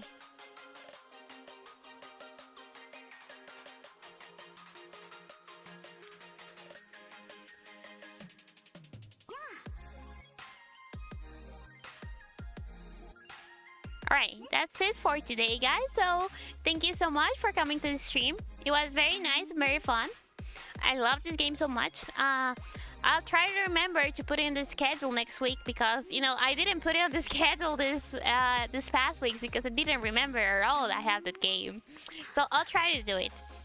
So, we'll do this again next time for more police work. Next stream, I'm not gonna stream, but Saturday we're gonna have a celebration party for me. So be sure to check Twitter